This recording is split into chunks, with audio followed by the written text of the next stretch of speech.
Well, Jacob Lees has certainly put on a show. I mean, he has dominated his horses and has a trainload of confidence. Jacob Lees won the semifinals number 1. He's 9th in the world. He looks so sharp. Wastes Shallow, we've already talked about him. He won semifinals number 2. Again, only started riding bareback horses a couple of years ago. Amazing. He says number 37 in the world. He's winning the all-around rookie race right now by a mile. And we got to get right to it. Here's some of the matchups. And the experts tell me that it's Jacob Lees against Irish Eyes from Sankey Rodeo Company. Could be the matchup for the day. Maybe Oren Larson, the way he's been riding here lately on Land of Fancy. That could be a great matchup as well. But you never know. This Wasey Shala, it could do it. R.C. Landingham has been hard to beat. Here's a steer roping finalist. Remember, sudden death here today. And it is stacked, as Coleman Proctor said earlier, with star power. 3 of the top 4 in the world, led by the 2-time world champion, Cole Patterson. Scott Snedeker also in there with 4 world titles as well. That's it for the pre-show. Get ready, everybody. The biggest day of the regular season coming your way on the Cowboy Channel.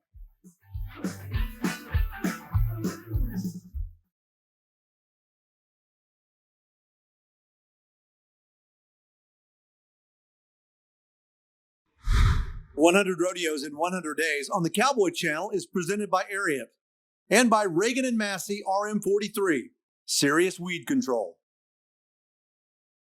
The 100 Rodeos in 100 Days opening ceremonies, prayer, and national anthem is being brought to you commercial-free by American Hat.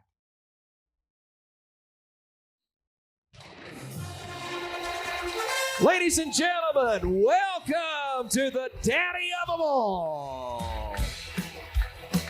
On behalf of 3,000 volunteers, we say welcome to the Cowboy State, where cowboys and cowgirls are king and have been since 1897. We salute our dandies today as we welcome these ladies into the arena. 12 beautiful young ladies serving as volunteers up to a 4-year capacity in that realm. And the Hall of Fame group, the Dandies, this year, led by Hallie Redmond, a former Miss Frontier herself. She is the director of the Dandies, assisted by Catherine Olson. And I'll tell you, these young ladies are so impressive with their horsemanship and their talent, and then the fact that they're just good, down-to-earth folks. Here comes the banners of some of our partners and friends of the Daddy of them all. Ryman Corporation rides with us today. Bridge in the Rockies and Building, Wyoming. Searing Industries joins us as well. Thank you to Serenity Burkett and St. Scoggin of the Dandies. Sinclair Oil and CC Jam join us today. Sinclair is fueling America's road trips and everyday journeys thanks to CC Jam, a leading multifaceted manufacturing company. Brianna Corbiere and Loriana Walter. Here comes the banner flying proudly of Wrangler jeans and shirts and Coca-Cola. Mallory Smith and Catalina Walski are dandies today. The most recognized brands in the West. Here comes Shelby Hubler and Nicole Sanford as we salute our friends at Alco Fence. Safe, sturdy, and appealing fences from your local fence company right here in Cheyenne. Also A&B Bank, an independent community-focused bank with over 25 banking centers in Colorado and Wyoming. Maida So and Anna McQueenie, 2 more of our ladies, as we say hello and welcome to Bison Wealth Management, Wyoming's premier wealth management company, and Bailey Hat Company, worn by integrity. Carpet One, that banner stands on the north end of our arena as Abby Morrow brings it to us. This is a good look of just a few of the many companies and outfits and partners that step up year after year to make sure the legend of the West in Cheyenne lives on. Right now, speaking of legendary, I want to introduce a couple of ladies that represent this legendary event so well as ambassadors to the Cheyenne Frontier Days. Ladies and gentlemen, say hello to Miss Frontier, Caitlin Garcia. And her lady in waiting, Haley Turley. These ladies wearing the white bucks that Sally Rand brought to the forefront back in the 1930s and became an instant tradition amongst the Miss Frontiers from there and after. As these ladies give you a wave here on the track, they're going to line those paint horses up. I'm going to tell you a little bit about that young lady, Caitlin Garcia, who is serving in her final day as Miss Frontier. It's a 2-year term as they come from the lady in waiting into that Miss Frontier uniform. Caitlin is a ranch cowgirl, been volunteering and competing here in the junior barrel race since she was very young.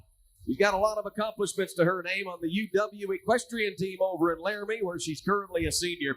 They're going to fly by one more time. Haley Turley, she's on her way as well. She was a dandy drill leader for 4 years. Chapter FFA president for 2 years in high school, serving as the second VP of the Wyoming State FFA, a young lady we're very proud to have along with us. We'll see a lot of them today because right here on this camera pit where I'm standing is where we will award the champions that coveted buckle and the award and the championship package here in Cheyenne. But the buck and shoot, so I want to introduce you to the man whose voice has become the soundtrack of this rodeo. He's a 2-time rodeo announcer of the year. Ladies and gentlemen, will you please make welcome Mr. Garrett Urrigan. Thank you, Kyle. Thank you, Cheyenne. Austin, it's a perfect song because we're all feeling fresh today in Cheyenne. Championship Sunday at the Daddy of them all. Folks, over the next 3 hours, we will pay out the final lump sum of our $1.2 million that we have going to collect over this 2 weeks, from qualifying to quarterfinals to semifinals, and now here we stand on Championship Sunday. There is storylines galore today. I've got more paperwork than any previous day because the numbers are going to get crunched today. But the thing you got to remember most, it is the winners win. It's as simple as that. The fastest time, the highest score, they are the champions of the Daddy of them all. So, if you want to see the greatest championship Sunday you've ever seen in your entire life, you got to get ready to cheer them on to glory. On the count of 3, let's sound off and test the waters, okay? 1, 2, 3, are you ready?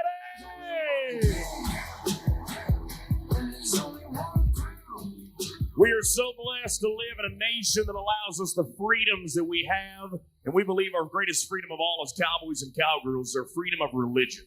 And at this time, friends, I'd ask you if you would please rise if you are able and join with us in today's invocation, led as always by Father Joe.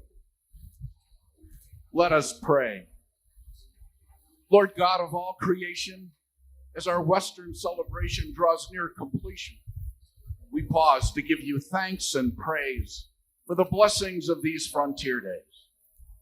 We give you thanks for the inalienable rights which you, Holy Creator, alone have bestowed, and from which our freedoms flow. Gracious Lord, we ask your blessing and protection upon all who participate in the events of our arena. Be with our contestants, whose tested skills and grit have brought them to this final Sunday. Generous God, pour forth your Spirit upon all, that we may know your presence in our midst, especially upon our fans and spectators here today, that it may be a day of enjoyment and recreation. Lord, we give you thanks for the veterans who have served our country well, and we ask your blessing and grace upon those who serve her today, especially those who serve in harm's way. Shield them from danger, Lord. Bring them safely home. Lord, we ask you to bless and guide our travels till we gather here again next year. And at journey's end, may we live in your presence.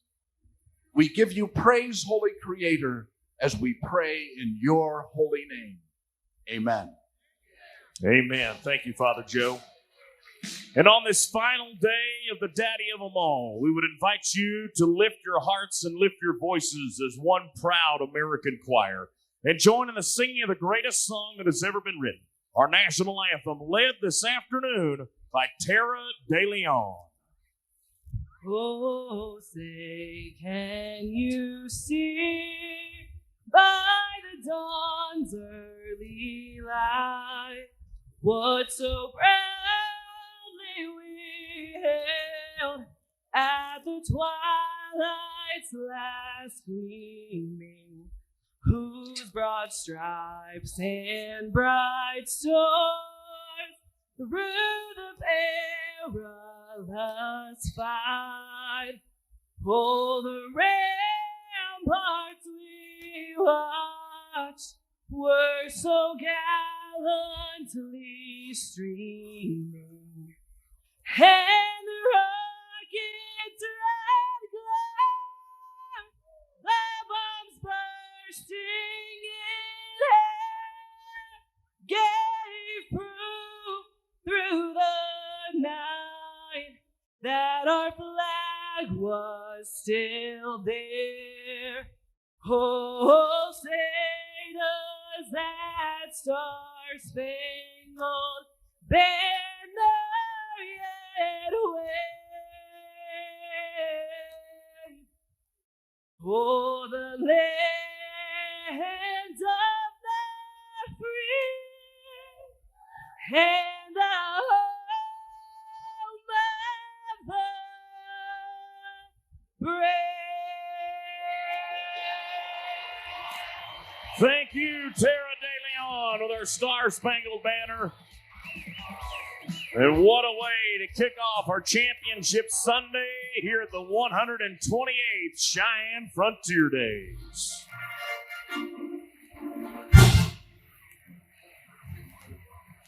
As tradition would have it, Garrett, we start trackside with our grand parade, the last parade of the week after 4 big ones downtown on Cary and Capitol Avenue here in the capital city of Wyoming.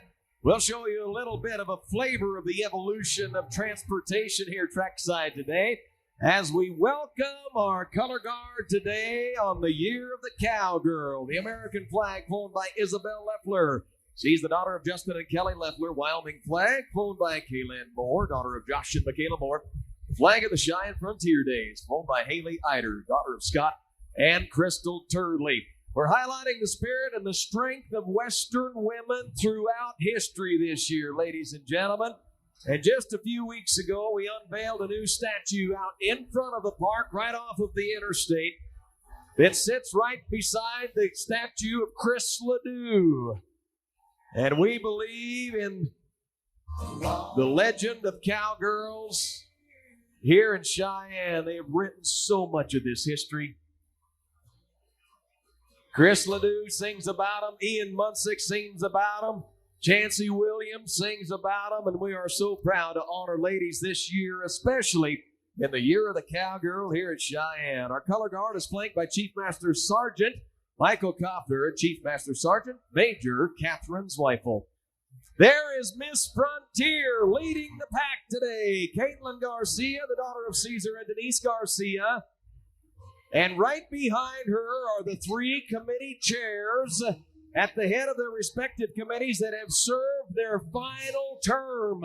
They'll be going off. The General Committee this year, ladies and gentlemen, from Contract Acts, Scott Lewis. From Military, Colonel John Hundley. And the Cowgirl on the Indians Committee, Mariah Johnson. Behind them, we have our General Chairman of the Cheyenne Frontier Days, Mr. John Contos. He's riding alongside Haley Turley, our lady in waiting. And then we see the next group of individuals on the General Committee, Jason Bain, Rodeo Chairman, Jim Van Sice, Parades Chairman, Woody A. Cord, Concessions Chairman, Operations, Byron Matthews, Grounds Chairman, Doug Finch, and Public Relations Chairman, Shelley Hardsong. It takes a team of volunteers and great leadership at the top is where that continues to move forward at. We have our stock contractor who is sporting an 11-time Stock Contractor of the Year recognition. Say hello to Mr. Stace Smith.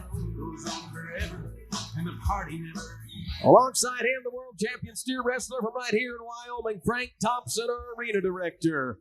Mayor Patrick Collins joins us today, along with his wife Judy, as they roll out the red carpet every year here in the capital city. You know, it takes an awful lot of time to be a general committee head. At the head of those committees, you just met them. Here are the spouses of those men and women. The committee spouses, Connie Garrett, Barry Hundley, Sharon Accord, Mary Matthews, Kathy Lewis, Nancy Van Sice, Valerie Finch, Marty Hartsog, Adam Quanley, and Sheila Bain. We want to salute our friends at the Wagon Barns and on the Parades Committee for supplying that beautiful Surrey top wagon and that white vis-a-vis. We also welcome today the Marine Corps Mounted Color Guard of Barstow, California. With a saber salute today, they are the final remaining Mounted Color Guard of the Marine Corps, riding Mustangs that they selected and trained themselves. We welcome them to Cheyenne.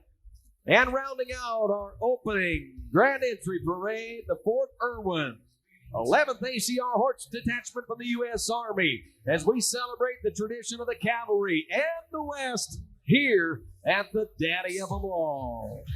So, we've got tradition, we've got history, and we've got rodeo coming your way. It is the year of the cowgirl here at the Cheyenne Frontier Days. Yesterday was the National Day of the Cowboy.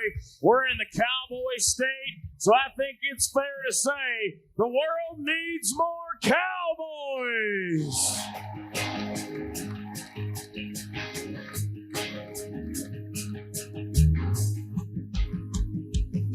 They coming every size and color, hail from all over this world. Some of the toughest cowboys I ever met were cowgirls. And I bet there'd be less people pushing people around these days if we had a few more captain calls and guns with craze. Yeah, the world needs more cowboys, a few more people who ain't afraid to make noise and stand up with that kind of don't give up tough. More of those proud to be, yeah, I think the world needs more of those proud to be, yeah, I think the world needs more cowboys. More cowboys.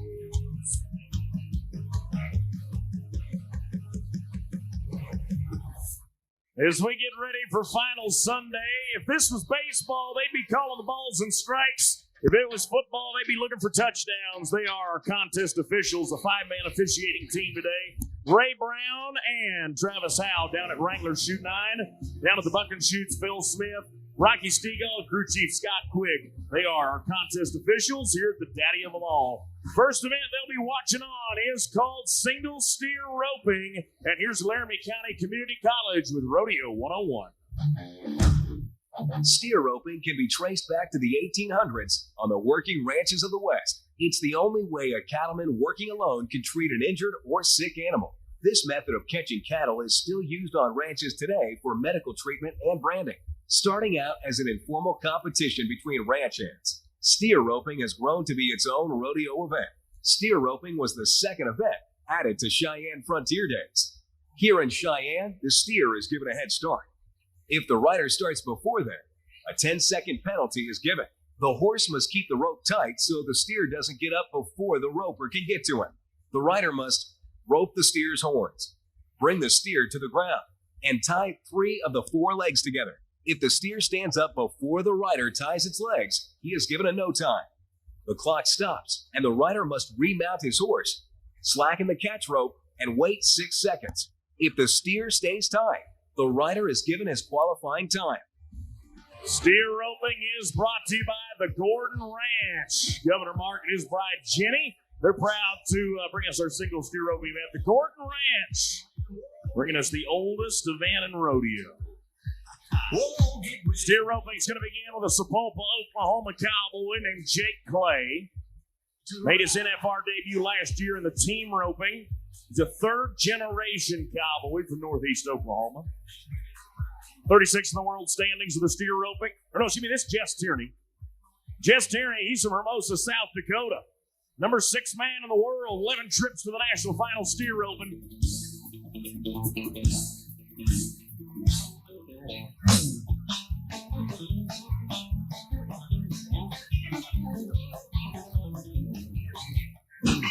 And we'll look at a 17-9.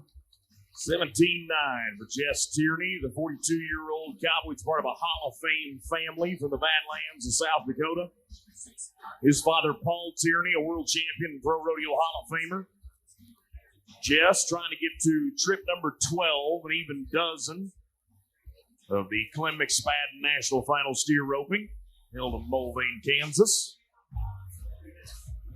Jess Tierney's going to set the bar for us. Remember, in all of our events today, the one fastest time or highest score is crowned champion of the daddy of them all. Now we're going to Finn Fisher Jr. of Andrews, Texas. He's 2 spots above Jess in the world standings at number 4. He's a $1.4 million single steer roper.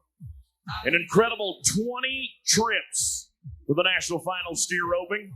Across those 20 appearances, he's won 31 go-rounds. A 43-year-old Texas Tech Red Raider. Won around in Dalhart, Lubbock. And there's going to be one getaway in no time. For Van, no time. Now we'll take a look at Tough Hardman. Atoka, Oklahoma, top 35 of the world standings. He's trying to climb to his first NFR steer roping. He won a round of the Roping Fiesta in San Angelo last fall. That held right there at the end of October in Tom Green County in San Angelo, Roping Fiesta.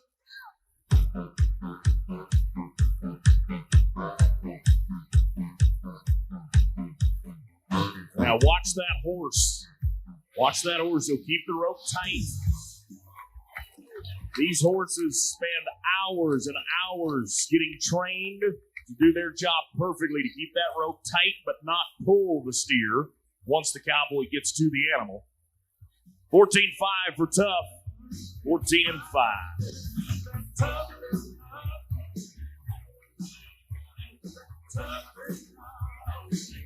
Now back to Oklahoma. Eufaula, Oklahoma. Cowboy from the eastern part of the state.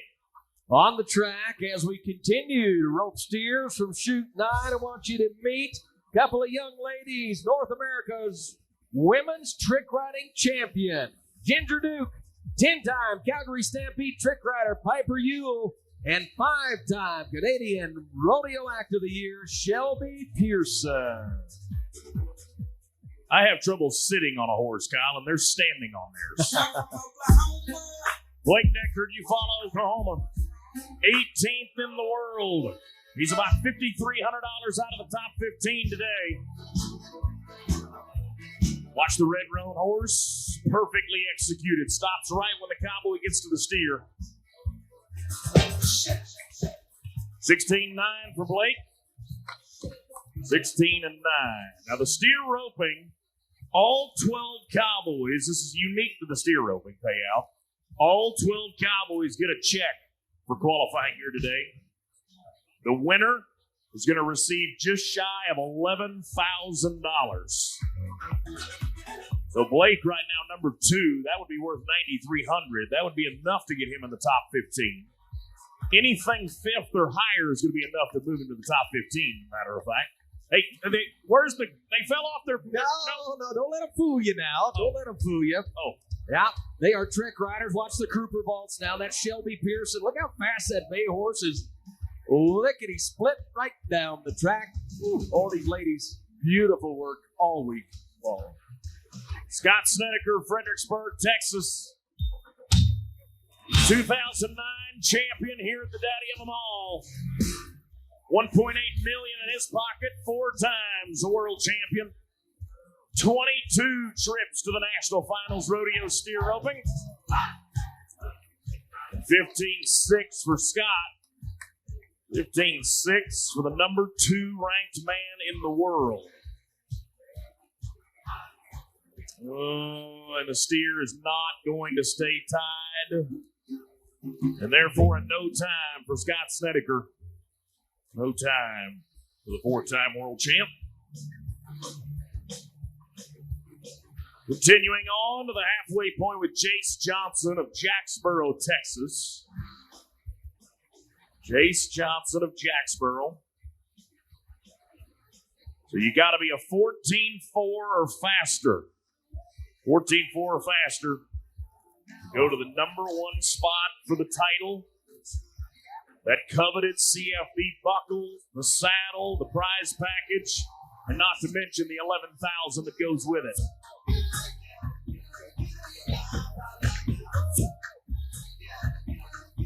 Old sorrel horse right there on command, takes the pause.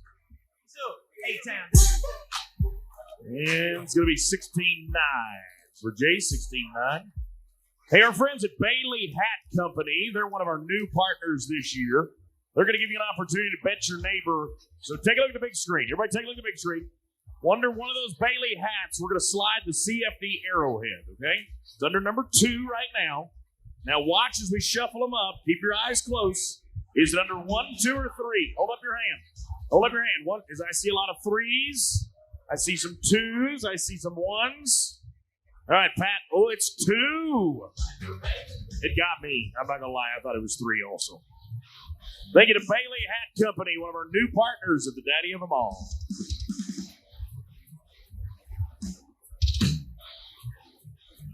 Here's Trenton Johnson of Blue Mound, Kansas. 5-time Prairie Circuit finalist. Used to be a tie-down roper, now became a steer roper about 7 years ago. One around at Guyman, one around at Amarillo. 16-2 for Trenton Johnson, 16-2. That'll put him to the number 2 position right now. That's worth over $9,300 if it holds on.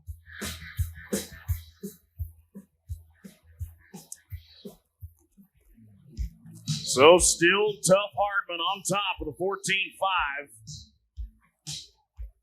Now we'll go to the man that I tried to go to earlier, Jake Clay. Sapulpa, Oklahoma, made his NFR debut in the team roping last year. What? Hey, she fell off her horse, Kyle. No, She fell off again, her they're horse. doing the old hideaway, the reverse. There it goes, the extreme fender, they call it. Now watch the spins to the horn here. Piper Ewell, at 14 years old, she is performing like a veteran. Well, she kind of is. She's performed at the Calgary Stampede 10 times over. Shelby Pearson making the vaults look easy, too, today. You mean to tell me she was performing at the Stampede when she was 4? That's what the math would say. Wow. Yeah. Okay. I believe it.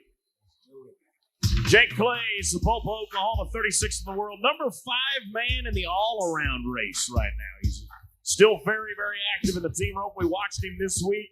Was unable to qualify here to the finals in that contest. And he is going to be unable to capitalize in the steer roping today as well.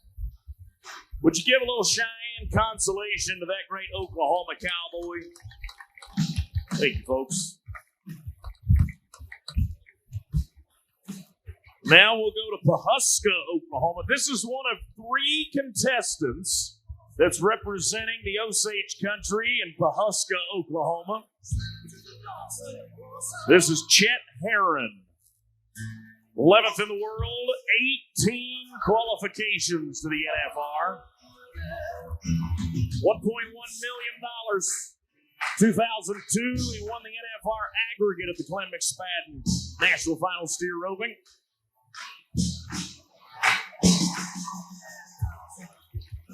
And the bail bondsman is going to go to number 2 by 1/10 of a second. 14-6 for Chet Herron. 14-6. That is right there, nipping on the heels of Tough Hardman. And Tough has got 3 more guys to sweat out. The first of those 3 is a second-generation steer roper from Canyon, Texas, out in the Panhandle, named Tyler Hargrave. Is it legal to be upside down on your horse, Kyle? Or standing with one foot? These girls are rewriting the rules, I'll tell you that. As fast as those horses are flying down that track, the grace and agility of these young ladies, just beautiful. What a partnership with their horses. That is unreal. All right, Tyler Hargrave. Here's one of the sleepers in the field today.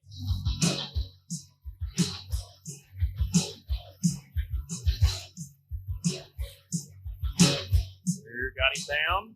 Horse working excellent.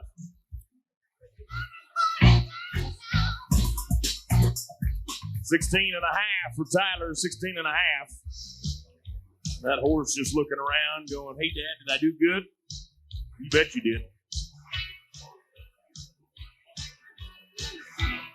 Kyle, I think it might be safe to say that the steer ropers might have the most heavily trained horses, just all the things they have to think and do on their own. Yeah, I'd like to see a stat on the average age of a steer roping horse, because Right. I would venture to guess it's probably in the 20s. Yep. These are those horses you can do anything on, put anybody on. Yep.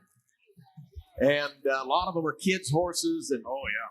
they just have that, we call them cowy in this Yeah. business, right? I mean, they just got that cow bred into them, and they know almost like they speak English. Well, this next man has cowboy bred into him. Cole Patterson from Pawnee, Oklahoma, is the #1 ranked steer roper in the world today, and he is a 2-time world champion. He is the 2021 Cheyenne champion, and he won the first round of qualifying here 2 weeks ago with a 12-1. Since he won here last, he's become a father. Not a legal head catch. The rule says there is only one legal head catch in the steer roping, and it is a slick horn catch. And you can see he's caught that one around the neck. While in team roping, that would be a legal catch. In steer roping, it is not. So a no time. No time for Cole Patterson, the reigning world champ. And all that does is open the door for this guy. Time to start talking about that all-around race, folks.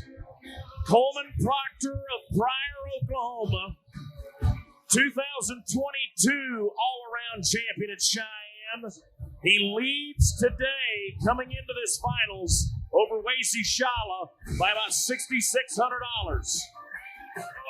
Oh, he's got a lay. There you go. There you go. Now just finish the job, Coleman. Finish the job.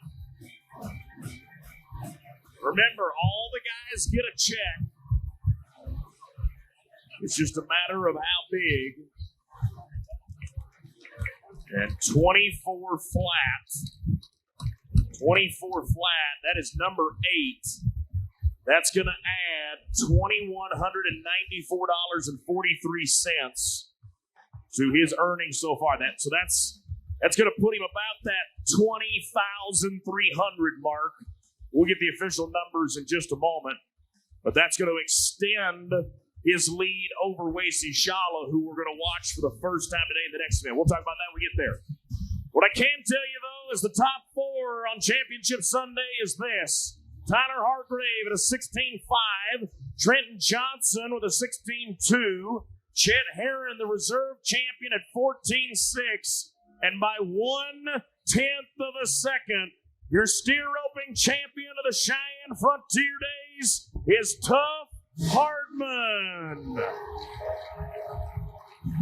The Atoka, Oklahoma Cowboy is going to make his way to the camera pit. And all it takes is 1/10, Tough, and you proved it. 14.5 today as the Gordon Ranch brings us the steer roping, and our first champion of the day is crowned. That is Tough Hardman of Oklahoma with a 14.5. He is going to pocket $10,972 here just today. And that's going to be his collective total. He slid through all the qualifying without picking up a check, but boy, did he make it count on the bank account on final Sunday. And he, along with all of our champions, they make their way to the camera pit. And standing by with my partner, Kyle Show. Well, Tough, maybe it's fitting that the oldest event here at Cheyenne is the one that we crown first. You come in a pretty hot field of guys with a lot of accolades behind their name. You just stepped in there and did it like there was nothing to it. Congratulations. Thank you, sir. I tell you what, first thing I want to say is if you don't know God, you're missing out, man. He's awesome. This is the best day of my life, one of the best days of my life, and I'm just glad to be here. And, man, this is awesome. Well, rodeo is steeped in tradition and maybe none any deeper than here at Cheyenne. Talk about what Cheyenne means to steer ropers from a guy that comes from steer roping country. Man, I tell you what, just to be able to be at Cheyenne back there as a little kid and watch it and get an opportunity to even rope with guys like this, it's unreal. And Cheyenne's a bucket list for me. I can check that one off, and man, it's just awesome. Well, big congratulations to you. We're going to get you some hardware. How's that sound? Work for me. All right, very good. Stay right here. We're going to bring Miss Frontier and her lady in waiting on. And they will be joined with our buckle sponsor today, Chairman Jim Van Sice, our parades committee chairman. The buckle is sponsored by the Cheyenne Frontier Days General Committee. And Jim serving there on the parades committee. We appreciate him. Tough, you got to stay put here, partner. You got to stay put. We've got more to get you. 307 Horse Racing. Art Hansen is with us today, along with Jack Greer, as CEO of 307 Horse Racing. They present that custom-built saddle that has shades, stay there, has shades of the old days, the way these things are made. Boot Barn joins us as well, and Andrew Ward, Regional Vice President for Boot Barn, will present the brass boot jack that represents the championship package that not only includes that champion's boot jack, but also a pair of spurs, champion's jackets, certificates for jeans and shirts and hats. It's a whole meal deal here at Cheyenne. Why don't we give our steer roping champion, Tough Hartman, a big round as he prepares to mount and ride and take a victory lap, Garrett, around this legendary arena. That's right. This is one of the most historic victory laps of anybody's career, and this man is going to hear it for the very first time. There is no better memory than to hear your applause. Cheyenne, your first champion of the day. Well, our first champion has been crowned. Congratulations to Tough Hartman. He comes in number 32 in the world standings and is going to move up into the top 20, maybe landing in around number 18. Of course, the National Finals of Steer Roping is held the first weekend at the Kansas Star Casino. They're south of Wichita. That'll be a great 10 rounds of competition in 2 days. Tough at number 32 in the world has never been to the National Finals. This could be his year, but he took down 3 of the top 4. And a lot of legends in this game. And by the way, overall, just a real strong showing from the steer ropers today, tying down 7 steers as we continue to crown champions here. When we come back, we'll get to those buck and shoots, bareback riding, top finalists, championship round at the daddy of them all in just a moment.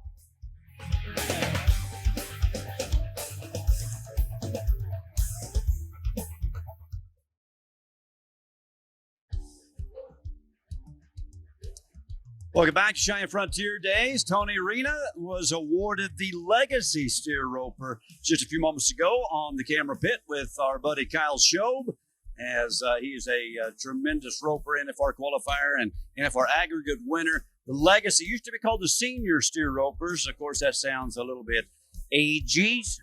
Legacy is a much kinder reference, as we congratulate Tony, was awarded that while we were at the break. Now let's take a look at the bareback riding contestants making the finals here today in the top 12. A lot of people looking at Oren Larson on Land of Fancy. Jacob Lees has been smoking red hot on Irish Eyes, but you can't count out RC Landingham. Nobody's picking that horse, Sunset Trail from Stay Smith. But RC, undoubtedly, one of the best guys in the last 30 days for sure in all of pro rodeo. But you can't discount Jacob Lees either. So there you have the breakdown and the matchups. It's time to get to the buck and shoots. We're attached to them, but I've been out there feeding horses and petting them, and they get to town. I think the reason they buck so good, they're mad. They want to get back out here. It's fun. So from the grasslands of the Horse Haven to the beaches of old Cheyenne, just like Regan Smith is carrying on the next generation of Smith Pro Rodeos, those horses carry on the next generation of the breeding program. Those horses are 3, 4, 5, and 6 generations deep as 4-legged athletes, and they are living proof of doing exactly what God put them on this earth to do. Their coats are slick, they're fat, they carry their head high with pride. They are the real reason that we are able to rodeo every single day in America, and the real reason we're able to be cowboys. So from all of those horses to all of you fans, welcome to the greatest show on dirt.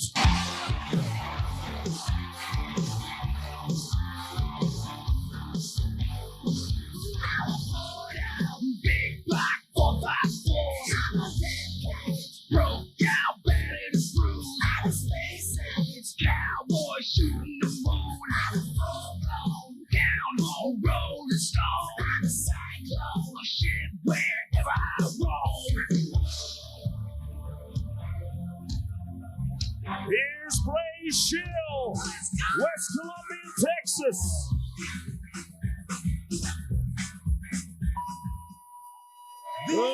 Free hand down at 7.81.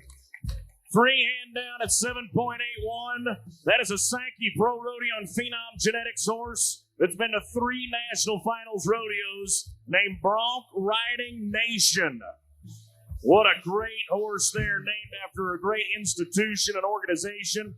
Pedersen Investments brings us the bareback riding again today as we go up to shoot 3 from Blue Federal Credit Union.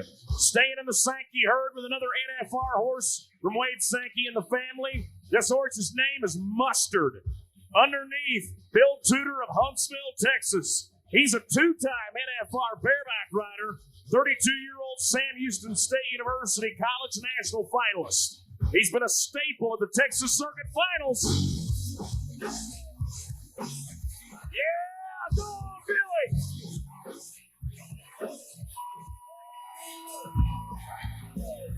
Weston Timberman was 88 to win the Extreme and fell in Nevada on that horse. And Bill Tudor, he just let one fly in Cheyenne today. Look at this replay. Strong mark out. He is just hanging on, giving it all he's got for 8. They're going to start us off with 81.5.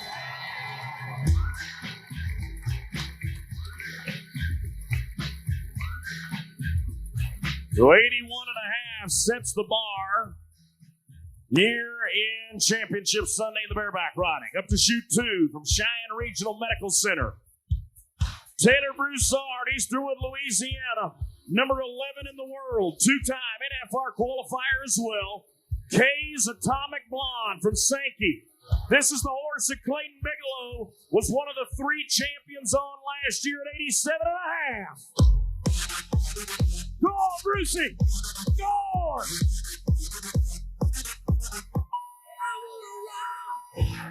That Palomino horse from Sankey Pro Rodeo and Phenom Genetics will try to get the Cajun Cowboy to back-to-back victories. Last year it was a California man. This year it's a Louisiana man. Today the numbers are going to be 84.5.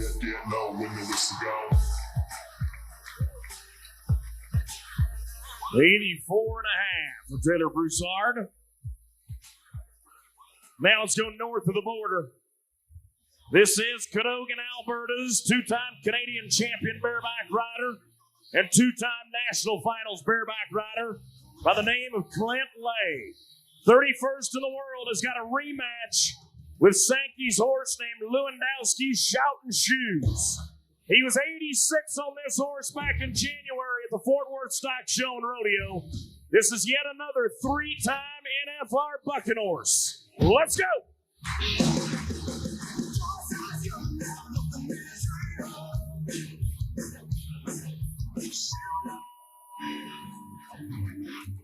Clint Lay, a 30-year-old graduate of Odessa College. When we talk about generations of rodeo athletes, he represents the 3rd generation of the Lay family from Alberta. He won around in Houston this year. He is going to go to the lead today with an 85-point ride.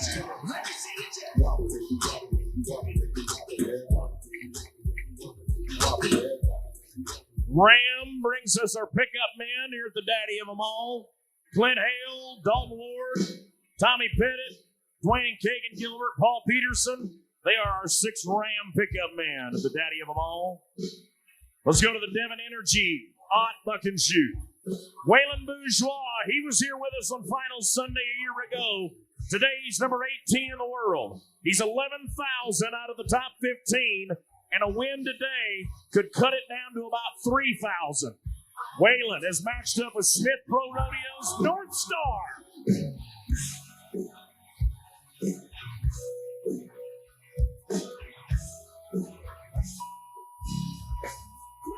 He won the inaugural rookie roundup in Fort Worth 2 years ago.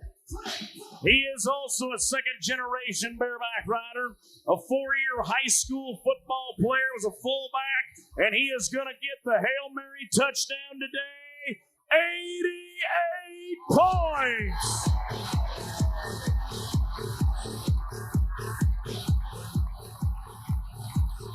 That is half a point better than the winning score a year ago. So Bourgeois goes all the way to the top. Rolling over to shoot 5. Cowboy skill powered by Pace-O-Matic. Ronan, Montana's Trevor McAllister. 4-time Montana Circuit finalist. Sunny Skies, the Smiths. Go to him, Montana. 86 with Mark Prater a year ago at this rodeo. 86 with Tristan Hansen in Ogden, Utah last week. Trevor McAllister from Ronan, Montana. He'll go to the number 4 spot. 82 and a half for Trevor.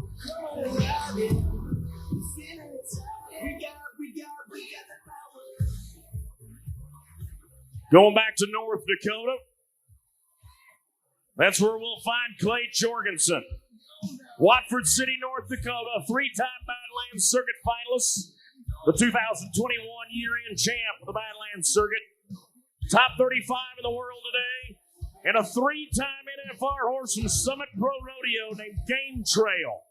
Tim O'Connell was 90 points on this horse to win Castle Rock, Colorado last August. Leighton Berry won Rapid City on him.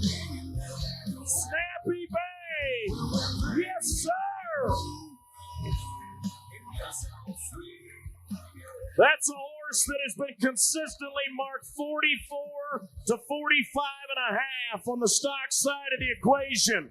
Now as the Ram boys pick him up, now let's watch the replay. This is what bareback riding's supposed to look like, and when you do it like that, you get 90 points!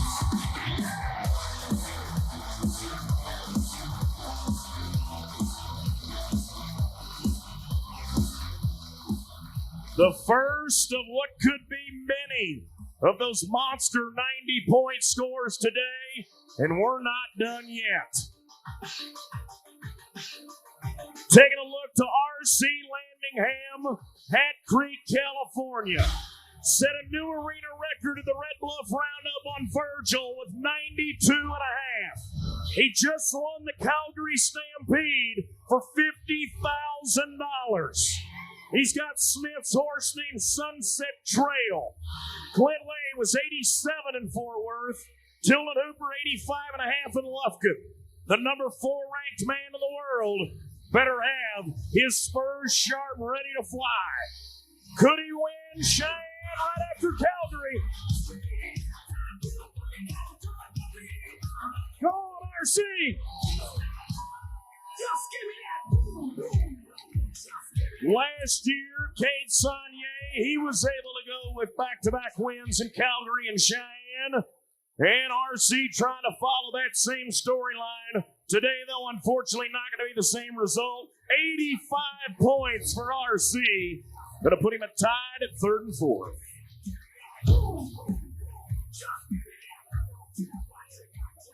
Up to chute number 8, powered by Ram Trucks.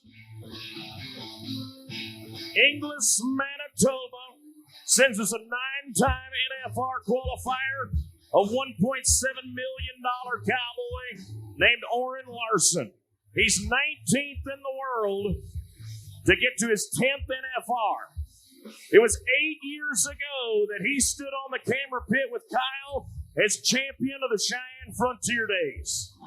Today, the horse is going to try to help him get back there. Is Sankey's Land of Fancy. Another NFR horse. Rocker Steiner won around in Fort Worth on this horse with a 90 and a half. Orrin has got a chance because he is back healthy at 100% after breaking his thumb in his riding hand at the NFR last December. Sat out till March at Houston, injured his groin there, had to sit out till April. Back and ready.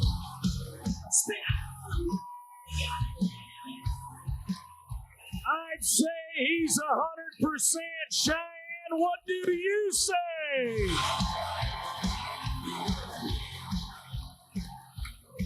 He knows what it tastes like to stand on stage and receive that championship package. He's going to knock on the door today. 89 points. I'm on a new level.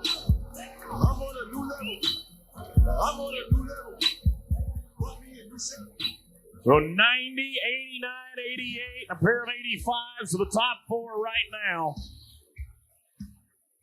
Let's go to the double odd boot barn shoot. Wayne McGee, Victoria, Texas. He lit this place up 2 days ago with an 87, but that matters none today.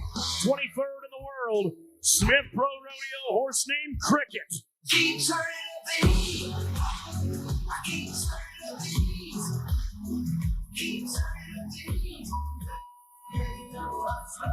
The graduate of Sam Houston State with a master's degree. Went to the CNFR 3 years ago. He was a champion in Lufkin, Texas back in April, the Angelina Benefit Rodeo.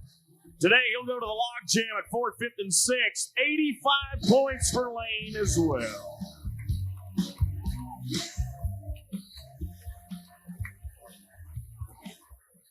Rolling our attention, looks like back to chute 7, the Coors buck and chute. Measured in seconds, celebrated in ounces. 150 years of the banquet beer. 2 cowboys left. This man sits number 9 in the world. He made his NFR debut last December. It's Caldwell, Idaho's Jacob Lees. Last year, if you remember, the 3-way tie for the victory. This is the horse that Cade Saunier was a part of that with 87.5. It's a 5-time NFR horse from Sankey's named MLW's Irish Eyes. Jacob Lees, we talked about earlier in the week, one of 7 siblings growing up. A fight at the dinner table, and a fight every time he nods his head. Coors shoots 7 for the Gem State Cowboy. Here's Jacob. With the feet to work. MLW's Irish Eyes. Big money in Sheridan at the YO on that horse with Waylon Bourgeois. Marked a 44 in Filer, Idaho underneath Nick Pelkey. And we're going to stack him in there now. Another one. 85 points for Jacob as well. So that goes to 4, 5, 6, and 7 tied right now. Still chasing Jorgensen with a 90. But hold your cameras steady here, Cheyenne. The plot is about to thicken. Wasey Shala from Arapahoe, Oklahoma. Won the semifinals 2 days ago. Won the bull riding as well 3 days ago. Risky business from Smith. NFR horse. The number 1 rookie all-around cowboy. He just won the all-around of the College National Finals Rodeo. He's 3rd in the world all-around. That young man does not know how good he is. Now, he's about 8,000 back in the all-around today, and the win in the bareback riding could get him there. He is 89 points.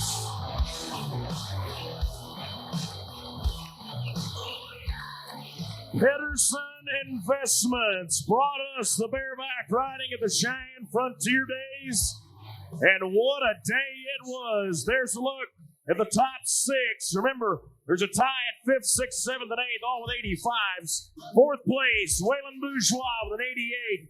Second and third going to split with a pair of 89s, Wasey Shala and Oren Larson. That'll help Wasey in the all-around. We'll crunch the numbers on that in a minute. He'll pocket somewhere around 5,000 to the good for that. And the champion receiving the check for worth over $8,400 with a monster 90-point bareback ride. It is our cowboy from North Dakota, Clay Jorgensen.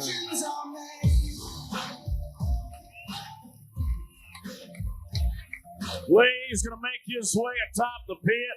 Kyle, he is 34th in the world, and today we're going to jump him way up in the world standings. Well, that's right. You know, North Dakota's got such a rich rodeo history. There's a very strong Cowboy Hall of Fame up there where legends continue to live on. You're starting to write your name into some of these books, but this is the first major that you've had an opportunity to win. Just come to Cheyenne and blow them all out. Yeah, this is amazing. Words can't even describe what I'm feeling right now. I'm so jacked. Well, I'm sure you are. You know, we know bareback riding is an incredibly tough event.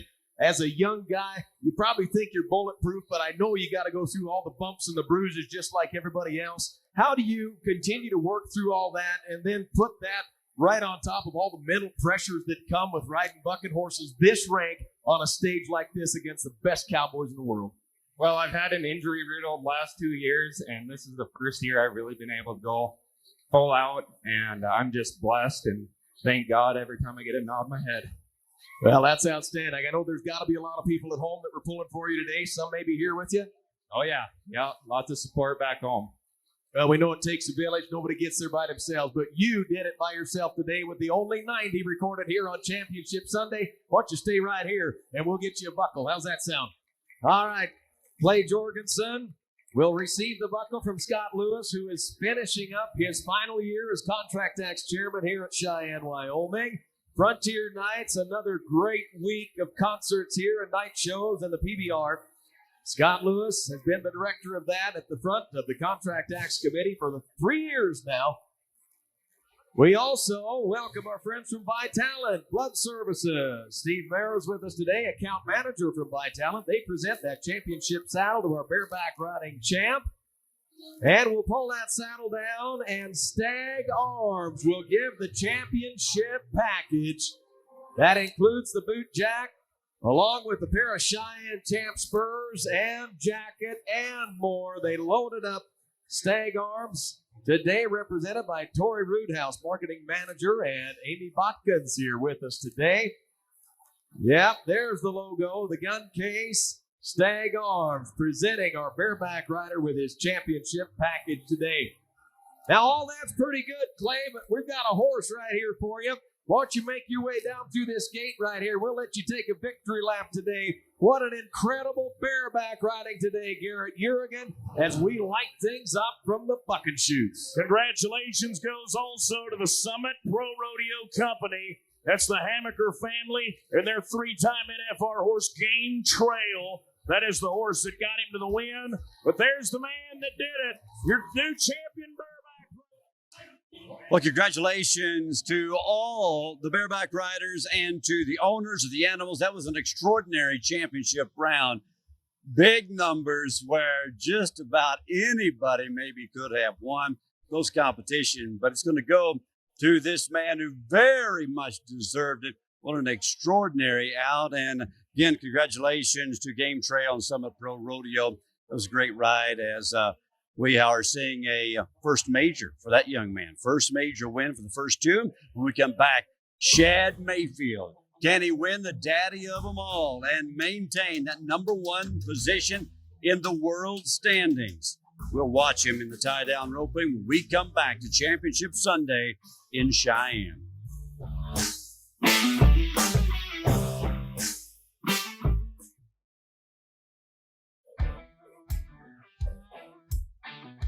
Welcome back to the Short Go here in Cheyenne. Take a look at your tie-down roping contestants.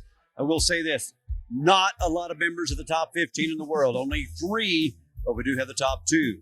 Shad Mayfield, Ty Harris. About 10,000 separates them from #1 to #2. They will both go toward the bottom of the go-around.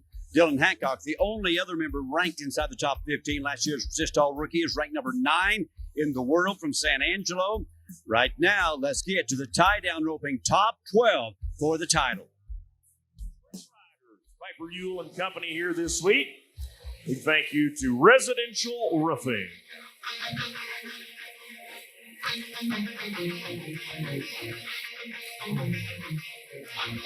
Tie-down roping begins today with Dante Pacheco, Blanco, New Mexico, a former New Mexico high school champion tie-down roper. He won one of the rodeos in Artesia, New Mexico. They've got a couple of weekends throughout the season where they have a PRCA-sanctioned event. Oh, waiting on the slow start there. The hand gate, the fresh calves. Gotta have patience today. Get ready for it. Get ready. Gather the two backs, bring them together in 3-bone cross, just like that. 12 and 9 will set the bar for us. 12 and 9. So as he saunters across the beach today, it is my honor to introduce to you for the final time this year. He is a National Finals Rodeo Barrel Man, a PRCA Comedy Act of the Year, the CEO of the Chicken Mafia. But as we've learned this week, above all else, on TikTok, he is at Cody_Sosby. Would you please make welcome Arkansas' own Cody Sosby? God, thank you. Man, it's by far the prettiest crowd we've had all week, Garrett. Good looking people. I agree. Love it. Cash Fretwell, Pleasanton, Texas. He's a rookie cowboy trying to win the daddy of them all. 22nd in the rookie race. Has battled his way here to Championship Sunday. Big and string in motion. 11 flat. 11 flat for Cash. Oh, and the ticker board update for you, Cody. What is it? Oh, by the way, no time on the last run. Calf kicks free. How we doing? The ticker board update. 2,231 followers on your TikTok. That'd be awesome. They all send me $5 a piece. Yeah. We have gained you 700 since we began last Saturday. Cool. Hey, look at this. Yeah, you know, we can't talk about Wyoming Cowboys without talking about Chris Ledoux. Amen. Performed here many times at Sunnet. Got his start on the stage here just a few years ago with Garth Brooks. So continuing the family legacy. Yep, well, his granddaughter is with us today, ladies and gentlemen. Trick roping for you. Say hello to Blue Ledoux Butler. Taking a look at Dylan Hancock, San Angelo, Texas. Number 9 man in the world. The reigning all-around and tie-down rookie of the year in the PRCA. 14-4 for Dylan. 14-4 for the Tom Green County kid.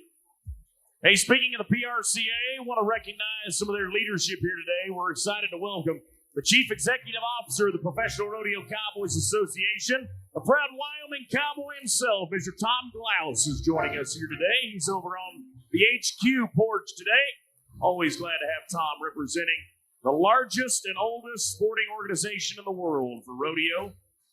And I know he is very proud of what he calls his hometown rodeo. We won't let anybody else know that, Tom. We'll just keep it our little secret. Let's go to Braden Rowe, Wendell, Idaho. Wilderness Circuit finalist 2 years ago. The champion of the Rookie Roundup last year in 2023 in Fort Worth. He's a Tarleton State University Cowboy, part of their men's championship team in 22. He's from Wendell, Idaho. He won Blackfoot, Idaho. Boy, this run's looking good so far. That calf straining just a bit. 13-1. 13-1 for Mr. Rowe. That'll put him number 2. When we talk about the money being paid out today, the champion of the tie-down going to receive a check for a nice, smooth $9,200.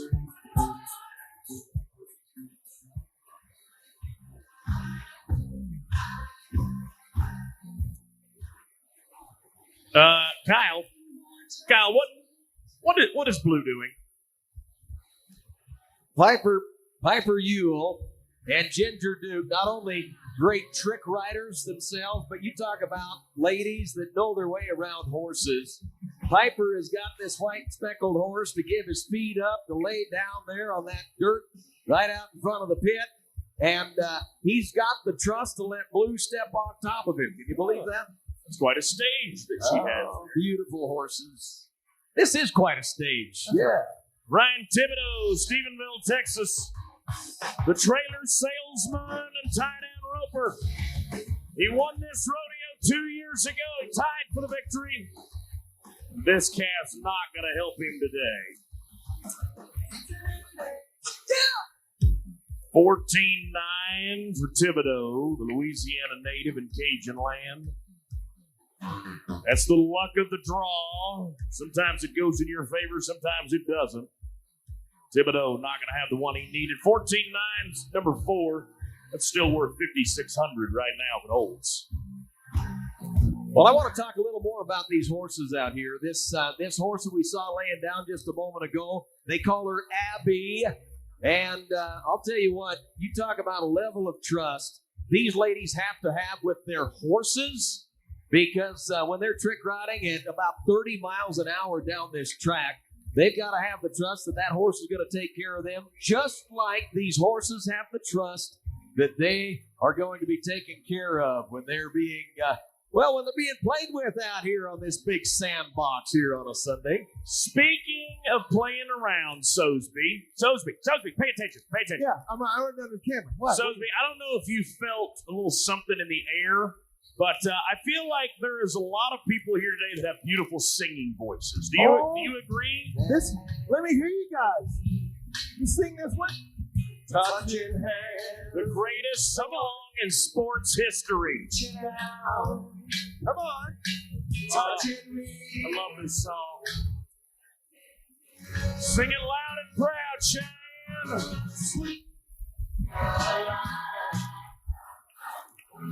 Good times never seem so good. I can't climb to be. Oh my goodness. Not only are they good looking and pretty people, they got some beautiful voices. They are talented. They're multifaceted rodeo fans. So a huge thank you to our arena crew, Frank Thompson and all of those horseback and on the ground. Our on-site veterinarians, Amy Nicodemus and Gretchen and their whole staff there takes care of the animal athletes, making sure that even when nothing's wrong, even if just a little precautionary, they're going to make sure that calf is checked out fully. So thank you to our arena crew and our veterinarian staff on site 24/7. Chance Webster, Weatherford, Texas. Weatherford College Cowboy 2019 college finalists. One Wichita Falls, Texas. One Andrews, Texas. That'll go to a 14-8. 14-8 now goes to the number 4 position. Josie's on vacation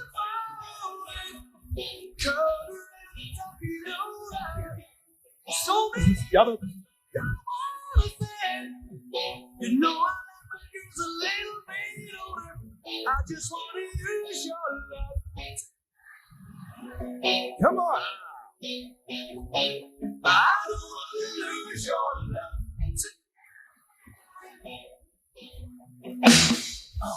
Chet White's London, Texas. Number 15 man in the all-around race today. He is a Texas Tech Red Raider. Oh, boy. The gun's up today. In the first round of qualifying 2 weeks ago, he set a brand new arena record here at a 9.1. That's the fastest calf tied in 128 years of this rodeo. He did it. He's got one standing. He's smooth on the tie, Chet.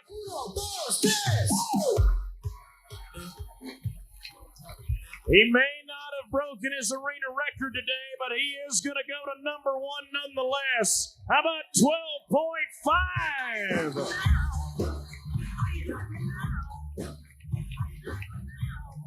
So 12 and a half seconds, a 4/10 lead with 5 Cowboys to go.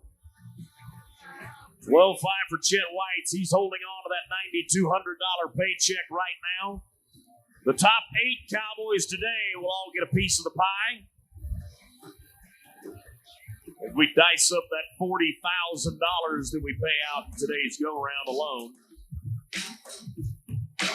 Britt Bedke back to Idaho for Oakley, Idaho. Traveling partner to Brayton Rowe. Britt is 44th in the world, a 3-time Wilderness Circuit Finals qualifier. Won the Redding Rodeo out in California earlier this year. Look at that, folks. Look at that. That calf was very hesitant leaving that chute. Had his head back, looking backwards. Britt stays patient, calm, cool, collected. That clock, though, shows no mercy. The clock never slows, never weakens. 13.8. He'll be 7/10 past his traveling partner to go to number 4, 1 spot below him. That 4th place check again, worth $5,600. Bison Wealth Management sponsoring the tie-down roping this year. Wrangler, long-lived Cowboys. They bring a shoot 9 down there under the watchful eye of Lainey Wilson. She was here with us 2 nights ago for Frontier Nights. Oh, man. What, the night show's not been awesome. They have been fantastic. Ooh, had a good time. Started with Turnpike Troubadours and Red Clay Strays. All the way through last night, Thomas Rhett, Dylan Scott. Even through the rainstorm, they held strong. Keep on keeping on. Tyler Milligan, here's another one of those Pawhuska, Oklahoma Cowboys. 27th in the world, 3 trips to the big show. 2017 Rookie of the Year. Long, tall drink of water from the Osage country. Now watch the fast hands. Millie. 13-4. 13-4. He'll now go in between the 2 Idaho Cowboys. 13-4. He'll go to number 4. So something unique by the next Cowboy you're going to watch. You've noticed that most all of the guys we've seen have come from the left side. As you and I look at it down towards the chute from the left side, our next Cowboy, he's going to do something a little different. He's going to come from the right side. That means that he knows something that this calf may be trying. This is Ty Harris of San Angelo, Texas. Number 2 man in the world standings.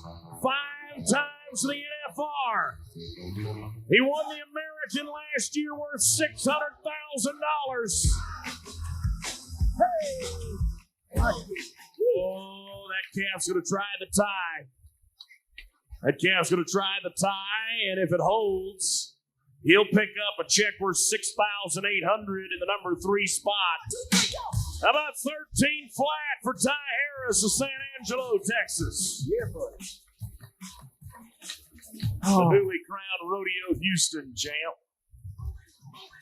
So I mentioned Ty is number 2 in the world. Yep. Now it's time to meet the number 1 ranked tie-down roper in the world. He's got an $11,000 lead over the man you just watched. He's also the number 1 man in the all-around standings today. He's native to Clovis, New Mexico, now living in Lipan, Texas. The 2020 World Champion, Chad Mayfield. Oh, man. They messed up and gave Chad a good one. Holy cow!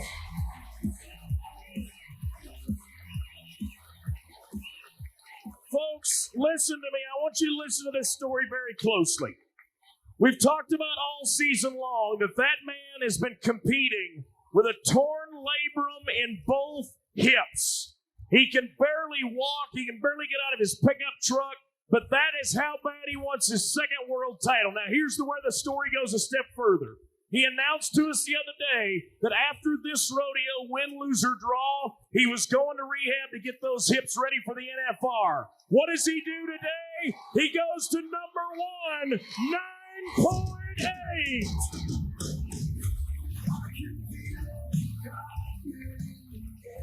He is going to make one final statement before he takes this injury break. And he is screaming it from the rooftops. But now, Cash Fees of Eureka, Kansas. The final man to go has got to be 9.7 or faster to win the Cheyenne Frontier Days. And that calf is going to ice him. Cash, a former high school quarterback, college finalist, NFR Open qualifier. Cash Fees.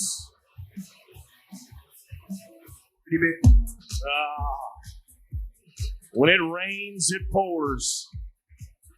16-6 goes. 16, no time. No time officially. Calf does kick free. Wow, what a tie-down roping it was. Bison Wealth Management made it happen. Wyoming National Guard is going to show us the top 6. Milligan, Rowe, Harris, Pacheco. The reserve champion, Chet Whites of Texas with a 12-5. But ladies and gentlemen, for the first time in his career, the tie-down roping champion here at the Cheyenne Frontier Days is the 2020 World Champion, Money, Chad Mayfield.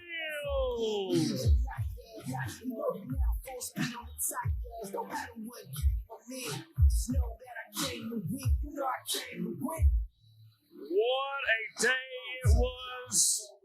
And I think it just goes to drive the nail in the coffin home what his goal is for December, and that's his second world title, but now his first CFD title, and he is with Kyle. Chad, you started this season, this winter and spring, dominating like nobody ever. And then some of these injuries started kind of popping up. Gave some of these guys behind you a chance to catch up on you a little bit. You made a statement today saying Chad Mayfield's going nowhere, didn't you? Yeah, I know what I can do, and I've been battling some things, but, this whole year has been God. I want to push other kids going through something to just go out there and work hard, and you get through anything. I feel like that's my story this year. Well, that's outstanding. Talk about what the next few weeks and months look like. Obviously, you've got an eye on a gold buckle, but you need to get healed up a little bit first. What's it look like here in the near future? Yeah, this summer's been a little hard on me going down the road with my hips and all that. So I said it even before I got to Cheyenne. Cheyenne's going to be the last one before I take this little break, and I'll come back, mid-August or something like that after I go home and heal up. So getting the win here at Cheyenne, that helps a lot. To give you a little bit of confidence, maybe feel a little more comfortable laying off the road for a minute.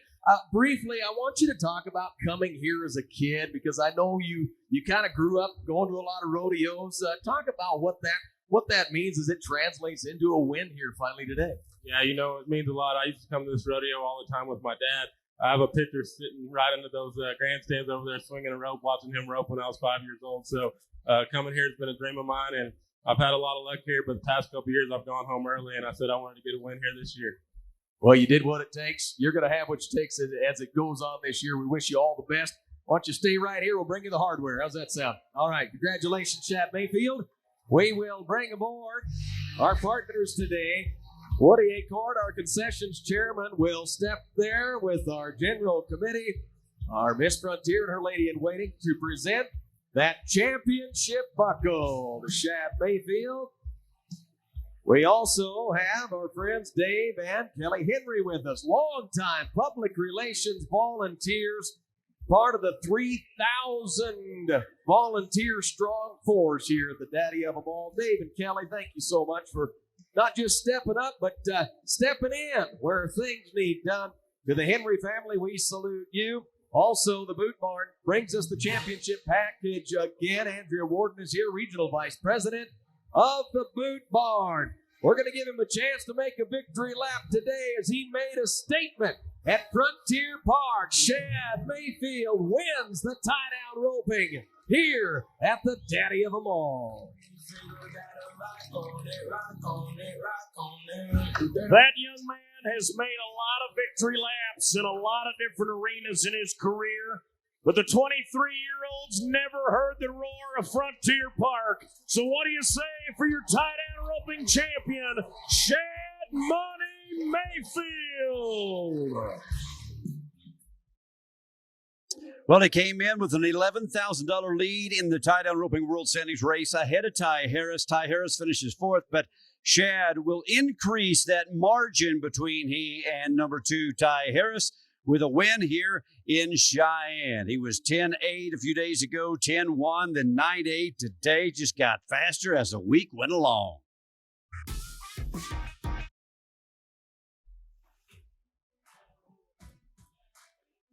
Hey, we'd like to congratulate all the winners at Deadwood, South Dakota. The Days of 76 ended last night. A pair of top guns there in the top 5 in the bareback riding. Gus Franson, steer wrestling. Aguilera Mitchell and team roping.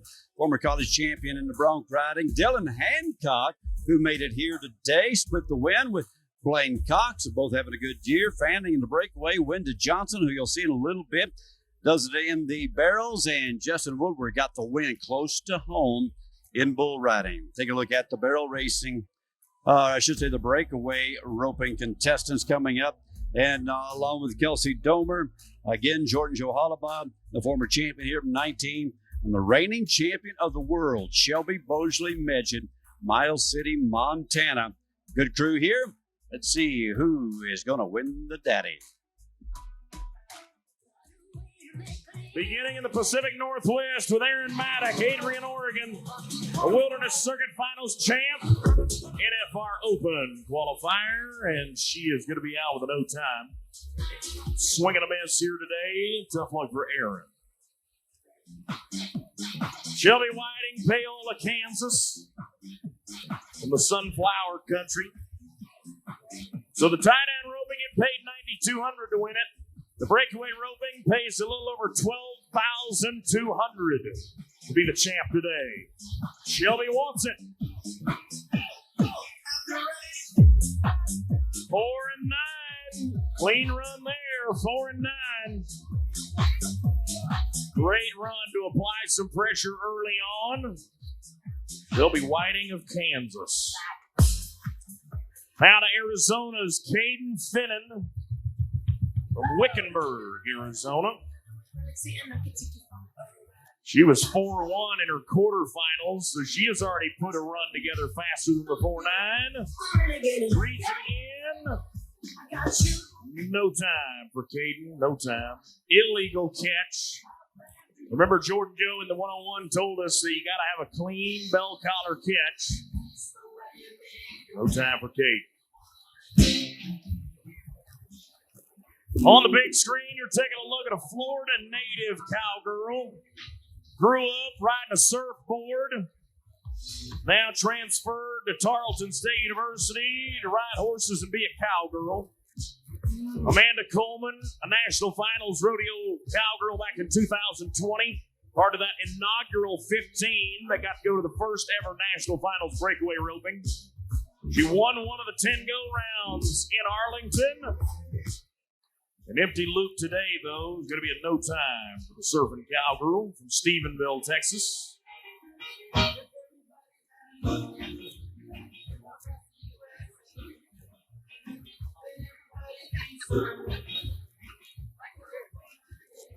So from a Florida native, we go to an Oklahoma native. Kelsey Domer, number 10 in the world, 3-time world champion of the breakaway roping game. He's also been 3 times an all-around world champ, twice a tie-down world champ of the WPRA. And there is something in the water. Sosby, come here and fix this. You know what I'm thinking? We'll give him a little bit of The crowd, when the crowd energy gets going, it goes down to the cowgirls. There you go, Austin. Y'all, put your hands together. Help these girls out. Come on. Jordan Joe Hollabaugh, Springtown, Texas is next to rope. 5 years ago, she was the very first champion here in Cheyenne of the breakaway roping. Her husband Ray won this in the tie-down roping in 1983. So it's a family affair. Jordan Joe. 5.4. That'll go to number 2. I'll give all the credit to the crowd for that one. I agree. Look what we did. Good job. Kudos to you fine patrons. Yeah. 5 and 4 for Jordan Joe. Now we'll go to the reigning champion of the world, Shelby Beaujolais Medjid. Originally from Alberta, now lives in Miles City, Montana with her world champion tie-down roping husband. Shelby's number 5 in the world. Yeah, we're rolling. She is clean at the line. How about a 3.7?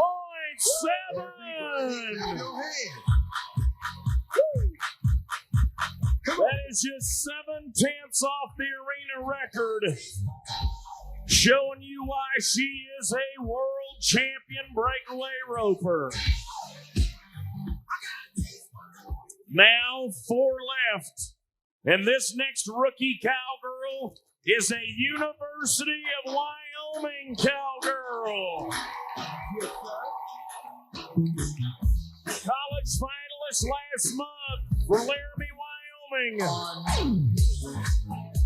Gonna chase him down and come up with a 6-7. 6 and 7. Come on, UW fans, give your lady a little love today.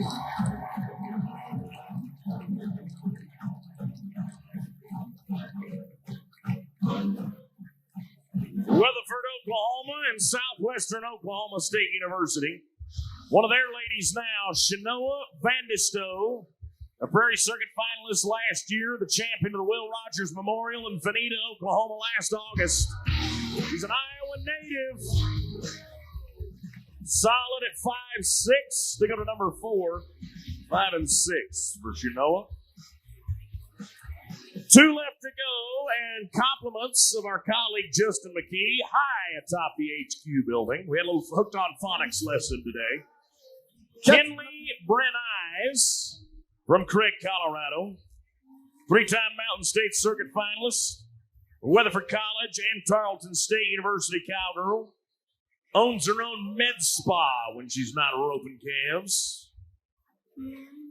I think it's safe to say, Justin, they really don't matter how we say it, just as long as you spell it right on the check. Come on, Kinley. Got a tie-down roping brother. 5 flat. 5 flat for Kinley. That'll go to number 3. That's worth a little over $6,600 if it holds. Final one to go, LaSalle, Colorado. Amanda Terrell, 18th of the rookie standings. She went to the CNFR last year for the Red Raider Nation and Texas Tech University. There's a lot of guns up right here in front of me. You got to be 3'6" to best the world champion and the pair of Shelbys on the top of the leaderboard. She's going for it. And illegal catch. No time for Amanda. No time. Cheyenne Women's Imaging Pavilion sponsored it to us. Wyoming National Guard is going to show us the winners. Jordan McNamee at 6'7", finishes in the top 6. Vandisto, Hollabaugh, Brent Eyes, Whiting, and the other Shelby is going to be the champ today. 3.7 seconds. The reigning world champion is now the Cheyenne Frontier Days champion, Shelby Medjid.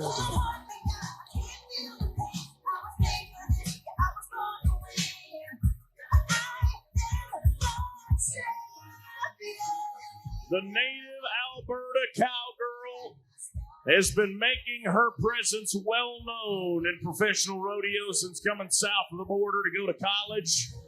and she's going to loosen that saddle. Obviously, her first and foremost credit is to that amazing horse. And I know this lady is going to be very proud to wear this Cheyenne buckle. And our champion breakaway roper, Shelby Midget, has made her way down with Kyle. Well, Shelby, congratulations. It's the year of the cowgirl this year, and you'll be the first cowgirl we crown here on Championship Sunday. I want you to talk about what makes you proud to be a cowgirl, especially here at Cheyenne with so much tradition with women's involvement here in this rodeo and celebration. It's awesome, and Cheyenne adds equal money for the breakaway ropers and treats us equal, and it's nice. It means the world to us, and I mean, I've never made it out of the first round here before, so I don't even know what to say right now. Well, you're doing good so far. You've got the gold buckle on right now. You're going to have a Cheyenne buckle right next to it, but I know wins like this, do they mean something more than just the hardware and the money? Oh, it means so much more. I wish my parents could be here to see this and see this atmosphere and these people, and it's unbelievable. Well, there's a lot of young ladies looking up to you. I've got a few in my household that I know do. What legacy do you hope to leave as one of the great cowgirls of our time? I don't know. I guess I just want to be grateful and be a good person, be somebody for younger girls to look up to. Well, that's outstanding. We're awful proud of you. Congratulations. Stay right here.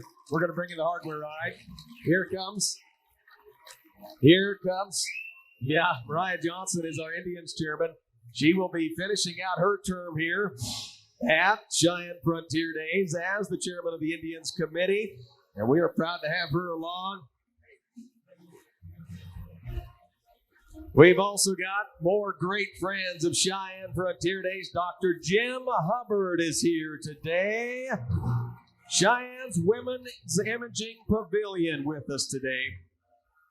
Also, Jeannie and Joe Verderine join us. Joe is the CEO of Cheyenne Women's Imaging Pavilion. There will also be a championship package presented from Albertsons and Safeway. And we've been proud to talk about your local supermarket this week. One of my favorite things about Albertsons and Safeway is there's USDA choice Angus beef, freshly cut daily there at your local Albertsons and Safeway as we continue to celebrate agriculture in the West.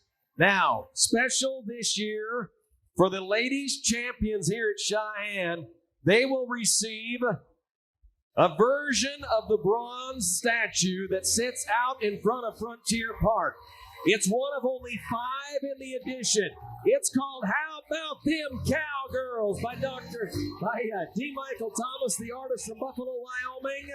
Presenting that today, the Gordon Ranch, and none other than Governor Gordon himself and his wife, Jenny. Ladies and gentlemen, Shelby Midget, your new champion, and all I can say, Garrett, is how about them cowgirls? That bronze valued at over $20,000. The check that she'll receive worth over $12,200. But what's worth the most is what you're about to give her now. She is your new breakaway champion, Shelby Midget.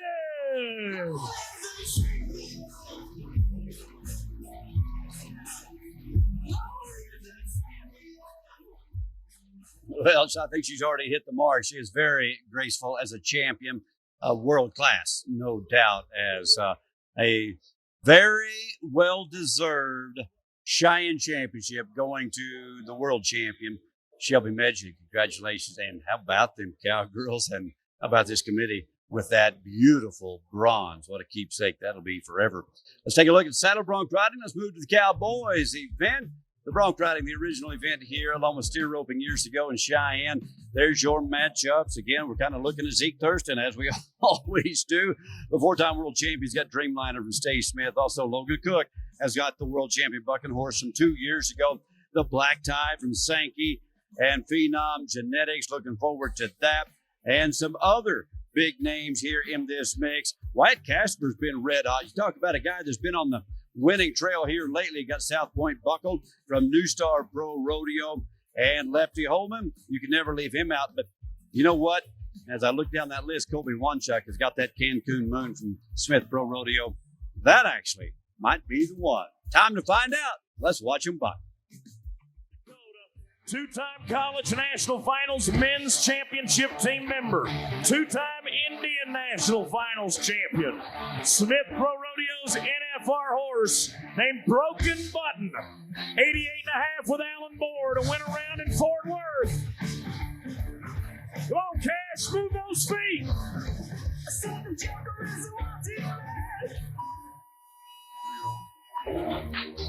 Cash Wilson, 30th in the world, the reigning Badlands Circuit Finals and Badlands year-end champion. A star for Clarendon College and Tarleton State University. He'll set the pace today at 81 points. 81 for Cash.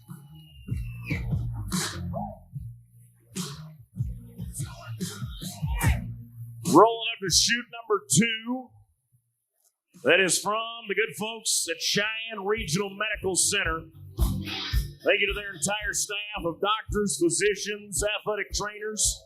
They're here with the Justin Sports Medicine team, along with Orthopedic and Spine Center of the Rockies. Going to Coleman Schaubetter of Gunnison, Colorado. Angel Cat is another horse in Smith Pro Rodeos. The man you just watched, Cash Wilson, was 87 on this horse over the 4th of July in Red Lodge, Montana. Coleman is a permit holder. He's not even a full card-carrying member of the PRCA yet. College rodeo man, he says, I'm ready. Wild and Western.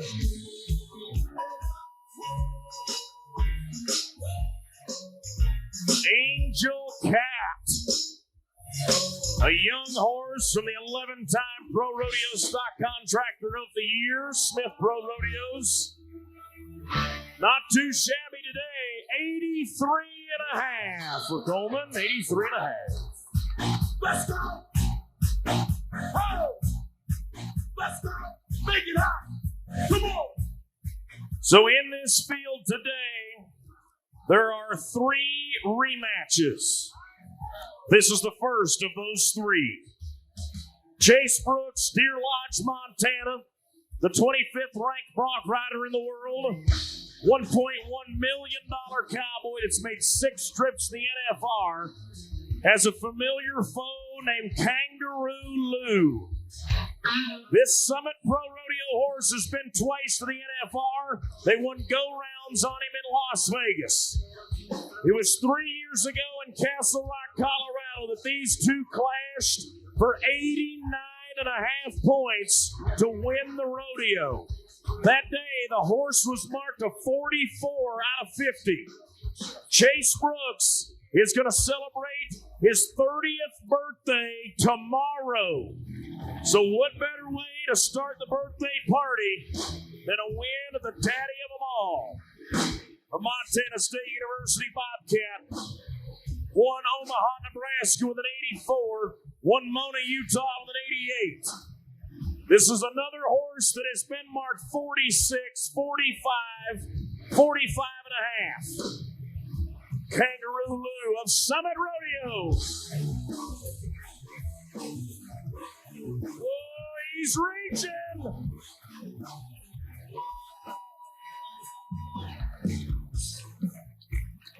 He was reaching with his feet, but unfortunately, it was after the judges. Now, hold on a second.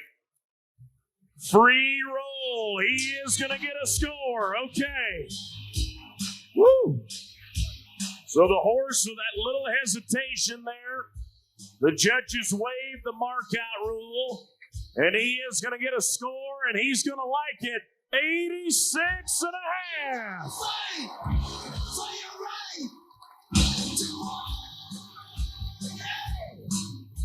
Quickly going to chute number 4 in Union Wireless. Logan Cook of Alto, Texas, 20th in the world, has the horse of the day, the Black Tie. 1 year ago on this day, Ryder Sanford rode this horse to a brand new arena record of 92.5 points. The last time these two met, the horse bucked him off. Go ahead, Logan. Go ahead. good.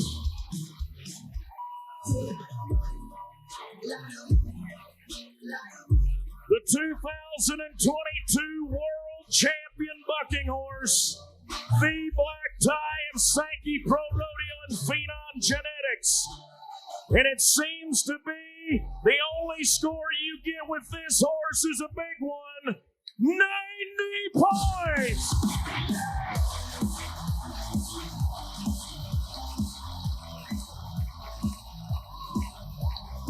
I couldn't even tell you the last time they've been less than 90 on that incredible world champion bucking horse. Wade Sankey and the family, phenomenal horse, buddy, phenomenal horse. So the bar's been set. Now Parker Fleet of Axtell, Texas has got to beat it.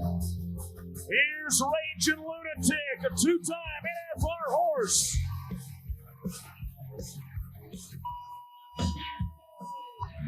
Brookman Rodeo Company, Raging Lunatic.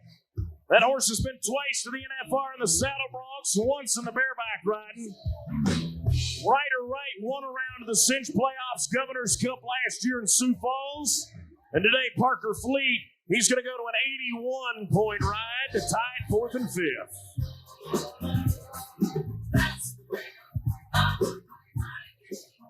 The bronc riding champion today going to pocket a little over $8,100 to the good. Chute 7, Coors Buck and Chute. Wyatt Casper from Miami, Texas. Last August, he won the Extreme Bronx Tour finale in Rapid City with a 92-point ride. He's got a new star NFR horse last year named South Point Buckles.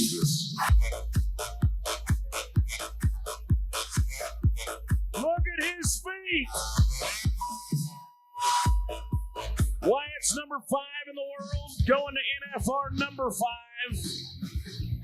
South Point Buckle, the horse that Logan Cook won Waxahachie, Texas on. Look at that replay. Look at the hang time. Look at the jump. Look at the kick. Look at the score. 89 points.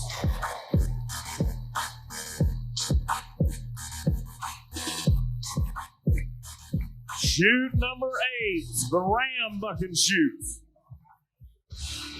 Now we turn our attention to Millstone, Montana. Sage Newman is one spot above Wyatt in the world standings at number 4, also trying to get to NFR number 4. Dance Hall Dreamer, a 2-time NFR horse in Smith Pro Rodeos. Statler Wright was 88.5 to win around in Fort Worth in January. This is another horse that put together a 46.5-point trip in Lufkin. Sage, the Montana State University CNFR Cowboy in 2017. Won the first round of the Pendleton Roundup last year with an 88. Today, got to be 90.5.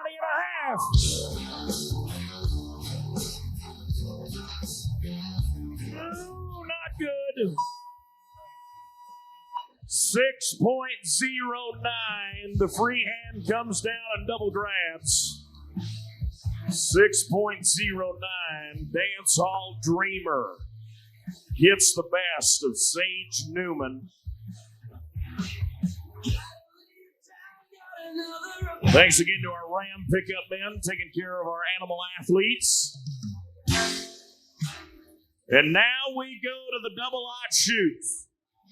To the college national champion saddle bronc rider named Gus Scalliard of Morse, Texas. Can't walk. Walk the aisle. Summit Pro Rodeo brings us another 2-time NFR selected bucking horse. Gus Scalliard, the number 3 ranked permit holder, a Tarleton State University standout, clashes with Catwalk. How about 88.5? Let's go! Let's go! Let's go! Let's go! Let's go! Let's go! Boy, there is a lot of big rides he's made this year, but none any bigger than that one here today. They say I walk like a king, talk like a king. You can act around now, say the same thing. They chasing the fame, they all want the name. But they ain't got what's running through these veins. Say I walk like a king. Time to walk like the king and talk like the king. And Lefty Holman, if you want to be the king today, it takes 90 and a half. Charlie's Angel, twice to the NFR for Smith Pro Rodeos. Lefty's number 3 in the world today. And the 1-2 men are not here in this finals. Come on, Lefty.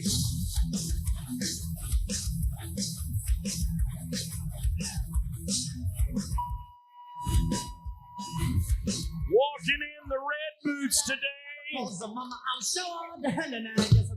Lefty Holman, one of the double-bred bronc riders in this business. From the Holman family on one side. And man, what an effort he put forth today, Lefty Holman and Charlie's Angel. He'll now take command of the number 4 spot, 87 and a half. Greatness, yeah, it feels like greatness. Woo! Greatness, yeah, it feels like greatness. So here's the third of the 3 rematches today. Alan Bohr of Axtell, Utah.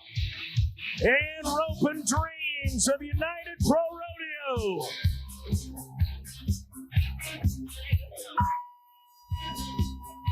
Four years ago in Fort Worth in January, he was 84 and a half on that horse from Danny and Connor Reagan, a United Pro Rodeo named Ropin' Dreams. And Alan Bohr today is going to get a point better, 85 and a half for Alan.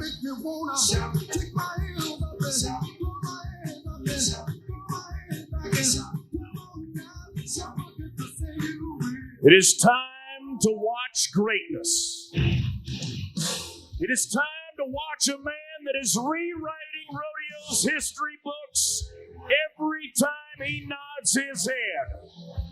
4-time reigning world champion saddle bronc rider, 4-time Canadian champion, 4-time Ponoka champion, 3-time Calgary Stampede champion, but he has yet to win the daddy of them all. $2.1 million, a second-generation bronc riding phenom from Big Valley, Alberta. The number 6 ranked bronc rider in the world, this is Zeke Thurston. Climbing down on board an NFR horse from Smith named Dreamliner. Horse marked a 45 and a half in Amarillo. That means he could be 91 points today. Here's Zeke.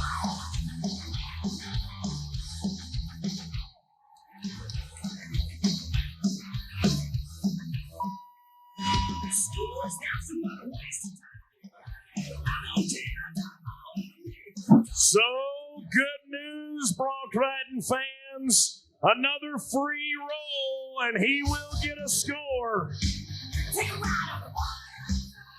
That horse kind of runs him down the post just a little bit with his right foot.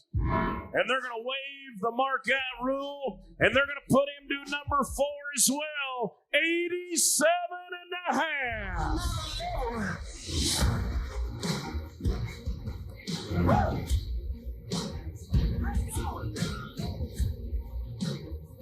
And then there was one.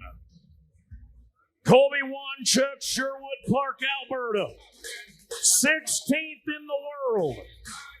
He is less than $7,500 out of the top 15 in the world today with 2 months left to get inside to go to the NFR. That would be his 3rd NFR. And speaking of 3 NFRs, this horse has seen them. Originally for the TNT Rodeo Company, now under the Smith brand, named Cancun Moon. Tanner Butler was 89 to win Mandan over the 4th of July, and they've won round rounds in the Thomas and Mack in Las Vegas on this horse. Colby was 90 points here 2 days ago in his semifinals. The man that learned from two of the best to ever do it, Mel Highland and Winston Bruce. 3 world titles amongst those two guys. Now Colby, destined for his own. Stay with him, Colby, stay with him.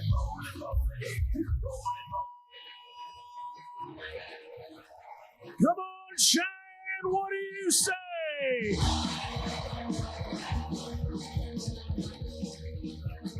Cancun Moon. And I promise you, every time that horse bucks, Mitch Terrell is smiling down from above. Colby, 88 and a half.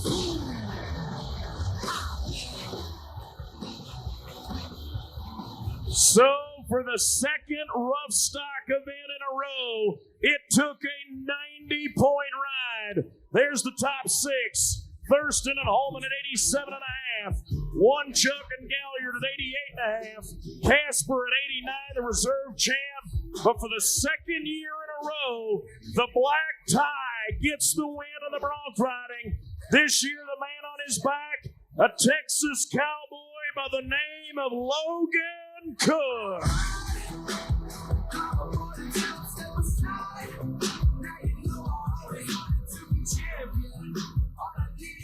Alto, Texas is going to win the bronc riding. Kyle, it was 3 years ago, almost to the week, that horse bucked him off in Filer, Idaho. But today he gets the revenge on one of the biggest stages in rodeo. Well, that's right. It's not just about riding one. It's about dressing one up. And you had a first-hand scouting report on this horse from a couple of years back. You had your hands full today, but you did do what you needed to do. You dressed him right up to win with a 90. Yeah, that was a great horse. I got on him a couple years back and got me down. And Ryder Sanford actually got on him last year, my traveling partner, and come out with the win. It's just a great horse. Well, that's no doubt that's a big part of this, but you had a pretty snappy field of bronc riders to get by as well. You just barely edged into the semifinals. I think you tied for 4th in the first round. And then you were second in the semis. Kind of been working your way up here, Cheyenne. Feels pretty good, don't it? Oh, it feels great. Yeah, just lucky I drew some good horses to get by them, and then got the best one in the pen today. I want you to talk about what bronc riding means to history and tradition, and what Cheyenne means to bronc riders today. Well, it's the daddy of them all. It's the best of the best, and just glad to be here and come out on top. All right. Well, how about some hardware? Does that sound good? I got Jason Bain right here. He's our rodeo committee chairman. We're going to let him present the buckle to our champion today from the general committee of the Cheyenne Frontier Days Rodeo. We've got more friends with us today from Union Pacific Railroad. Nathan Anderson, Senior Director of Public Affairs. And we talk about bronc riding being one of the oldest events here at Cheyenne. Back in the early days, that's what they did. They rode steers, they rode broncs. And the Union Pacific Railroad was right there as a big part of it. As a matter of fact, it was the Union Pacific and some from down in Denver that used to send up the Denver Post Special, sending loads of passengers here to the Cheyenne Frontier Days. Thank you to Union Pacific for continuing a partnership. Dasbot Coffee is with us as well, right here at Cheyenne, the north location. Maria Kelly and Isabel Kelly with us today. Hey, we're going to let him hop on that good black horse and make a trip around his second black horse today that he will ride. This one might be a little smoother than the last one, but boy, what a bronc riding. Congratulations to Sankey Pro Rodeo and Phenom Genetics. The Black Tie, the winning bucking horse for the second year in a row. 90 points this time around. How about it for your saddle bronc riding champion? That is Logan Cook. Well, this could be the year that Logan Cook from East Texas qualifies for his first National Finals rodeo. He came in number 20 in the world standings this week. He did already have one major under his belt this year at Red Bluff, California. Looks like he's got the ship turned the right direction. Congratulations to Logan Cook, and also, again, to all the stock contractors. Horses were outstanding. When we come back, you'll see Coleman Proctor in his second event of the day as he is racing and chasing and trying to win that all around against Wacy Shala. Team roping around the corner. You're watching the championship round of the Daddy.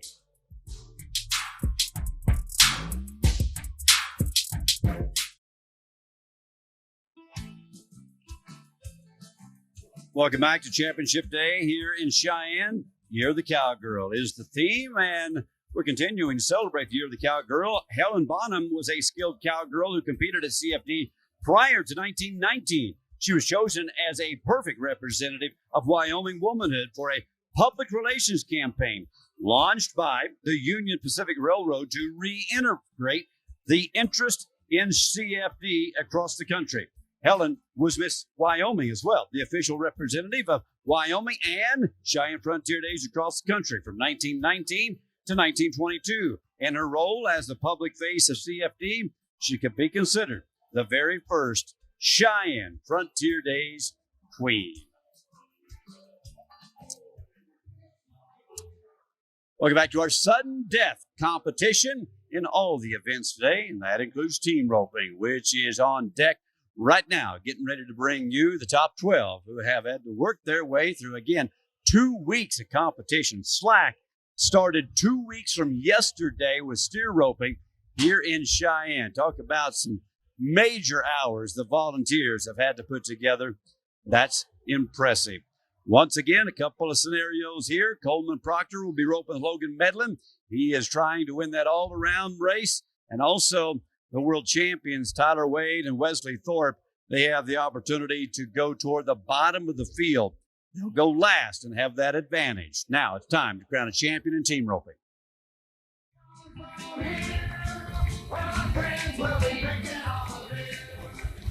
First team, Cole Thomas, Meadville, Mississippi. Dylan Alstrom, Hooper, Utah. Steers moving down, getting it into the camera pit. We'll get up close and personal with all our photographers. And we're going to look to the official time from our timers down at shoot 9. Yeah, Garrett, I don't know. 13 flat. I don't know if people know there's people under here. Yeah, the people in the B stand probably don't realize that there are people underneath you. A whole bunch of folks down there taking pictures. When we talk about it being the camera pit, well, it is the camera pit. Here's Clayton Van Aken, Cullen Tiller, Yoder, Wyoming, and Old Colorado. Sticks the slick horn catch. Sweeps up. Only one of them, though. Sweeps up a 5-second penalty. 12-9 goes to 17-9. 17-9, the total time for Van Aken and Teller. Hey, we want to say thanks to our friends at Samson Energy, along with MSI, Mechanical Systems Incorporated. They are the folks that sponsored the Rookie Bronc riding and the Rookie Bronc Futurity all week long. So thank you to Samson Energy and MSI. Now we're going to Hayes Smith, Justin Davis, Central Point, Oregon, Cottonwood, California. Justin just outside the top 40 in the world today. A win here would help his cause. 8.3 to go to the lead today.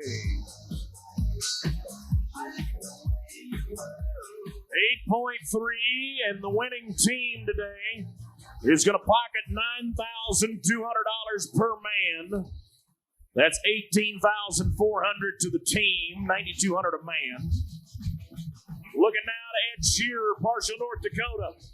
Taylor Brower, also from Partial. Into the big red gate. They're going to slip one also. 14 flat becomes 19 flat. 19 smooth for Shearer and Brower. Now north of the border we go. Dawson and Dylan Graham from Wainwright, Alberta. 19th on the head side, 22nd on the heel side.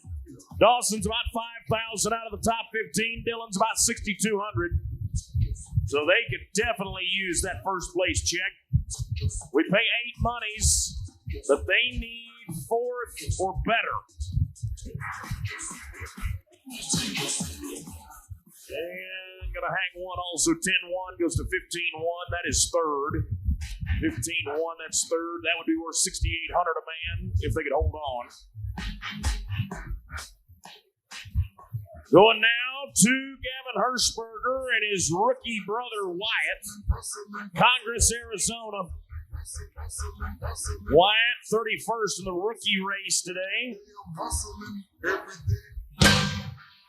Steers moving on in a hurry. And he's going to try to fish it on. Not going to work. No time for the brothers Hirschberger.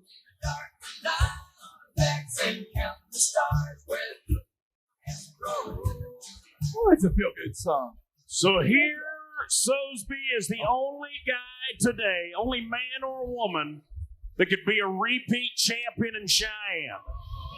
Billy Bob Brown of Carbon, Texas. Last year won this rodeo with Kirby Blankenship. Today he's trying to do it with Josh Patton of Shallow Water, Texas.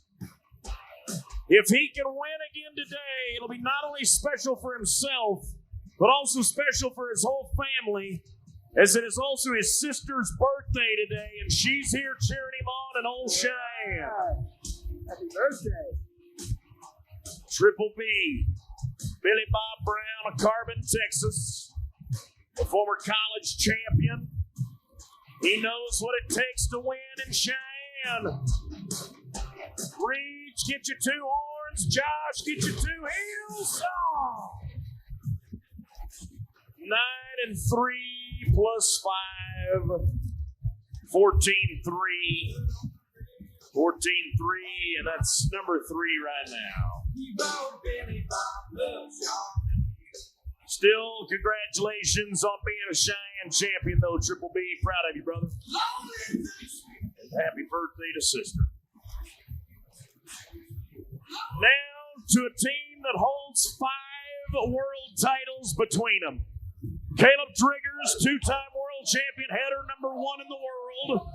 Junior Nogata, 2-time team roping world champ and an all-around world title. He's number 2 in the world. Just $4,000 out of the number 1 spot in the world standings. 8-2 or faster, and they go to the lead in Cheyenne. Caleb play a little catch up on the short handle. Junior lay back. 10 and 8. 10 and 8 goes to number 2. That's worth $8,000 a man. And right now, that would put Junior Nogata back into the number 1 spot in the world standings. Still with 2 months left to go. Now we go to the Ben brothers. This is Wawa and Brandon Ben of Peridot, Arizona. 4 teams left. Got to be 8-2, fellas.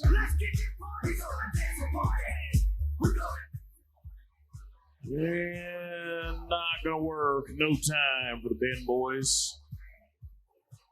So back to the all-around race we go.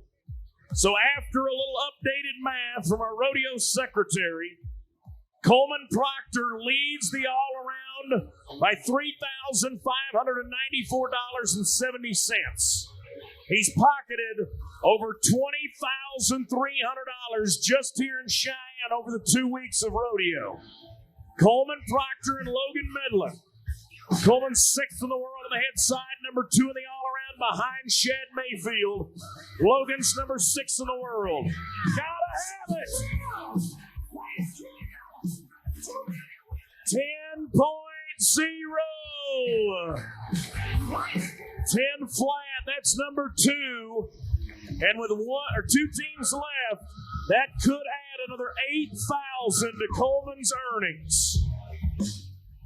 So with only 2 left, he's going to finish no less than 4th, and that's worth $5,600 to try to grow that lead back above Lacey Shala.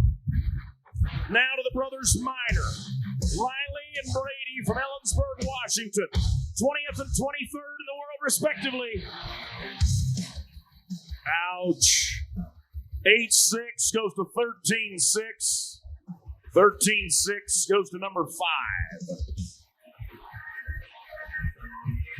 One team left, and they just so happen to be the reigning world champion Team Ropers.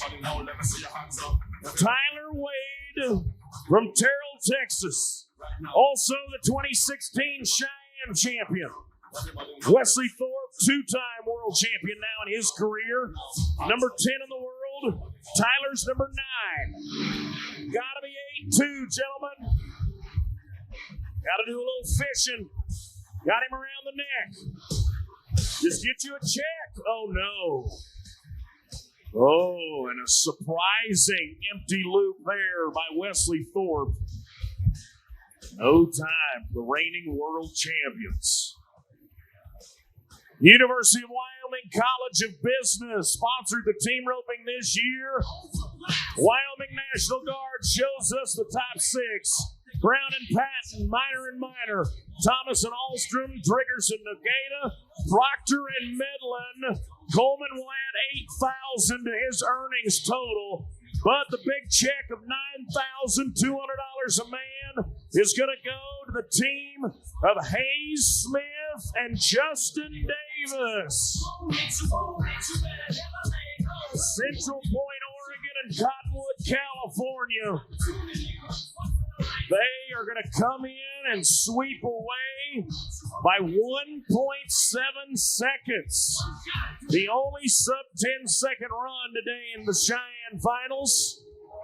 Congratulations to the boys from Oregon and California.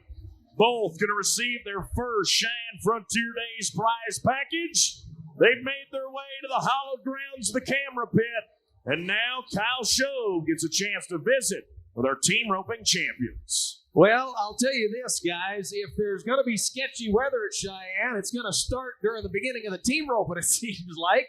You guys kind of quietly just hung around. You didn't place in the qualifier. You did. You were second in the first round, kind of came out, make the cut yesterday, placed in 5th. But it doesn't matter when you come in here and it's a clean slate. You just took care of business. Yes, sir. All the way through, we just drew, good enough to make it back. And I'm just very thankful to draw that loper today.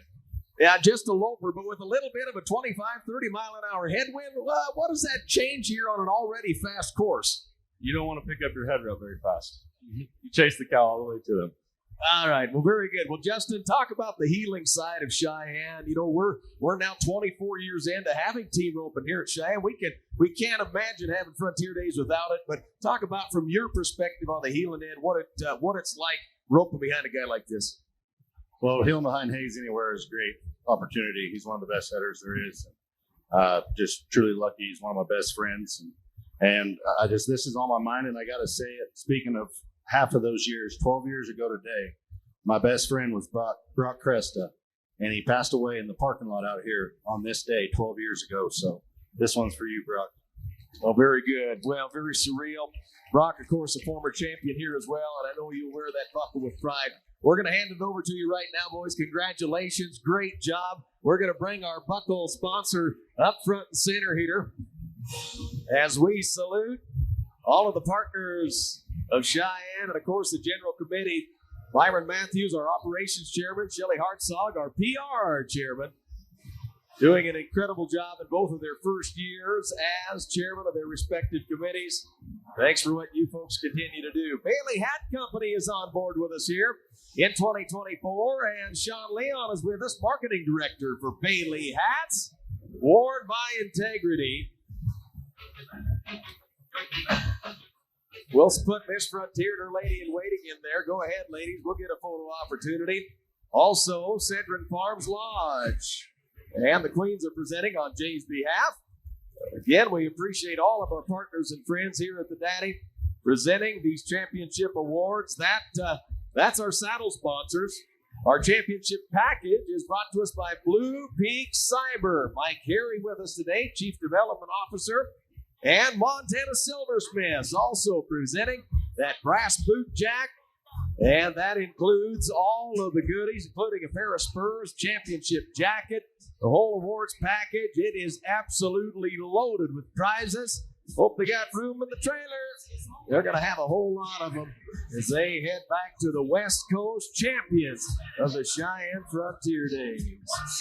We're going to let them ride one time around this arena as champions. Once again, congratulations, Hayes Smith, Justin Davis. They are going to remember this day forever. And obviously, as we heard in that interview, a very special day in the team roping community, a very somber day in the team roping community. As this one was for Brock today, your team roping champions of the Well, day. congratulations to the horseshoer, Hayes Smith. Not ranked in the top 50. Justin Davis from 4-Star Rodeo and Company, 41 in the world, 1 NFR qualification. But today is their day as the wind has picked up, and somebody got a great souvenir there in the contestant seating as those guys are taking a trip of their lifetime around Cheyenne Arena. And a big congratulations, and we will continue crowning champions here in Cheyenne. Steer Wrestling, Jesse Brown and Dakota Eldridge will headline the crew coming up next.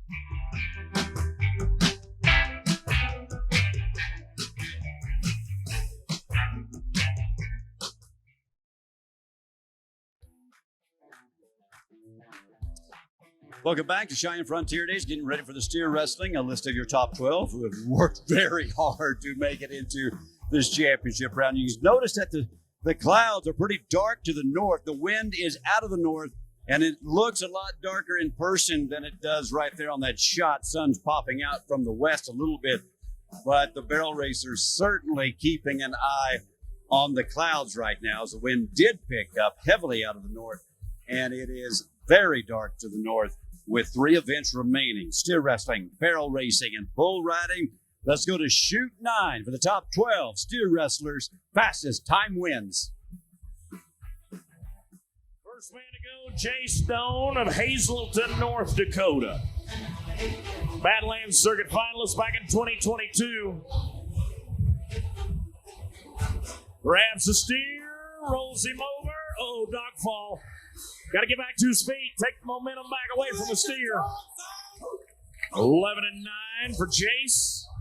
11.9. Coleman County and Coleman, Texas. That's the home of Walt Arnold, a 4-time Texas Circuit finalist.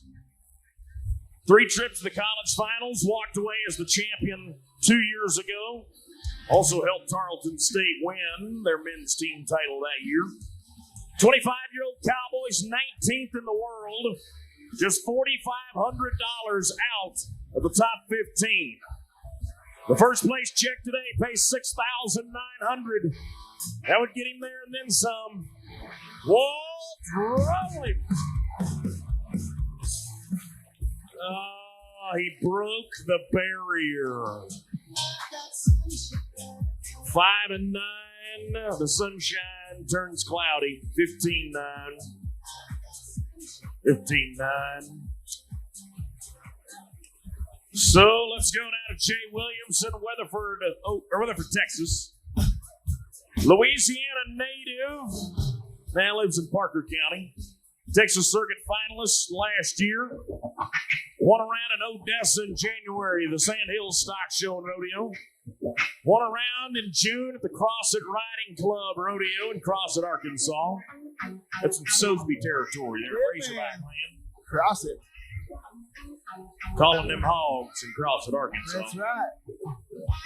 Jay Williamson, the husband and father, and got another baby on the way.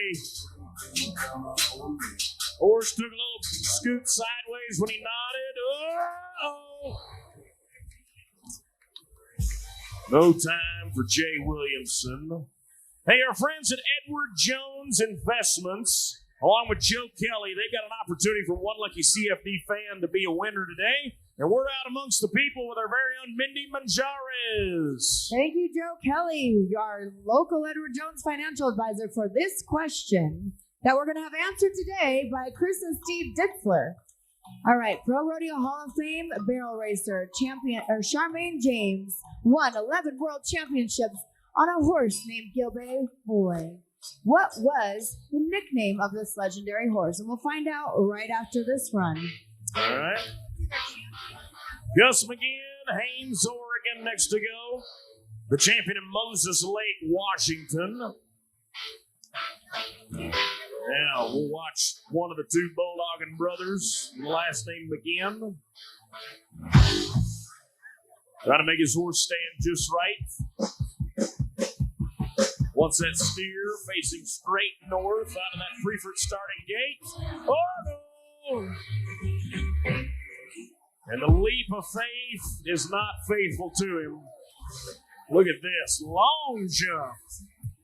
No time for Gus. Okay, Mindy, do they think they know the answer? All right, our friends from Spokane are ready to answer. Is it A, champion, B, power, or C, scamper?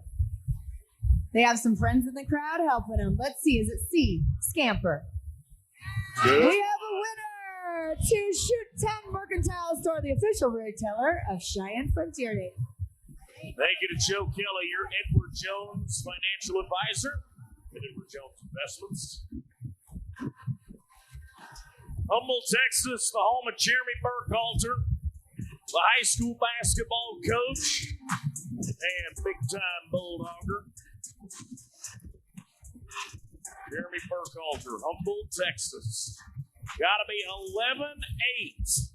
11-8, and his 2 runs in our performances so far, they've been way under that. In the wind today, grabs the steer back to, oh, no way. Man, what a tough run today. Folks, could you give a little consolation love to Jeremy Burkhalter today?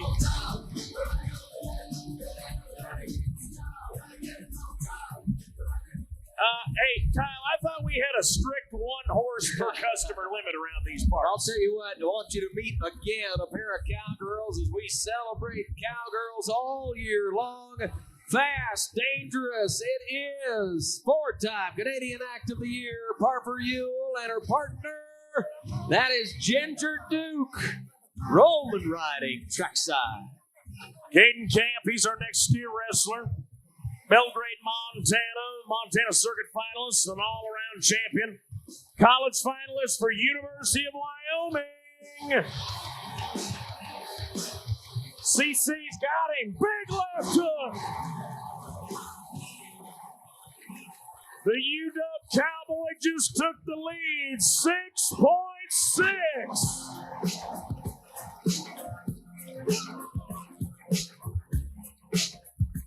Nice run, Caden Camp for the Big Sky Country of MONTANA. Yeah, Montana's usually here on Championship Sunday. Montana had the steer wrestling champ a few years ago. My first year here, as a matter of fact. That's right. Montana won the steer wrestling. Always well represented. Now we'll go to Hawaii. Tryson Calavaya from Hilo, Hawaii. 26th in the world, 2-time Prairie Circuit finalist, the reigning champion of the Prairie Circuit. Competed in the college finals last month, the NFR Open this month. And he'll say aloha to the number 2 spot, 8.1 for Tryson, 8.1. Hey, real quick, Kyle, we've got a very special lady joining us over in the B stand. She is celebrating 50 years ago as Miss Frontier. That is Miss Beth Murray Edwards is joining us in the house today. She is Miss Frontier 50 years ago and is back with us today on Championship Sunday. So, hello, Beth. Glad to have you back with us on Frontier Park. Jacob Wang, Laramie, Wyoming is next. Yes, he is another University of Wyoming steer wrestler.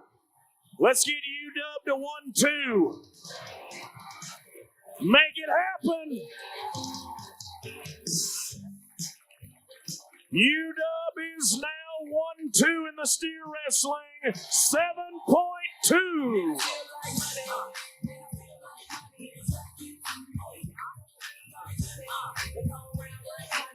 Caden Camp, Jacob Wang. Let me tell you a little something on Jacob Wayne. He's Okay. excited he's placing because earlier this week he knocked his front 2 teeth out, and he said he really hoping to win a little money so he can fix his teeth. Hey, we've got ladies down on the track, Roman riding. Watch this. We're going to set them up like we used to do back in the 1920s.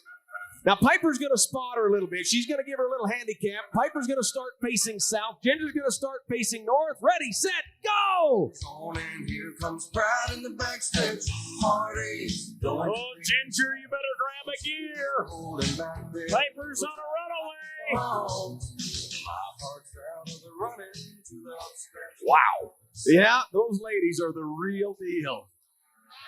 Jesse Brown, he's the real deal in steer wrestling, Baker City, Oregon. Oh.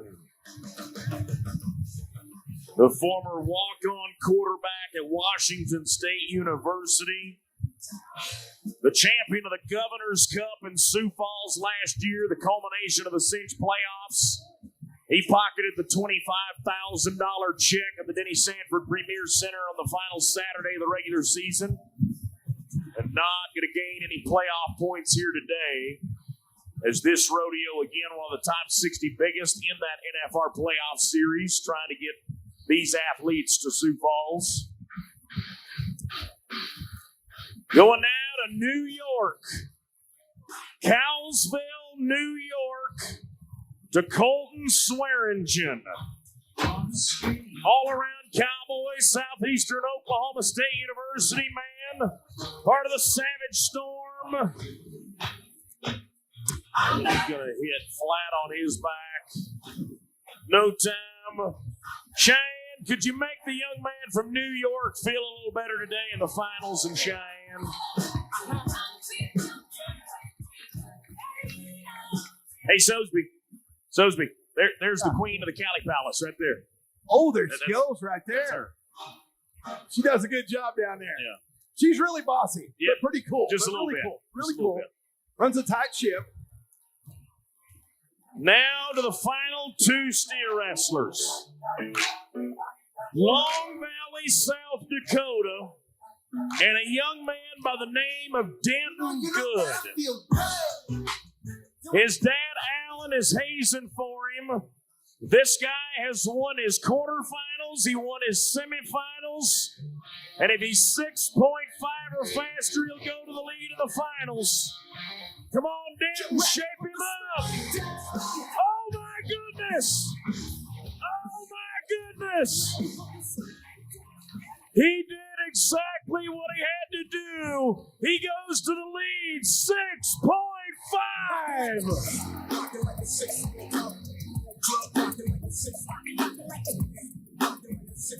One man left to go. One man left to go. And it just so happens to be the number 2 ranked steer wrestler in the world. Dakota Eldridge of Elko, Nevada. $1.7 million man. 10 trips to the NFR. 2012 Rookie of the Year in the steer wrestling and the all-around. 6.8 seconds. 6.8. So now, let's take a look at the leaderboard. What a Wyoming National Guard board it's going to be. Jay Stone in 6th. Tryson Calavaya, Jacob Wang. Dakota Eldridge finishes 3rd. Caden Camp is 2nd. But the second generation steer wrestler from Long Valley, South Dakota, with his dad hazing for him today, your steer wrestling champion, Denton Good. Biggest what? Biggest what? Biggest what? Biggest The ranch cowboy, the pickup man, he is a true all-around hand, and he is going to win the steer wrestling at the Cheyenne Frontier ladies. Holy cow. Kyle, I'm going to be honest. I'm jealous of this one right here. Congratulations, Denton. Job well done. Denton, there are many world champions that have never been able to strap on a Cheyenne Frontier Days buckle. You're going to do it at a young age. I've got a feeling this won't be the last we hear about Denton Good. I appreciate it, Kyle, man. I just want to say something. I got some family up here. I can't thank them enough. I got family in Wisconsin. Without my dad, Hazen, my brother's horse, I couldn't do it without my family. Well, you come from a family outfit up in South Dakota where you guys just don't rodeo on the weekend. You're cowboying all year long. Your dad's competed here. He's probably hazed, thousands of steer wrestlers here over the years. Talk about your history here at Cheyenne and growing up around all that. I grew up here watching my dad, my uncle, Ryan Richardson, Jason Alton. He was standing in the box today. Man, you can't. It's an unbelievable feeling to watch it from 3 on up and then be able to compete here. You can't beat it. Not only compete here, but beat them all and come out on top. What's the plan from here on out? You headed back home. I know we kind of met at auction school years ago. You're still doing a little bit of bid calling. What else you got on the agenda? Man, I haven't been rodeoing much this year. As far as bulldogging, I've been picking up for Dakota Rodeo Company, and I think I'm going to keep picking up. I really like it, and this is a goal to win this rodeo. So we got that done, and now we're going to go to picking up. Well, congratulations. I'll tell you this. You know, there's a lot of kids that look out and think that these guys got to come here year after year to do it. You've done it in a quick fashion. What would you say to all of them?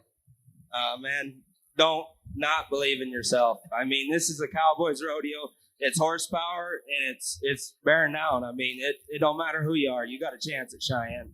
Well, that's outstanding. Couldn't be more proud of you, my friend. Stay right here. We're going to get you the hardware, all right? It's Denton Good and Colonel John Hunley of our military committee. He will finish out his year this year as the military liaison and chairman here at the Cheyenne Frontier Days. And Miss Frontier, Caitlin Garcia, Haley Turley steps in there as well. Now the saddles and its Style Surveying Services. They've been a long-time partner here at Old Cheyenne as well. Brad Style and Jeff Jones, co-owners of Style Surveying. He'll get awarded that champion saddle that has shades of 1897 from the color to the type to the style of the tree. Beautifully done, these saddles. And again, thank you to Style Surveying. Championship package brought to us by Burns Insurance. Max Carre, branch manager. Also, Taida Baldwin stepping in with Burns Insurance. We couldn't do it without the many partners and volunteers here at Cheyenne. Denton Good, you know, he talked about not being able to do it without a strong family, strong force behind him, and it came true today as his dreams come true, winning the steer wrestling here at the 128th. I'm proud of all of our champions today, but I could not be any more proud of this Long Valley, South Dakota cowboy. What a story theme we have going on. With the exception of Shad Mayfield, today has been the day of underdogs. Denton Good's only 20 years old. He's only been to 10 rodeos total for the year. He's won $1,300, not ranked anywhere, as this is not like the Houstons and the San Antonios, where it's limited to the top finishers, as if they can come through the qualifiers from way down the list and end up here on Championship Sunday and get a win. As I said, kind of the U.S. Open of rodeo. It is here today, that's for sure. Barrel racing and bull riding yet to be determined. We'll take care of that business on the other side of this break.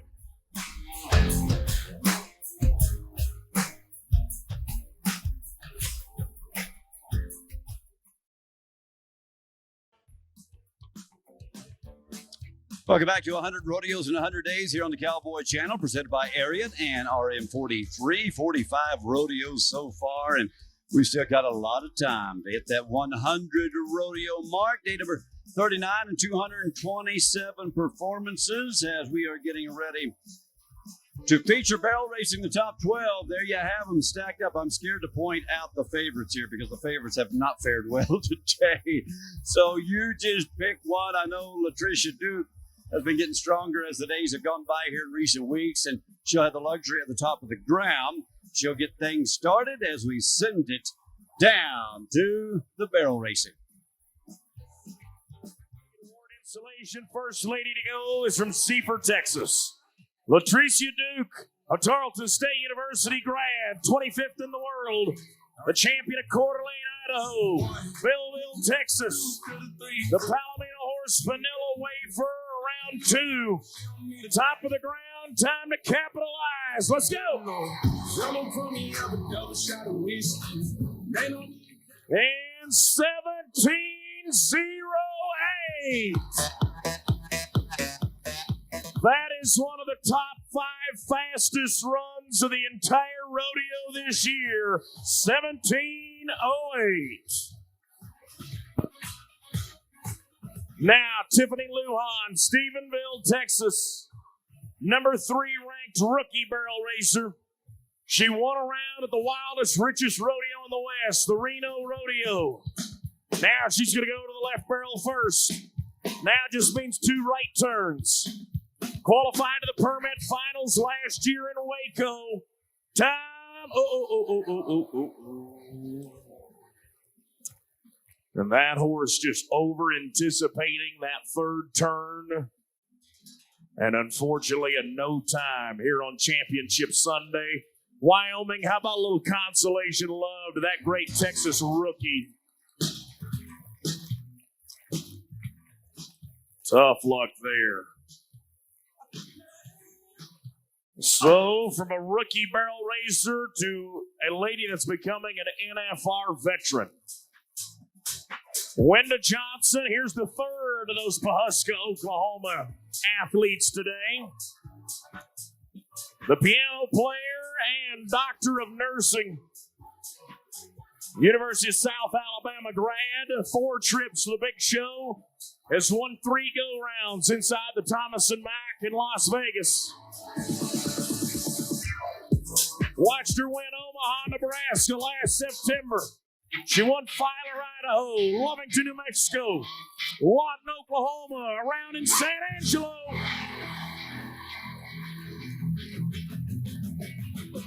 $17.24 for Wenda, $17.24. So when we talk about rodeo families, of course, the big story from the one we just watched with Denton Good, whose uncle, Chuck Kite, won the bareback riding back in the mid-90s here. This lady, Jordan Briggs, her mother, Christy, won the barrel racing 4 times here in the 90s. Now Jordan is a world champion barrel racer, NFR champion. Her and this phenomenal horse, Rolo, they love running barrels, and they love Cheyenne.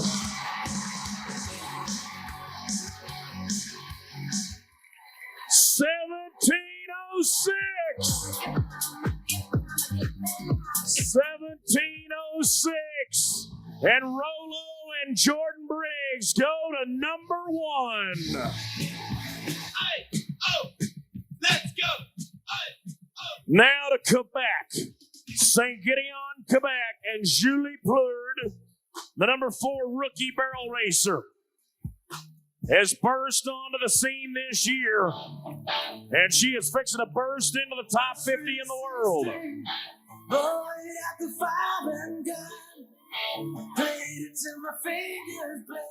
Canada, it's time to go. 1760 for Julie, 1760. The barrel racing champion pockets a check worth over $10,700 today. And let's go to a lady that has pocketed one of those checks before. Andrea Busby is a Wyoming native that won this rodeo in 2022. Went to college at Montana State to get a nursing degree. Now lives in Parker County, Brock, Texas. Smooth around 2. Wyoming, she's one of yours. And a 1754 for Busby, 1754. So New Holland Tractors is going to clean up our barrel racing track for us at the halfway point, making it New Holland Tractor Corporation one of our new partners this year. And as they halfway point of the barrel racing, they are going to groom that ground. We're going to take a break, and we'll be back shortly with a second half of the barrels.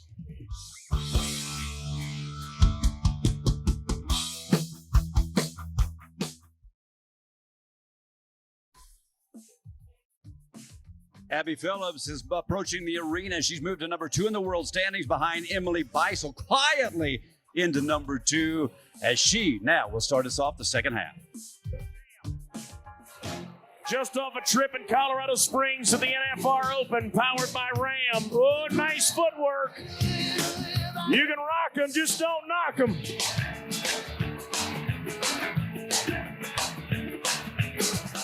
Clocks in at 18:08 today, 18:08 for Abby.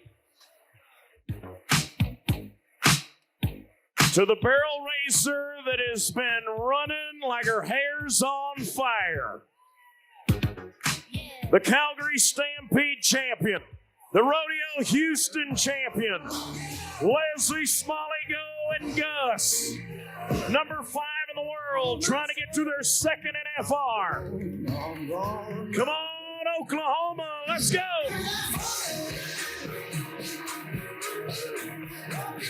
$17.40 today, $17.40. And for the duo that's already pocketed over $15,300, that fourth place check would add another $5,100 plus to it. She's the lady that's won the most money in the barrel racing coming into today's finals. Let's go to another NFR qualifier. This is Sabrina Ketchum of Yeso, New Mexico. Baby, work it. A champion in Socorro, New Mexico. A graduate of Western Hills College and Colorado State University. Wyoming, where's all the ladies? Clocks in at 17:89, 17:89 for Sabrina. And the Jay-Z song was on. And the Jay-Z song was on. Put my hands up to 3 to go, and this one is a former college national champion. Taylor Moykins, 23rd in the world. Montana State University's CNFR champion in 21. The last 2 years has been the reserve champion for the Bobcat Nation. She's also the reigning Montana Circuit Finals aggregate champ. She also just made a trip to the NFR Open a couple weeks ago. 1 to the right, 2 to the left. Taylor Moykins, Cooley City champ, Rapid City champ, now get you a CFD title. 17:42 for Taylor, 17:42. 2 left to go. And one of the greatest stories in barrel racing is this lady from Abilene, Texas.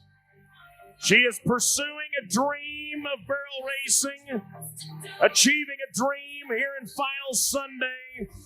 This is the cancer survivor, Angela Gatter. This is Jackie's mom. And round 1 to number 2 we go. When she rounds this third one, Cheyenne, we need you now.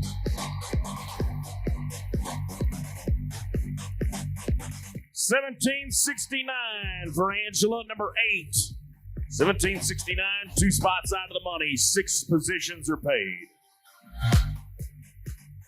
But the final lady to go has one of those CFD titles. Her father has a legacy steer roping title the same year she won the barrels. Sherry Servey, Marana, Arizona. And a horse named Money May from the great Stingray. 4-time champ of the world. $3.3 million in career earnings.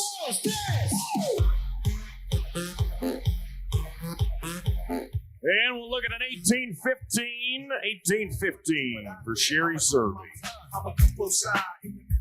Well, the family story is being completed today in our Ward Insulation Barrel Racing.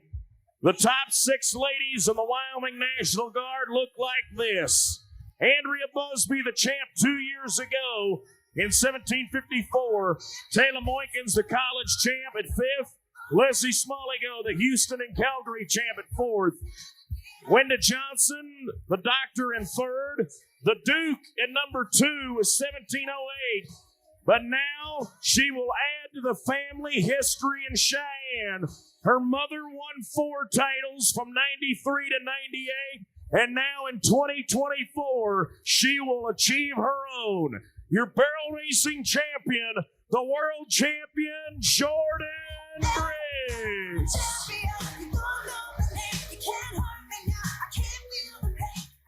3 years from her gold buckle, she will add a Cheyenne buckle to the family legacy. And this one's going to be special, Kyle. Well, I'll tell you what, things kind of come full circle. There's been a lot of talk over the years and all the success that you've had, kind of following in Mom's footsteps. But how special is it to do it here where they owned this place for many years? Yeah, I still got a big shadow. I have to stand up here 4 more times to beat her. But I'm sure happy to be up here today. And you don't know what this rodeo means to me right now because I didn't have $1 come June 1st. And I think Rolo's won almost over $50,000 the last 2 months. Talk a little more about what Cheyenne means to win this rodeo beyond just the win. I don't care if you have a gold buckle or you're a rookie, this rodeo is scary. It is so intimidating, this arena, the crowd, it's loud, it's really hard. And I was like almost puking nervous, and I've ran a lot of barrels in my life. I want to touch briefly on your horse. Of course, a lot of rodeo fans that follow certainly know this great horse that you have, but it's always a little different coming here, and the ground's been awfully good, it seems like this week, but it's never a given that anybody's going to be on top of the heap at the end of the day. So how much does that play into that partner that you have? In barrel racing, we're nothing without our horses. I mean, we are just monkeys sitting up there for the ride, and Rolo's one of the best horses ever, and we are so blessed in our family to have 2 horses that could excel here. Okay, one more thing, and just to set the record straight, I know you're more than just a monkey up there. There's a certain element of being the jockey on these horses because they don't do it alone. But let's talk about the legacy of cowgirls here, especially in Cheyenne. And as we honor cowgirls this year, what does it mean to be the one that wins it on the Year of the Cowgirl? It's really special. My mom won it on the 100th year and has some really special stuff from that I've played with since I was a little girl.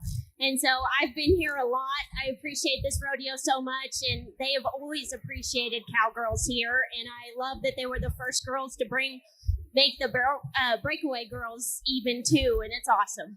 Well, outstanding. Big congratulations to you. Stay right here. We'll get you your own hardware, all right? Here come the ladies. And we say hello again to Shelly Hartzog. She is the PR chairman here at Cheyenne Frontier Days. And she will be stepping in to help award that buckle along with Miss Frontier and her lady in waiting as we get ready.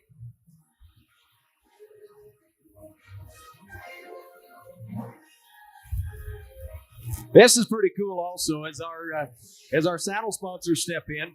This is Pure Dixie, one of the most popular, most frequented booths at the trade show here on Frontier Park. Dixie herself is here. Dixie and her husband Kirby, the Berger family. Also, our champion Jordan will receive a Pure Dixie cap with a specially made patch that goes on the front of that. Says 2024 Cheyenne Frontier Days champion. We also award her the package. Yeah, you're not done, Jordan. We're going to keep loading you up. Little breezy up here. That's all right. Wyoming Home. We say hello to Carmen and Isabella Hess, owner of Wyoming Home, a beautiful store right here in downtown Cheyenne. And if you're attending a parade one day downtown, you make sure you stop in, see the good folks at Wyoming Home. They are our championship package sponsor here in the barrel racing. You're not done yet, because here's the cool deal. Your mom got a few extras during the 100th. It's the Year of the Cowgirl. You get the bronze. How about them cowgirls is what it's called. John Lamb Chairman of Sweetwater, and daughter Ella, daughter Abigail are all there with Jordan Briggs as we celebrate the Year of the Cowgirl. That again, a replica of the statue that was placed out in front of Frontier Park just weeks ago, created by artist of Buffalo, Wyoming, D. Michael Thomas. And again, I'll say it because we're celebrating them all year long, but Jordan Briggs is a champion here in our arena and in the world as well. What a cowgirl. Not only Year of the Cowgirl, but it seems to be Day of the Family Champions. So now, for the first time in her career, the Cheyenne Frontier Days Barrel Racing Champion, Jordan Briggs. No matter what, got money on my mind, I can never get enough. And every time I step up in the building, everybody hands go up. Congratulations to Jordan and Rolo, world champions in 21, and now Cheyenne champions in 24. Wait a second, man. What do you think the teacher's gonna look like this year?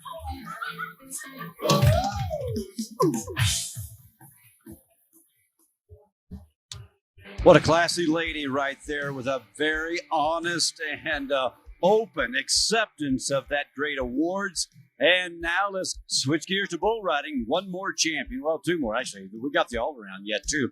But these are the bull riding matchups. We've been talking about those during the pre-show. Everybody's looking towards the world champion, Kai Hamilton and Trump Train. That's the bull everybody wants here. And we'll see if we can make up for the lost ground he had with the injuries this year. He's been out most of the season, remember. And he's a former champion here as well. Let's get to the bull riding.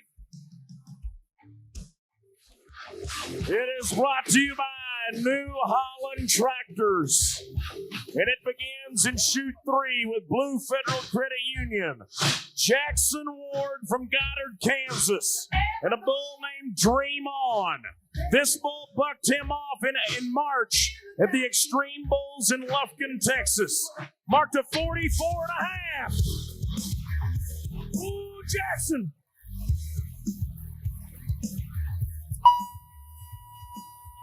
No score today. That bull's now going to go 2-0 against Jackson Ward, the 24th-ranked bull rider in the world. That bull marked a 46 in Kansas City. Time to meet. The final time is low. Your bullfighters down front. 4-time and reigning. Bull on the track. Heads up on the south. Bull on the track. Heads up on the backstretch. Well, now this could get interesting. Big up men headed from both directions. Garrett, you want to go out back like we do the wild horse race and call the action from behind? It might be pretty exciting. I'm going to. This is, I don't know that I've ever seen this before. Well, we've had about 3 horses on the camera pit this week. We've had one jump the fence into the track, but a bull on the track in the backfield. What do you see in there, partner? Well, we've got ropes on him, but he has jumped the inside rail. So now he's gone one step further. And the pickup men have got him, and they're going to just take him to the back pins. Well, the rodeo is going to go on, and we are going to get back inside the bucket chutes with T.J. Gray. Let's ride! Derry, Oregon just won the gold medal in Salt Lake City. Get it the way of the daddy.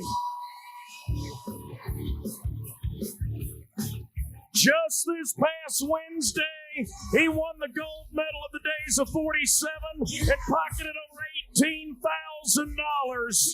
That 22-year-old Oregon kid just rode Smith Pro Rodeo's No Dose for 90 points.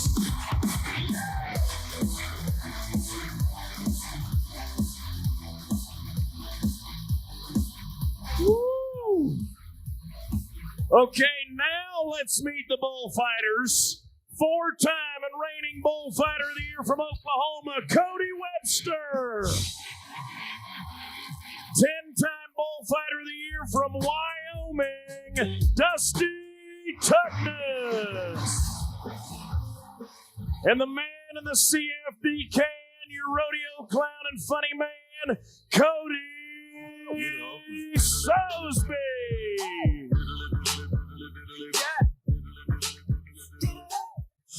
Well, now that we've got everybody good and woke up, let's ride us another one. Shoot one, Albertsons and Safeway. Fulton Rutland of Westville, Oklahoma. Smith Pro Rodeo's Cross Brew. This is another bull that was marked 46 in Kansas City. Fulton gotta have it. Oh, finish it now. 6.12. 6.12, and the 29-year-old Panola College in southeastern Oklahoma State man down in no score.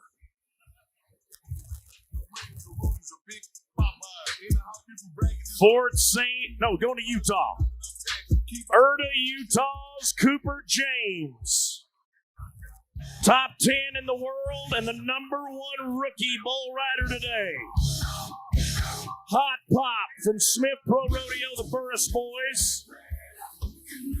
Marked a 45 and a 46 on 2 different trips in Kansas City. Cooper James last year burst onto the scene, and the first rodeo he won was Blackfoot, Idaho, with a score of 92.5. Since then, he has been knocking them down left and right. Cooper James is headed to his first NFR this year if he can keep this train on the tracks. Freeford shoot #1 from Albertsons and Safeway. Here in the New Holland bull riding. Bull's going to start out away from his hand. Right-handed bull rider, left-handed bull. Little fake to the right, now back to the left. Back to the right.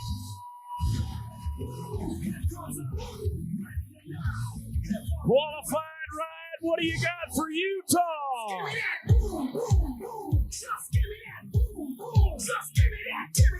And he is going to get one knocked down today for 78 points. 78. Thank you to Borderline Power Sports. They sponsor the wild horse race that's coming up next. So don't move a muscle when the bull riding's over. Devon Energy in the offshoot. Jake Gardner, Fort St. John, British Columbia. 31st in the world, has a 2-time NFR bull from Chad Berger named Safety Meeting. Riggin Shippey was 84 here a year ago on this bull. Jackson Ward was 83 in Topeka. 'Cause I'm cheating.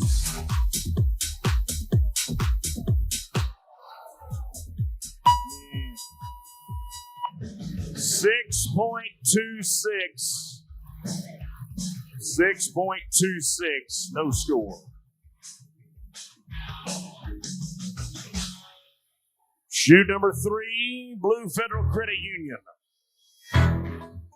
Edgar, Montana's second-generation bull rider named Parker Breding. $1.5 million in career earnings. 4 trips to the big show, 1 shy of his father, Scott, who made 5 trips. Parker holds the record for the most titles at the National Circuit Finals, now known as the NFR Open. He's won it 4 times. The champion of Omaha, Nebraska with 86.5 has Badlands, a Dakota Rodeo, and Chad Berger Bucking Bulls. Parker is 44th in the world, and the first place check today of over 8,200 would help him drastically. Parker Breding, 31-year-old, hanging on for dear life.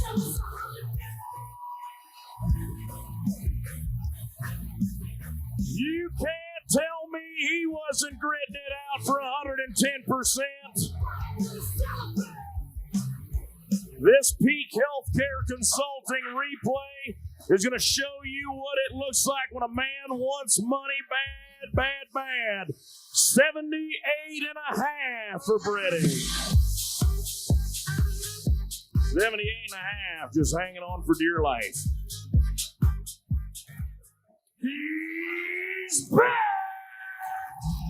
Ladies and gentlemen, if you've not watched one thing at this rodeo today, pay attention to this. The matchup you are about to witness is one that we are lucky enough in a lifetime to witness once or twice. The reigning world champion Kai Hamilton and Truck Train. Dakota Rodeo.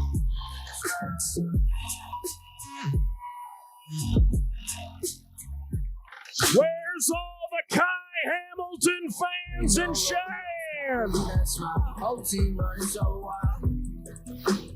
Whole team running so wild. His traveling partner, Stetson Ray, rode that bull twice here last year for 90 and a half in the semifinals and 91 and a half in the finals with the walk-off win. Today, numbers are in 88 points.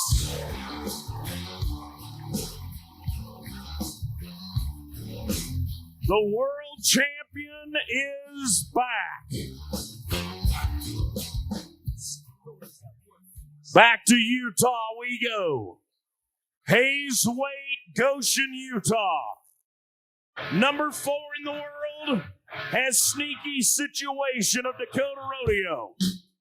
This is the Chadburger Bull that Wasey Shala rode here 2 days ago for 91 points. If Hayes Wade, the NFR rookie last year, can do that again today, he goes to the lead on Championship Sunday. The young Utah man is set to go on a bull that also made his NFR debut last year.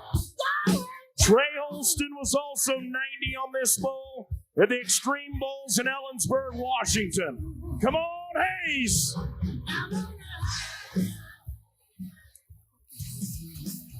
That's the move that gets most everybody on the ground. No score for Hayes Waite. No score.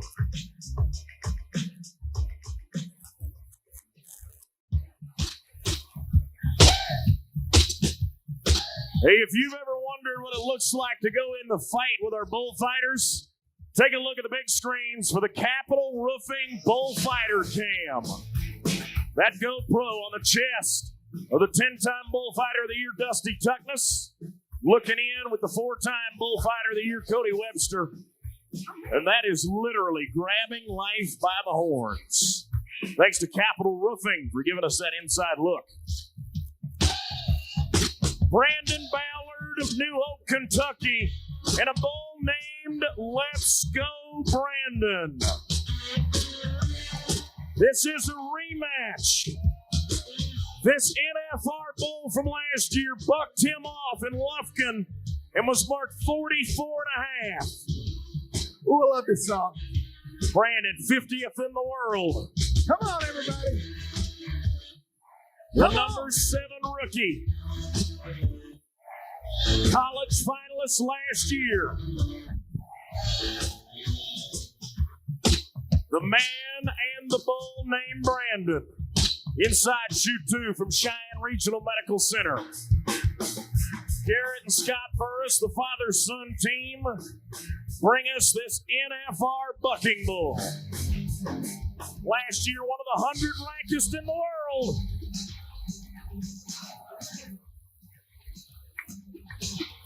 And Let's Go Brandon is now going to be 2-0 against Brandon Ballard, the rookie from the Bluegrass State. Peak Healthcare Consulting replay, giving us another look as the Ram pickup man clean us up one more time.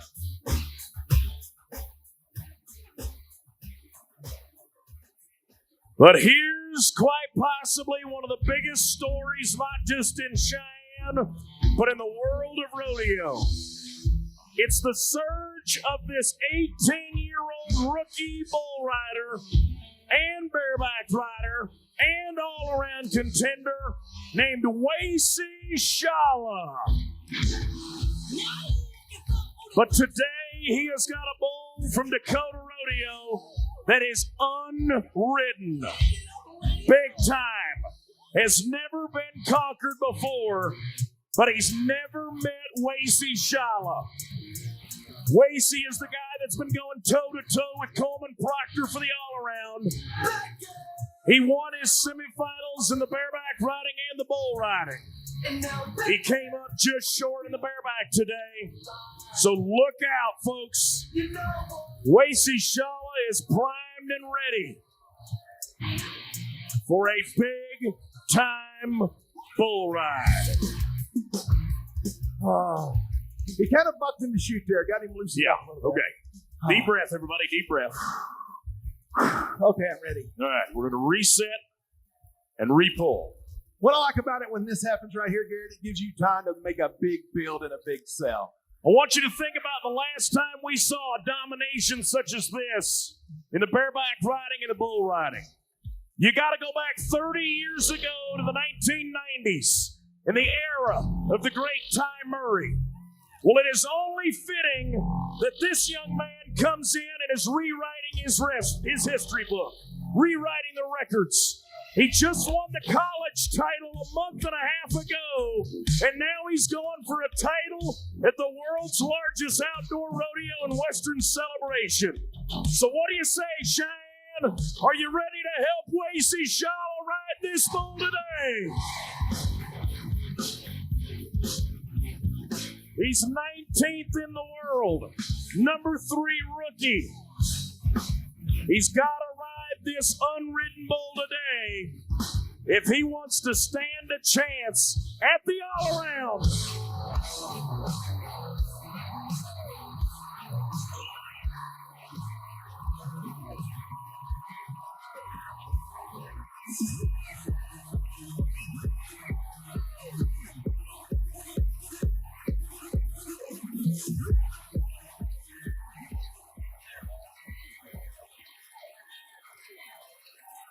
Cheyenne, is that all you've got?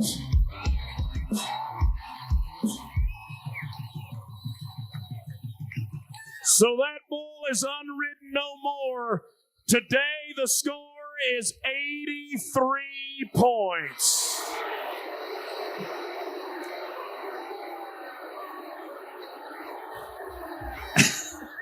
Are you so mad?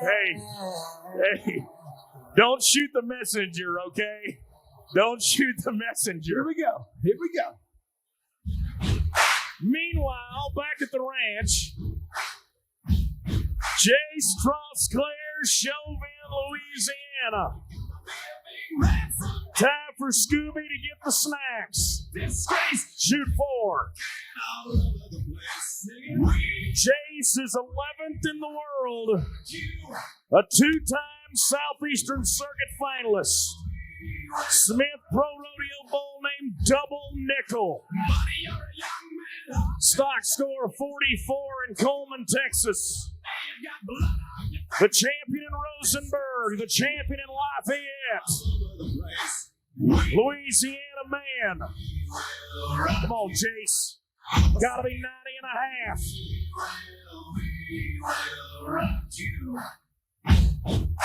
Buddy, you're an old man, poor man, playing with your eyes, gonna make you some peace someday. You got mud on your face. Here we go. And he is down early today. No score, 2.02 on the watch for Jace Trosclair. The bull Double Nickel gets him down before the snowman. 8-second ride. So Wyoming National Guard is going to give us a look at the 5 men able to get the job done today. Utah's Cooper James at number 5. Montana's Parker Redding at number 4. Oklahoma's Wacy Shala at number 3. Australia's world champion at number 2 with Kai Hamilton. But the man that is going to add to his already over $25,000 week, it is T.J. Gray. A 90-point ride. So that completes the trifecta today, Kyle. It took a 90 in every rough stock event to be the champion in Cheyenne. He wins the gold medal on Wednesday, and now he'll win the CFD prize package today. And he is standing by with my partner, Kyle Show. Yes, sir, TJ Gray. Boy, I tell you what, when you're hot, you're hot. It's been a tremendous week or two.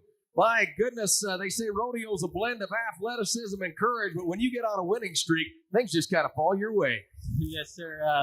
It feels real good when you're on a streak like I'm on right now. You know, when you have some tough times in a month or so that ain't going well, you just keep craving for when the good times come. And yeah, sure, I'm happy that they're here. Never another bad day now, right? I want to talk about your setup with your bull rope. It's a little bit non-traditional. Where'd that come from?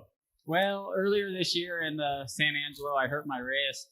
So holding onto the bull rope, the traditional style, was hurting it awful bad. And I started putting it in backwards, and it doesn't hurt so bad. So that's where it came from. Well, as simple as that. All right, go with what works. When we look in the history books here, TJ, you see names like Freckles Brown, Jim Shoulders, Larry Mahan, Donnie Gay, Jim Sharp, Tuff Edeman.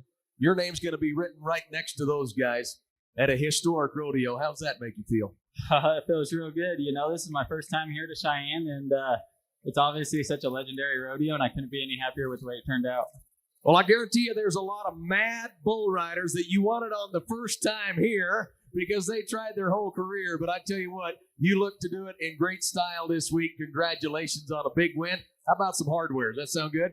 All right, stay right here. We're going to get some pretty ladies to stand in with us as we welcome Doug Finch as well, our grounds committee chairman. The 9 committees that serve at the head of each volunteer force here at Frontier Park and around the community are so strong. It is truly the volunteer spirit here at Cheyenne. Doug Finch, one of the many. We appreciate his leadership at the head of the grounds committee. Capital Lumber joins us today. Kelly, Jordan Paisley, and Carson Edgar here to present the championship saddle. Well, isn't that a good-looking crew today? Capital Lumber, another longtime partner here at Cheyenne. Well, we'll whisk that saddle out of the way, and we'll bring in another package for you. TJ, don't go anywhere. We're going to bring you the brass boot jack and a pair of spurs that goes along with it. There's a whole lot more inside that package. And Grease Monkey from right here in Cheyenne. Over 30 years of partnership with the daddy of them all, John Brown, and his son Robert. Also, Nancy Baumberger is here. Owners of Grease Monkey. Hannah Brown here as well, sponsoring for nearly 30 years here at Old Cheyenne, not to mention the countless years of volunteering here at the daddy of them all. Well, it never disappoints. The bull riding, always exciting here in Cheyenne, Garrett. Congratulations to Scott and Garrett Burris and the bull No Dose from Smith Pro Rodeos, the champion bull today. TJ Gray knocks one out of the park. He'll pocket a little over $8,200 today to the good. Your bull riding champion at his rookie trip to Cheyenne. He gets it done. Gary, Oregon, TJ Gray. Well, you cannot call him an underdog. He has climbed up to number 7 in the world. So congratulations to TJ. Very well deserved. First time to Cheyenne, though, so kind of an underdog, I guess, as that theme continues throughout the day. Also, he won Nampa before he won Salt Lake City. Now Cheyenne, all within 7 days, is going to bump upwards of $50,000 for him this week. And as we speak, bull riders all over the country are going from this to this. It seems it's working very well. Okay, when we come back, we're going to recap and show you the highlights from the championship of the Cheyenne Frontier Days.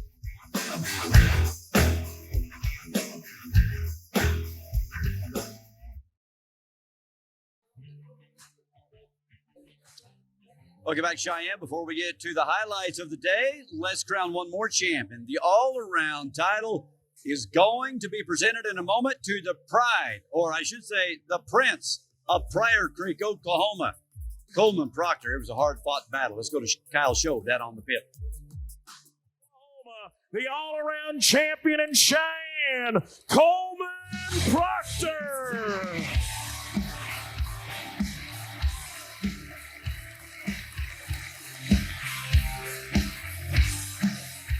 I know you're really excited to get over to Skip the Gun and get the whole awards package and stuff, but Coleman, you've got one buckle here at Cheyenne, but to come back and do it again really shows your versatility. Man, what a heavyweight battle that was all week with Wasey Shala. He was awesome. I'll be honest, judges, I thought he rode him for more than 83 before he nodded his head. But, man, what a great young man. And, you know, it's so cool when you look at the rodeo sport as a whole and what a great spot it is. And where, you know, we're leaving it with the young kids and how they just keep stepping up and winning on these big stages. It's been a lot of fun. But this is certainly a dream come true. I said it last time. I bet my dad's at home watching right now with tears in his eyes. I bet it's happening again. I know my mom is for sure. And, you know, the good Lord bless us with our third daughter this year. She got to come out. They flew out Friday, so they got to be here to experience it. And thank you to everybody at Cheyenne, all the volunteers, from the heels all the way to the toes, everybody that makes this week run smooth. You know, it's a huge undertaking. We appreciate you guys. Are the greatest fans in the world. And believe me, there's no better place to be on a Sunday than right here on the stage. Oh, that's outstanding. Yeah, what a shout out. It's what makes all the wheels turn. Coleman, it's such a balance, especially here at Cheyenne, but really in the whole world of rodeo. We're balancing tradition and our heritage with kind of a new era. And you're one of those guys that seems to balance that well. I wasn't balancing very good earlier. I was doing my Macaulay Culkin Home Alone impression for my steer open steer. It had me by the foot. I was dragging me backwards, and I couldn't get going. But luckily, I'm an athlete. I recovered well. But no, it is, you know, it's tough because you walk in, you know, you got to keep winning every time you nod your head. It doesn't matter what the steers are doing, what the weather conditions are doing. I mean, this is the most cowboy event there is in the world, and I'm just glad to be coming out on top. Well, once again, congratulations. We'll get you another one of those buckles. Hang right here. We've got some other prizes, too, I know you'll be excited about. First, we're going to get our General Chairman, John Contos, with the all-around champion buckle as we award that to you.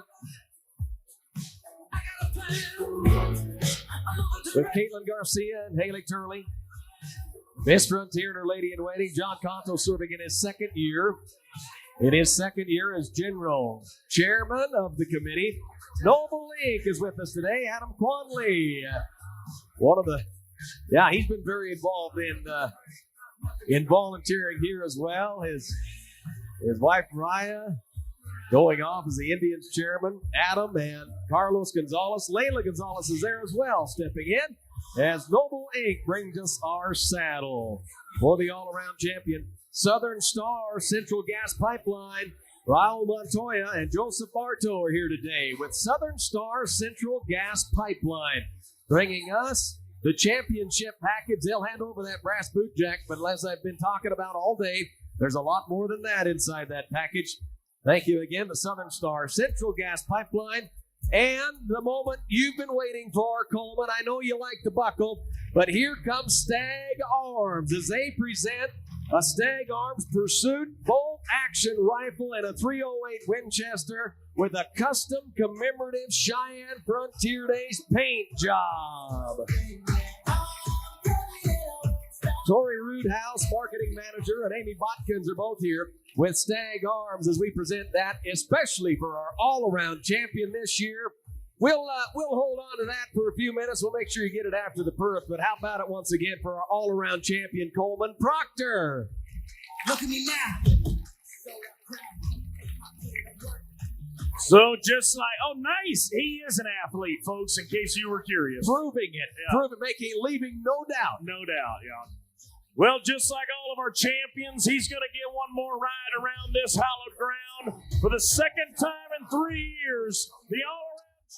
Congratulations, Coleman Proctor, steer roping and team roping. By the way, congratulations to Tough Hartman, the steer roping champion here. As we go to the highlights, let's show you what we got done at the Daddy of them all, 128th year edition. Bareback riding. How about it for Clay Jorgensen, Watford City, North Dakota, on Game Trail. Clay taking down the likes of Oren Larson and Jacob Lee and Wasey Shala to get the championship here. It was barely a couple of 89s behind him. Oren Larson and Wasey Shala hot on his heels with those 89s. Tie down roping to nobody's surprise, especially when we saw that calf trot out of chute 9, Freeford chute. No surprise, as Shad Mayfield just ran through him like a hot knife through butter. Fastest run for him this week, 9.8.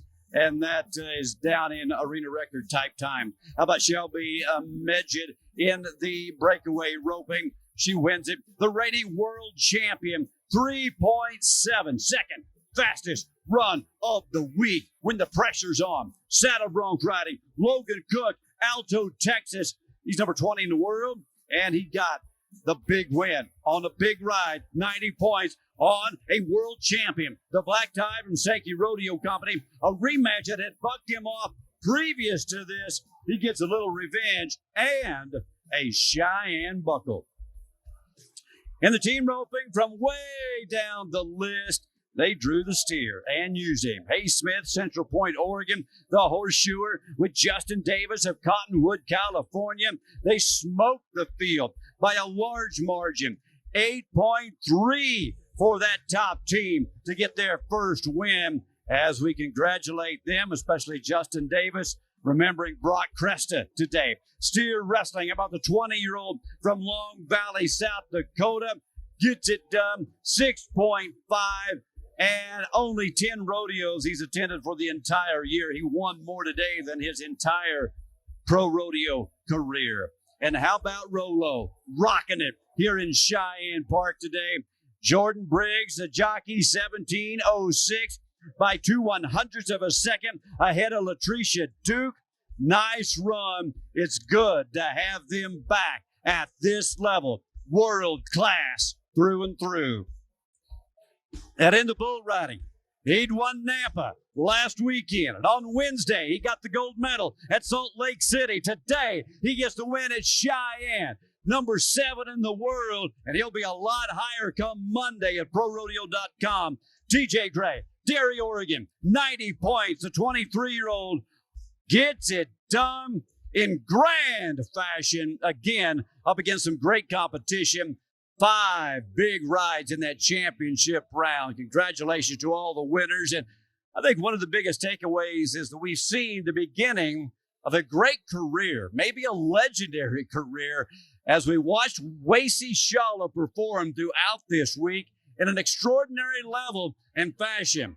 Oh, there's a lot of things we'll take away from the 128th edition as we congratulate our champions one more time and the 3,000 volunteers, a wonderful and beautiful city under these beautiful, wide Wyoming skies. For all of us here at the Cowboy Channel, thank you for joining us. I'm Justin McKee.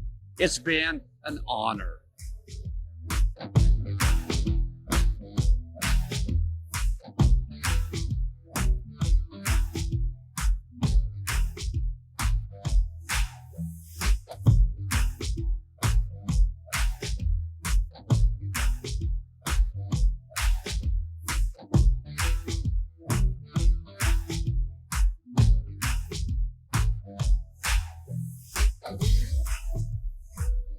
This has been a special presentation of the Professional Rodeo Cowboys Association on the Cowboy Channel. Any retransmission, rebroadcast, or other use of this production without written consent of the PRCA and the Cowboy Channel is strictly prohibited.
Every hunter is unique. Every hunt, an uncharted journey. Browning's X-Bolt 2 is here, a testament to 145 years of mastery. Introducing the revolutionary Veritech stock, adjustable to your perfect fit. Durability meets control with a smoked bronze Cerakote barrel and overmolded grips. And the DLX trigger redefines precision with a feather-like touch. Precision, power, perfection for every hunter, every situation. The Browning X-Bolt 2. Hey rodeo fans, join Rock and Roll Denim in Las Vegas for this year's Rodeo Finals. We've teamed up with the Virgin Hotels Las Vegas to bring you the biggest rodeo headquarters within walking distance to the Thomas and Mack. Watch your favorite rodeo stars go for the gold in Vegas and enjoy the Virgin Hotel Las Vegas great rooms, restaurants, and hottest nightly country concerts all 10 days of the rodeo. Book online today at www.virginhotelslv.com to secure your reservation for this year's Rodeo Finals. See you in Vegas. This is the main man. This is Spur. This is the one we've had a few soundness problems when we started. We realized if this horse was going to work, we need something to help him recover faster. And that's where we discovered Equinety. Then he healed in 2 or 3 months' time when it should have been 6 months. And I wind up riding him at the NFR that year. That's the only thing you can give a horse to help heal the body from the inside. That's why I think it's such an awesome product, and it's a necessity to have if you're in this horse industry.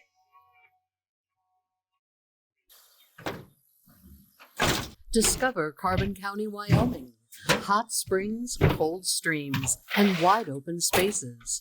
Adventure out. Explore our great outdoors. Step back in time at one of our museums. Find the scenic side on the road less traveled. Plan your next adventure. Visit WyomingCarbonCounty.com for lodging options, activities, and events. For more than 25 years, Bloomer Trailers has stood as the world leader in custom state-of-the-art horse and cattle trailers. Under our roof, good is not good enough. Our trailers are defined by unrivaled innovation. Personalized through customization, and validated by champions. Bloomer Trailers. Only the best.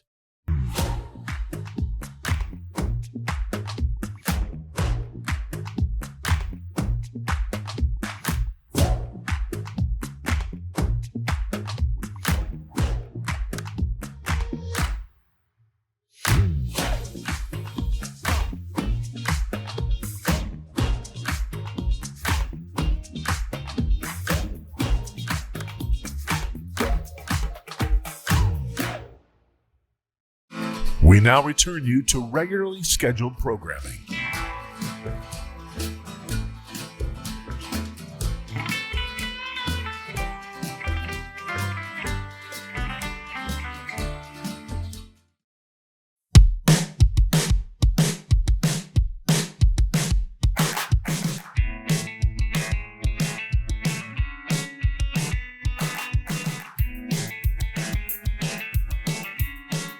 I'm Callie Stewart. I am the crew chief of the North End. I run what are called tows, so they're younger kids that want to get involved and volunteer out here at Cheyenne Frontier Days. What do you like most about being a tow? Probably working with the animals. It takes some energy, but it's fun. I like helping them out with working the gates. The steers are scared of the hats, so if they don't like coming through here, I go like this in the back. So the tows name comes from the older gentlemen or people on the park. We have the Heels organization that years ago when Frontier Days was starting to falter a little bit, they all stepped in and they started the Heels organization. To the best of my knowledge, you know, you have a heel on your foot, and then so we say it ends with a heel, but it starts with our toes. How long have you been doing this? I just started this year. What's your job here? Opening the fence and letting the animals out. How come you like doing it? Because it's a new opportunity for me. It's my first year. What's your favorite part? Making new friends. We're moving steers for the rodeo. How long have you been doing this? I started this year. First year. What brought you into it? Just my friends and just loving rodeo and stuff. So our tows start early mornings. We have long days out here. We'll sometimes during qualifying start at 7. We will go 6, 7 at night. These kids put in 10, 12-hour days, don't complain. They give me everything they got. And then when we get done half the time, they're looking at me and say, what else can we do? So we go back and then we do dinners and lunches for the Cowboys. They help serve. They roll napkins, set plates. Also, we do the Cowboy Concierge, where the Cowboys are coming or leaving town. The kids help load hay bales and shavings for the Cowboys. The youth in America right now, these are iconic kids in my eyes. They do so much for us. They're some of our best volunteers on the park. So what we're doing is different events like Breakaway, tie down, team roping, steer wrestling, or bulldogging. We get them set up and they do slack to qualify for that. I basically just open the gates so the steers and the calves can come through for all of the ropers and wrestlers. We're sorting steers and just moving them up. Just trying to get the rodeo just going. Our toes start as age 8 to 18. At 18, they can join our committee as an adult volunteer without an application process. And by then, we know exactly where we're going to place them and what they're going to do because they're amazing help.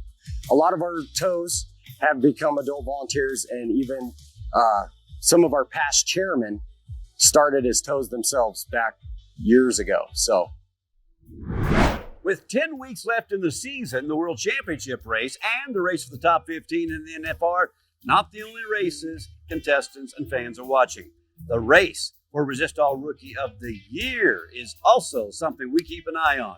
Right now, let's showcase all the contestants in the number one spot in each event of Pro Rodeo. We begin in breakaway roping with Casey Gale Churchill. She won about $8,000 over Cowboy Christmas, and that's going to help the Waco, Texas Cowgirl move into that number one spot. Now she's got a $6,000 lead over Shiloh Knapp. In the bareback riding, man, we've talked to Weston Timberman a bunch because he's won a bunch. This 20-year-old rookie from Wyoming, living in Montana, has moved into the top 15 in the world standings, and he's got the lead for this Resist All Rookie by about $40,000. He's won nearly $80,000 this year. He won the Resist All Rookie Roundup. He won the Big Battle Born Bucking event out in Nevada and the Ponoka Stampede up in Canada. Let's go to some steer wrestling, and Cole Walker had an amazing run this winter. He's only 21 years old from Springtown, Texas. Remember when he tied for the win at San Angelo, Texas to finish up the stock show season? Yeah, not only that, he's got a $3,000 lead over Ty Barley, who sets number 36 in the world standings. Oh, Cole Walker also got him around in Reno this year. Congratulations. Now let's talk a little team roping and the race for Resist All Rookie of the Year. How about this Tyler Tryon? Clay Tryon, the two-time world champion son. He's been roping with Logan Moore. They won Livingston together. They make their home in Lipan, Texas. By the way, Livingston, a 3.8 for the 18-year-old who sets number 32 in the world standings. Oh, by the way, I mentioned that his partner, Logan Moore, was on the heel side. Well, Logan Moore is also the top healer. He's 22 from Pleasanton, Texas. And, man, he's been in a dogfight for this Resist All Rookie race in the healing side with Dunning, I should say, from Arizona, as Dunning is placing high in Deadwood this week. So I don't know who's going to be number one come tomorrow when they re-rack those Resist All standings. Well, we know this. Zach Dallas is dominating the saddle bronc riding for Rookie of the Year this year. He's from Las Cruces, New Mexico. He is in the top 10 in the world, and he's got an $80,000 lead. Yeah, I think he might be thinking about a world championship. Big win in Sheridan, Wyoming a few days ago. Had that 91.5 on the world champion Bucking Horse Black Tie from Sankey's. Let's talk tie-down roping. Cole Clemens from Florida. We talked to him in Reno. Placed big there. He finished second in Reno, by the way. And he moved into the top 20 in the world. And since then, he's done even more great things, including last weekend win the Snake River Stampede in Napa, Idaho. That's moved him all the way up to number 13 in the world. And the 20-year-old from Florida is number one for Resist All Rookie. In the barrel racing, Oceana Bellou is from Quebec, Canada, the French Canadian cowgirl. is on a rodeo scholarship at Texas A&M in Commerce. We had a chance to get to know her this year. There was just all rookie roundup. She had a great winter. She was in the top 20 in the world standings and still holding on to that number one spot in the rookie race. And in the bull riding, man, it has been back and forth between two guys, namely Jeter Lawrence. He has been at it with Cooper James. This is a 19-year-old who is number one at this point in the week. He's number 10 in the world, $95,000 for the year. He had a $10,000 lead over Cooper James, but if they count the money from all the Utah winnings that Cooper James has for this week, then it's going to be within pennies. I can't wait to see how they end up. Jeter Lawrence won the Cody Stampede over the 4th of July, and this past week, he won the California Rodeo in Salinas, the only man to ride two. That bull riding is tight. And when we come back, we'll continue with Pro Rodeo tonight, right here after we have concluded Cheyenne, Wyoming.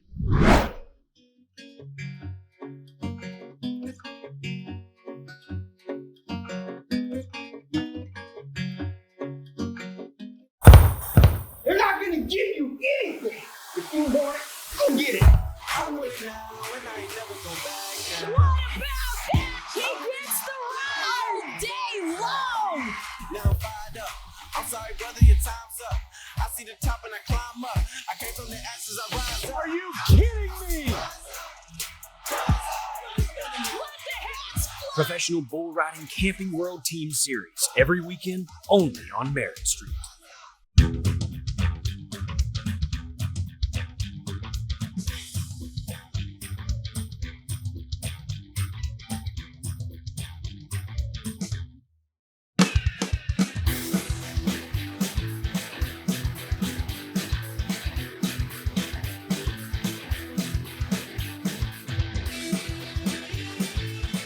Best ever saddle pass. The name speaks for itself.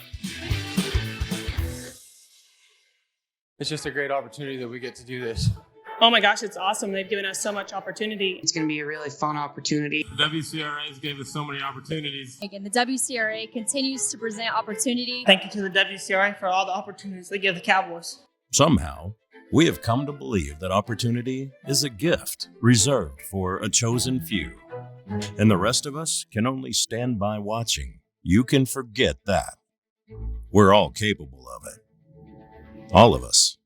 It's a celebration of Western heritage in Castle Rock, Colorado, this summer during the Douglas County Fair and Rodeo. As the summer rodeo season continues, top cowboys and cowgirls make their way into Colorado to get a leg up on their PRCA world standings. Welcome to the Douglas County Fair and Rodeo.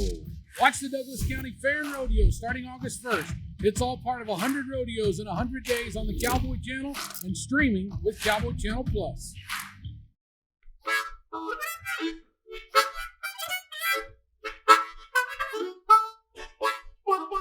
Time now to check in with Anita Walker and another barn check. This is some of the business that the contestants use to keep their horses healthy and able to keep going up and down that road.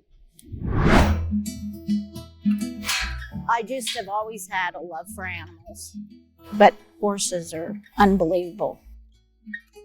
To see a horse that they more or less have given up on when there's an injury, and you fix it and you see it out there competing again. That feeling is the most heartwarming feeling in the whole world.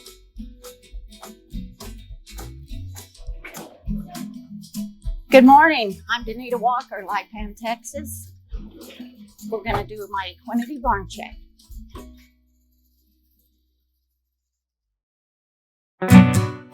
I grew up in Las Vegas, Nevada.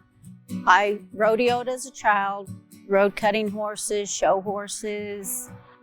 Had an old horse I'd bought that had gotten hurt, and I just wanted to find out if there was any organic type ways to help him.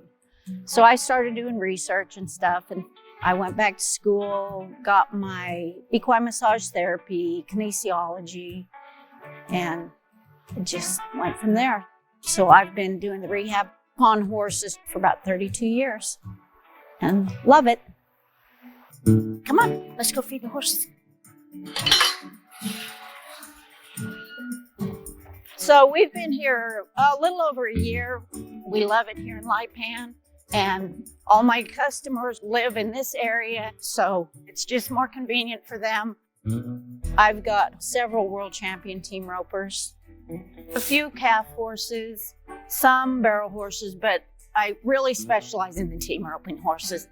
And being up in this area, my customers can drop their horse off, pick them up, check on them, whatever they need to do. It just works. It works really good for me and all my cowboys. This is our barn. When we moved here, all there was pretty much the bones of the barn. So we're in the process of building this place up. We've thrown up panels because we've been so busy, and we'll eventually have another barn and shed rows, so it'll all kind of flow together. But so far, this is what we get. I've also got a little mobile trailer I use in case I have a horse that maybe can't get over here, they can't bring, or they don't want to leave them here. I can just hook up my trailer and go. It's got everything I want right in here. Wraps, syringes, needles, packs, all my equinety, anything that's needed for the horses. I mean, you name it, it's in here. And that's that kind of stuff. And then back here are most of my modalities. Modalities is just a fancy word for a different machine. And I've got anywhere from cryotherapy to lasers and TheraPulses. I feel like I own almost every modality that's made.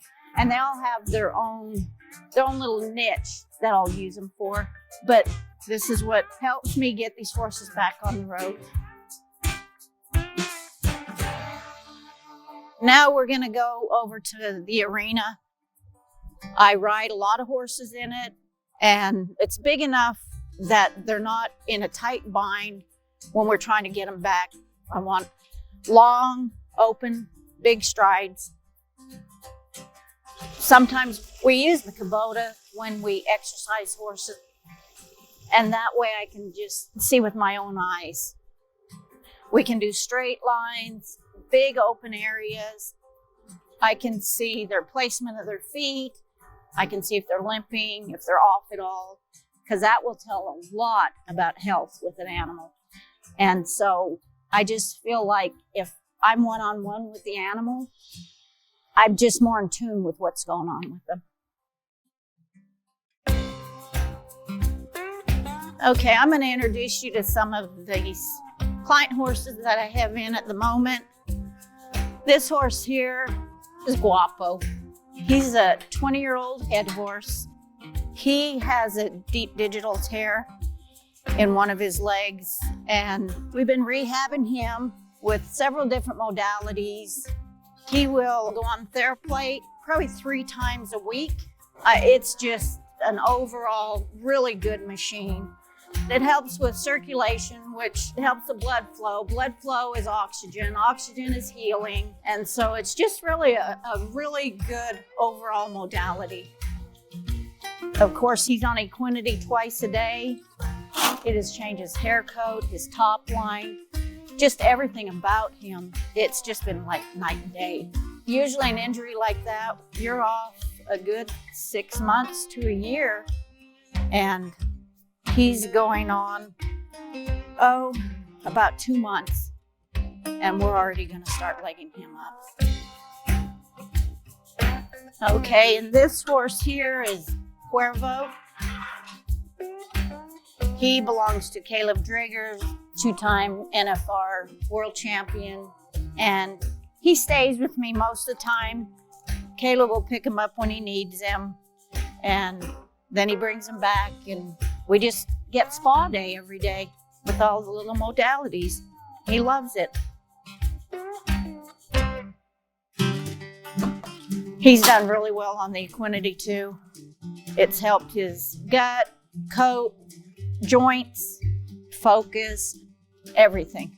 And for rodeo, yeah, that's what you want. I mean, that's what gets these guys to the NFR, to the World Series. You've got to be at the top of your game, always. And Equinety encourages that kind of stuff.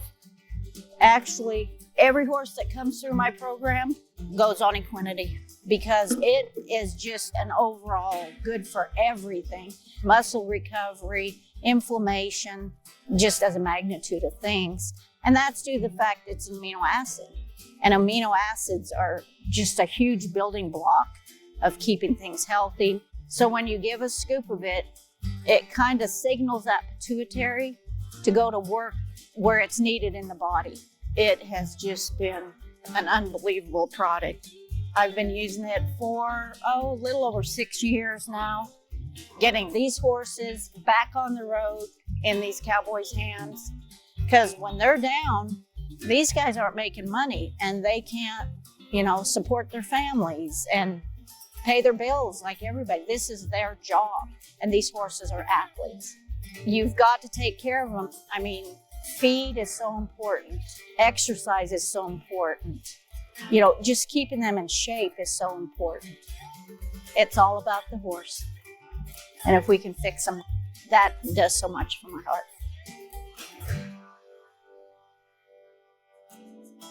I've just been so lucky to have the clients I've had. They're not customers to me, they're family.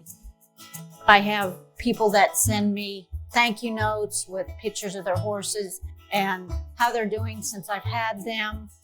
These are little back tag numbers of just a few of the people that I've worked on their horses at the national finals. They've given me go-round buckles. This one here was from Colin Von On, Healer, the 8th go-round from 2015. This buckle was from 2021, Caleb Driggers. And this was also from Colin Von On from the 4th go-round, Healing. These buckles, these guys work hard for them. And for them to give them to me means a whole lot. And I just feel like I've been part of this journey with all these contestants. It's better than if I'd won it myself to see someone else go and do good on them. But I don't expect any accolades or anything like that. I'm just doing my job, and I love what I do. Well, that's it for the day. Thanks for coming to Winter's Rehab and my Equinety Barn Check.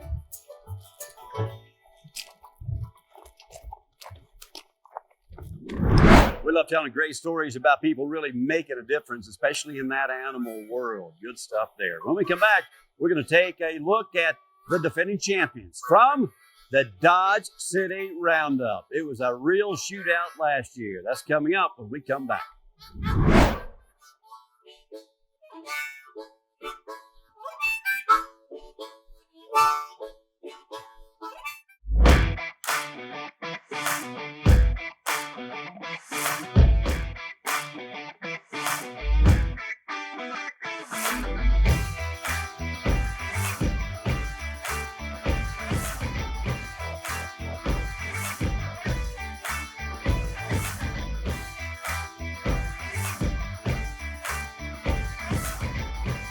Prefer, America's #1 name in ranch and rodeo.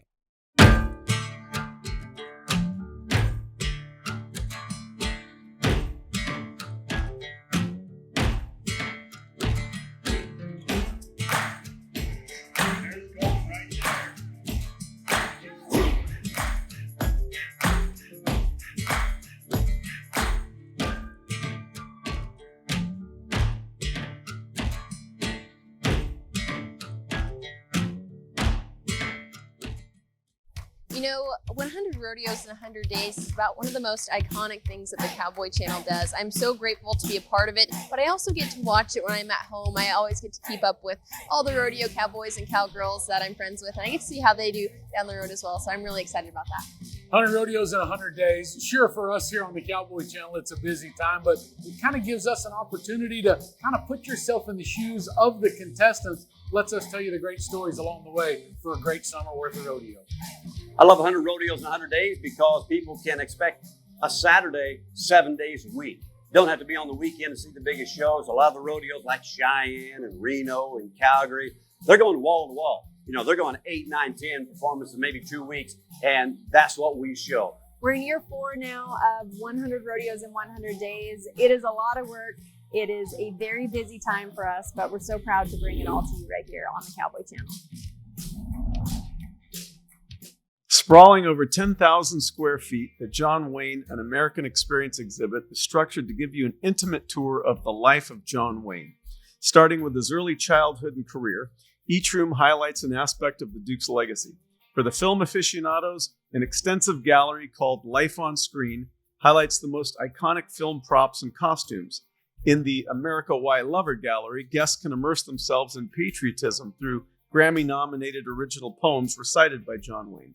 All patrons will have exclusive access to never-before-seen family photos and correspondences, which have been thoughtfully curated by the Wayne family in order to give guests a holistic view of the icon, whose values translate both on the silver screen and off.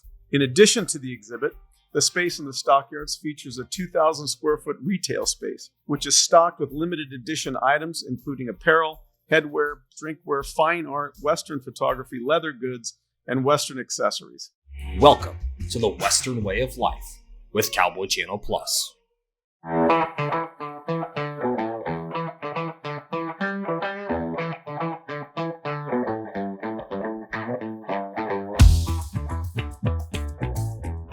Welcome back to Pro Rodeo Tonight. I mentioned at the beginning of the show, most of the top rodeo contestants will be heading over into Kansas. It's not too very far and makes for an easy trip for slack on Monday and Tuesday at the Dodge City Roundup. There's other rodeos going on and around Dodge City as well. Hill City, Kansas, Phillipsburg, Abilene, Kansas, just to name a few, where they can stay in the Sunflower State and pick up a lot of cash. Well, let's talk about Dodge City, because that is a rodeo that's won multiple rodeos of the year and still respected as one of the top rodeos and certainly a cow town with a lot of history. Here are the champions from last year as we look to them to maybe defend their titles. Now, if you're ready for championship night, everybody scream. This is the reigning world champion bucket horse of the year. They have won this rodeo 4 times in the last 6 years on the back of this horse. Cole won it in 21 with a 93. He does not need to be 93. He only needs to be 87. If he's 87, he wins the rodeo. Here goes.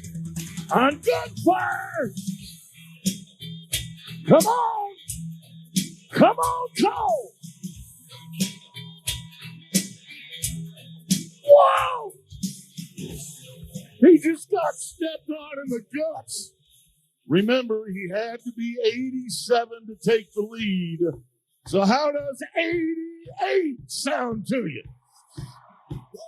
For the second time in 3 years, Cole Franks will win the Dodge City Roundup and the Bareback Riding. What a way to start the night. So let me take you back a dozen years.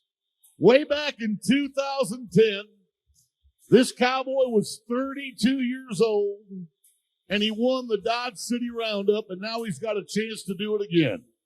This is Olin Hannum. He's got to be 4-6 to tie, 4-5 to take the lead. 2010 Dodge City Roundup champ. Now at 45, trying to win it again. Do it. Yes! Girl. Come on, everybody. Give the Auto Cowboy a little more. Olin Hannum is going to be your champion steer wrestler. Curry Kurtzner, one of the youngest ropers you'll watch, 24 years old. He's teamed up with Billy Jack Sabins, a 2-time NFR qualifier. If there's 7 seconds flat, they'll take the lead. Wow! Yep, 5 and 8. What you know about rolling? That's going to make them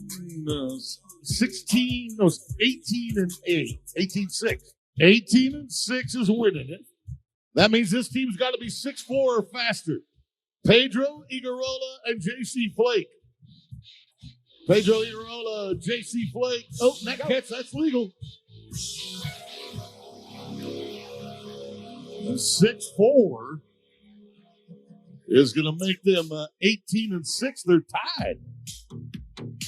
They are tied for the lead with Kirchner and Sabins. Congratulate Pedro Igarola and J.C. Blake, along with Curry Kirchner and Billy Jack Sabins. They're going to split the win.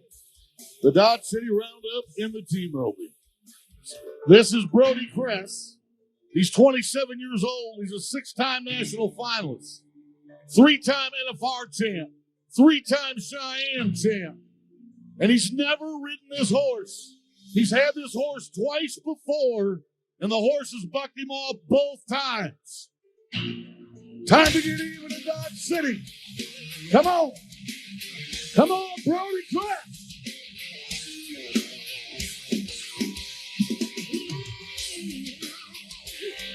Folks, you think he didn't do enough? You're wrong. 88 points.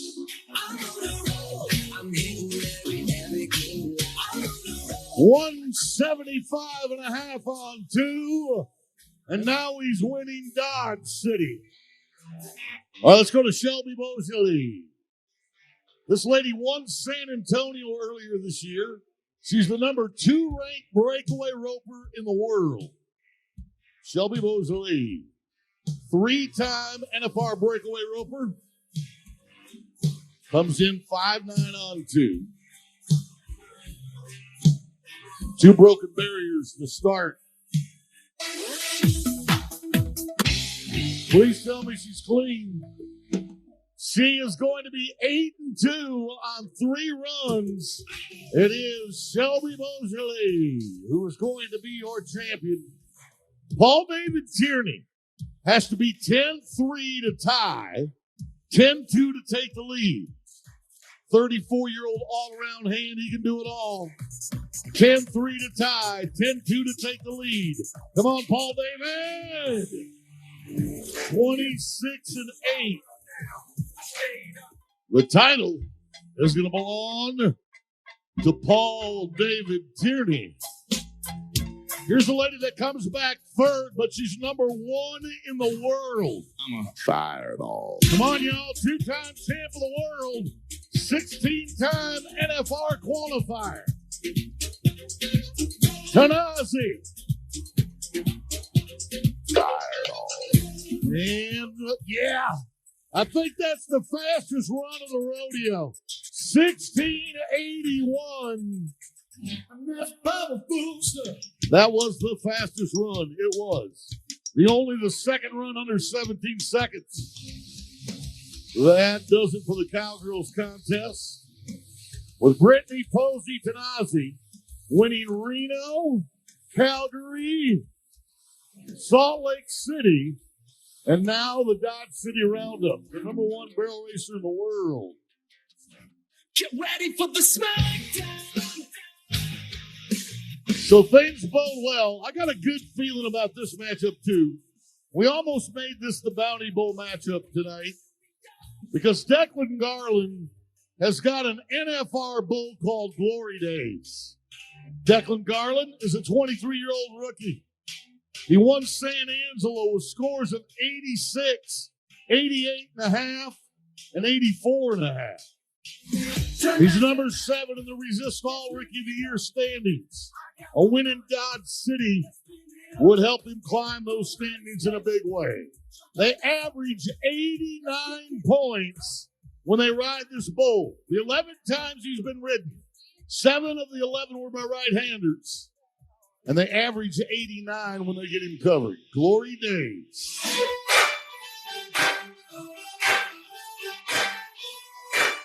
Come on, Declan! Come on! Folks, you got to do your job. Declan Garland.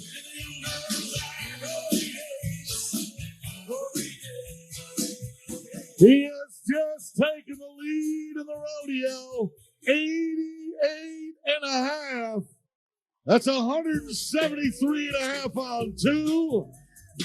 And the champ from San Angelo wants to add the roundup to his list of victories. Declan Garland's going to hold on to bring home the title. Ladies and gentlemen, so let's hear it as we make history for the 2023 Dodge City Roundup champion. Well, that's it for Pro Rodeo tonight. Our crew is packing up as we speak. We've got more rodeos to get to, and I'm headed back to the studios in Texas. For all of us here at the Cowboy Channel, we hope wherever your trail may take you, it's a good one. I'm Justin McKee. We'll see you next time.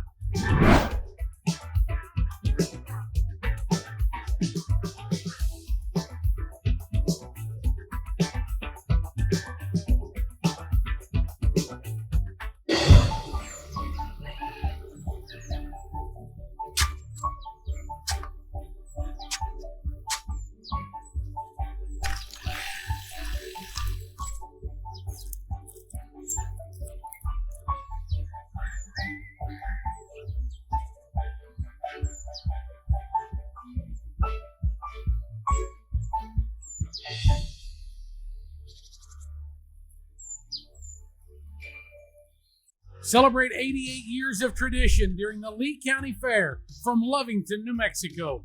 It's the dog days of summer, and the race to make it into the top 15 is in high gear. Cowboys and cowgirls are hustling around the nation, and Lovington is a big early August stop during the summer run. Don't miss the Lee County Fair and Rodeo, starting with Extreme Bulls August 6th. It's all part of 100 rodeos in 100 days on the Cowboy Channel and streaming on Cowboy Channel Plus. Stop doing what you're doing and point your phones to the screen, because this is where you can sign up for rural America's most important newsletter. Subscribe to RFD TV's email list and get updates on shows, events, and special offers. Keep in touch with Western sports and rural lifestyle. It's free and the best way to stay connected with rural America. Sign up today and see why RFD TV is rural America's most important network. You know, 100 rodeos in 100 days is about one of the most iconic things that the Cowboy Channel does. I'm so grateful to be a part of it, but I also get to watch it when I'm at home. I always get to keep up with all the rodeo cowboys and cowgirls that I'm friends with, and I get to see how they do down the road as well, so I'm really excited about that.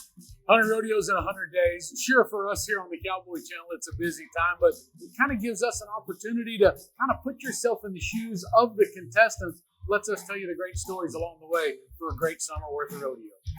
I love 100 rodeos in 100 days because people can expect a Saturday 7 days a week. Don't have to be on the weekend to see the biggest shows. A lot of the rodeos like Cheyenne and Reno and Calgary, they're going wall to wall. You know, they're going 8, 9, 10 performances in maybe 2 weeks, and that's what we show. We're in year 4 now of 100 rodeos in 100 days. It is a lot of work. It is a very busy time for us, but we're so proud to bring it all to you right here on the Cowboy Channel.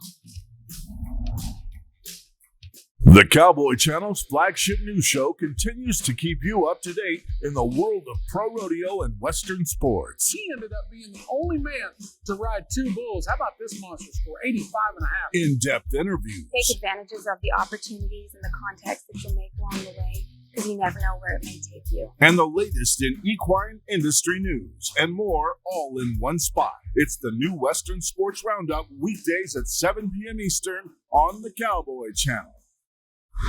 100 Rodeos in 100 Days on the Cowboy Channel is presented by Ariat and by Reagan & Massey RM43, Serious Weed Control.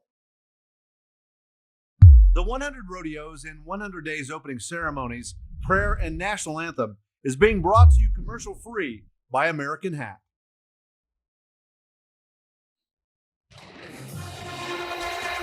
Ladies and gentlemen, welcome to the Daddy of them all. On behalf of 3,000 volunteers, we say welcome to the Cowboy State, where cowboys and cowgirls are king and have been since 1897. We salute our dandies today as we welcome these ladies into the arena. 12 beautiful young ladies serving as volunteers up to a 4-year capacity in that realm. And the Hall of Fame group, the Dandies, this year led by Hallie Redmond, a former Miss Frontier herself. She is the director of the Dandies, assisted by Catherine Olson. And I'll tell you, these young ladies are so impressive with their horsemanship and their talent, and then the fact that they're just good, down-to-earth folks. Here comes the banners of some of our partners and friends of the Daddy of them all. Ryman Corporation rides with us today. Bridge in the Rockies and Building, Wyoming. Searing Industries joins us as well. Thank you to Serenity Burkett and St. Scoggin of the Dandies. Sinclair Oil and CC Jam join us today. Sinclair is fueling America's road trips and everyday journeys thanks to CC Jam, a leading multifaceted manufacturing company. Brianna Corbiere and Loriana Walter. Here comes the banner flying proudly of Wrangler jeans and shirts and Coca-Cola. Mallory Smith and Catalina Wolski are Dandies today. The most recognized brands in the West. Here comes Shelby Hubler and Nicole Sanford as we salute our friends at Alco Fence. Safe, sturdy, and appealing fences from your local fence company right here in Cheyenne. Also A&B Bank, an independent community-focused bank with over 25 banking centers in Colorado and Wyoming. Maida So and Anna McQueenie, two more of our ladies, as we say hello and welcome to Bison Wealth Management, Wyoming's premier wealth management company, and Bailey Hat Company, worn by integrity. Carpet One, that banner stands on the north end of our arena as Abby Morrow brings it to us. This is a good look of just a few of the many companies and outfits and partners that step up year after year to make sure the legend of the West in Cheyenne lives on. Right now, speaking of legendary, I want you to introduce a couple of ladies that represent this legendary event so well as ambassadors to the Cheyenne Frontier Days. Ladies and gentlemen, say hello to Miss Frontier, Caitlin Garcia. And her lady in waiting, Haley Turley. These ladies wearing the white bucks that Sally Rand brought to the forefront back in the 1930s and became an instant tradition amongst the Miss Frontiers from there and after. As these ladies give you a wave here on the track, they're going to line those paint horses up. I'm going to tell you a little bit about that young lady, Caitlin Garcia, who is serving in her final day as Miss Frontier.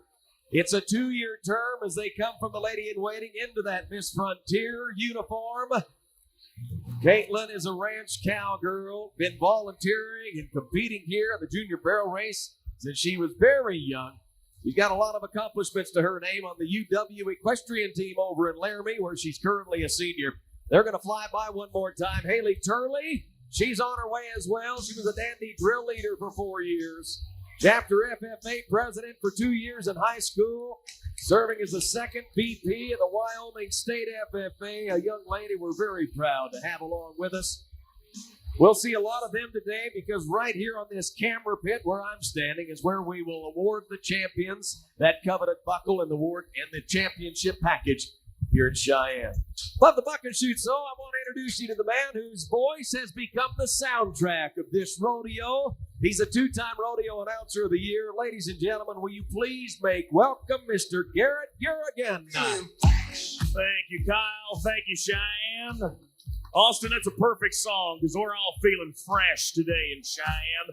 Championship Sunday at the Daddy of them all. Folks, over the next 3 hours, we will pay out the final lump sum of our $1.2 million that we have going to collect over this 2 weeks from qualifying to quarterfinals to semifinals. And now here we stand on Championship Sunday. There is storylines galore today. I've got more paperwork than any previous day because the numbers are going to get crunched today. But the thing you got to remember most, it is the winners win. It's as simple as that. The fastest time, the highest score, they are the champions of the Daddy of them all. So, if you want to see the greatest championship Sunday you've ever seen in your entire life, you got to get ready to cheer them on to glory. On the count of 3, let's sound off and test the waters, okay? 1, 2, 3, are you ready?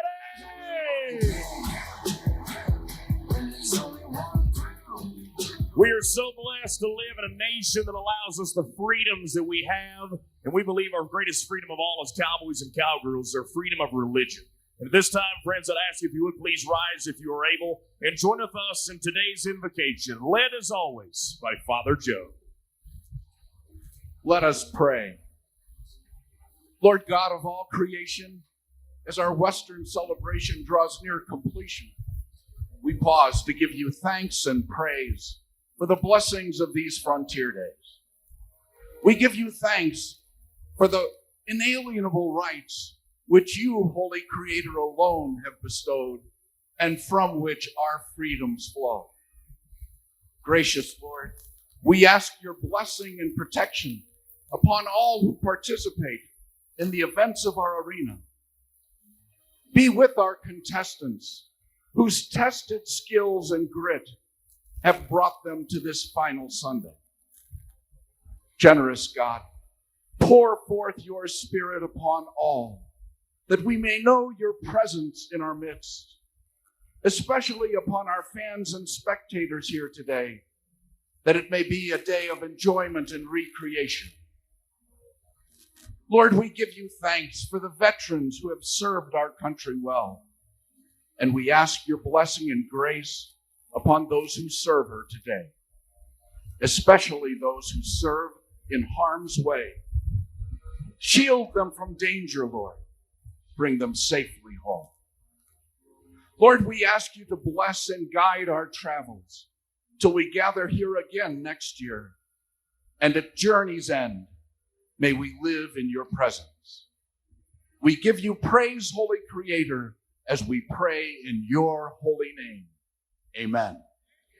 Amen. Thank you, Father Joe. And on this final day of the Daddy of them all, we would invite you to lift your hearts and lift your voices as one proud American choir and join in the singing of the greatest song that has ever been written, our national anthem, led this afternoon by Tara De Leon.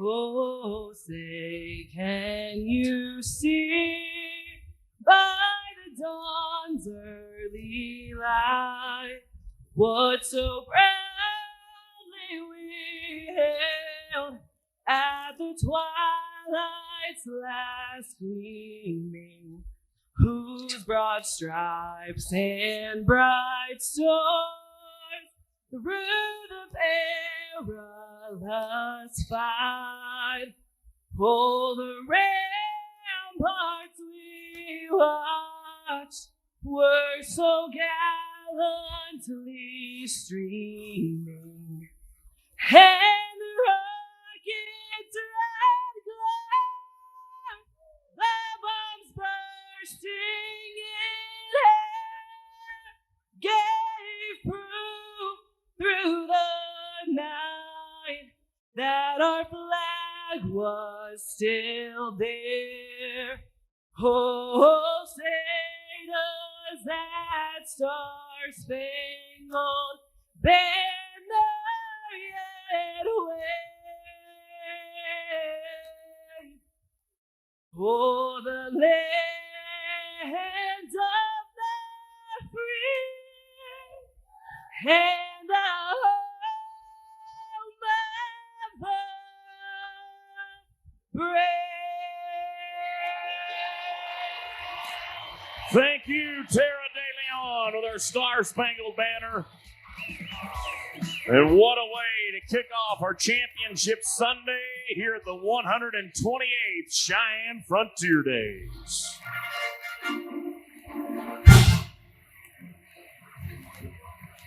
As tradition would have it, Garrett, we start trackside with our grand parade, the last parade of the week after 4 big ones downtown on Cary and Capitol Avenue here in the capital city of Wyoming.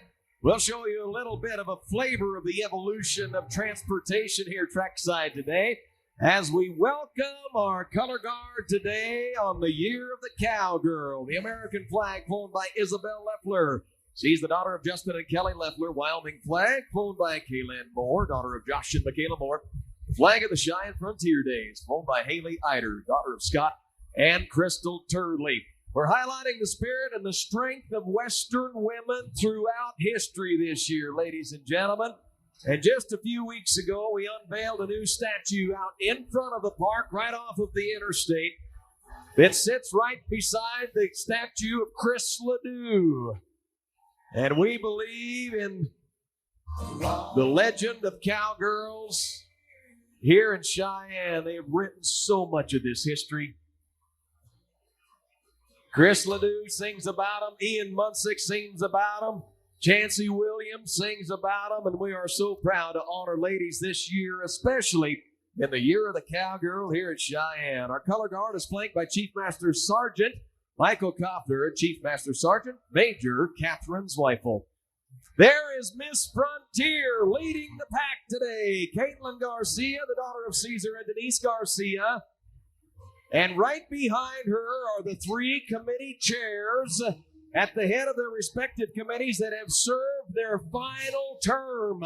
They'll be going off the General Committee this year, ladies and gentlemen, from Contract Acts, Scott Lewis, from Military, Colonel John Hundley, and the Cowgirl on the Indians Committee, Mariah Johnson. Behind them, we have our General Chairman of the Cheyenne Frontier Days, Mr. John Contos. He's riding alongside Haley Turley, our lady in waiting. And then we see the next group of individuals on the General Committee: Jason Bain, Rodeo Chairman; Jim Van Sice, Parades Chairman; Woody A. Cord, Concessions Chairman; Operations, Byron Matthews; Grounds Chairman, Doug Finch; and Public Relations Chairman, Shelley Hardsog.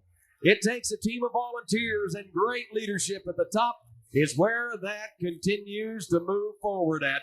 We have our stock contractor who is sporting an 11-time Stock Contractor of the Year recognition. Say hello to Mr. Stace Smith.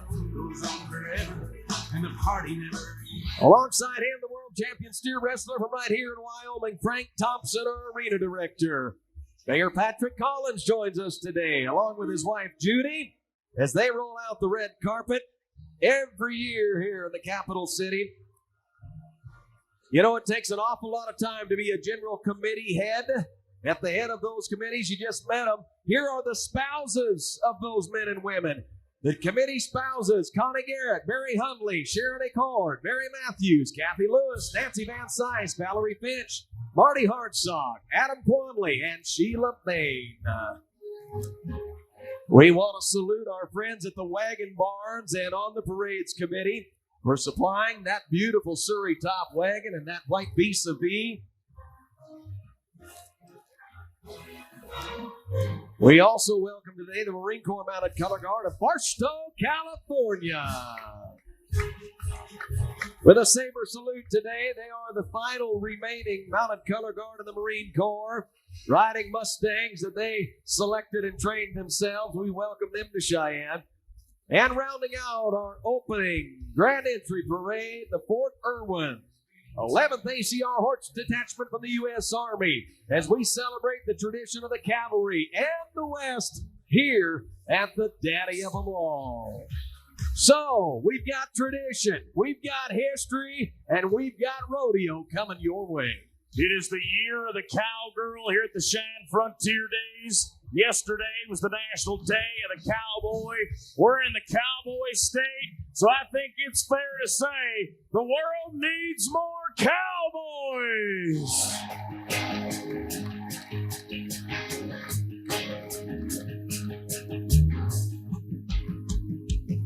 They come in every size and color, hail from all over this world. Some of the toughest cowboys I ever met were cowgirls. And I bet there'd be less people pushing people around these days if we had a few more captain calls and guns for craze. Yeah, the world needs more cowboys, a few more people who ain't afraid to make noise and stand up with that kind of don't give up tough. More of those proud to be, yeah, I think the world needs more of those proud to be, yeah, I think the world needs more cowboys. More cowboys.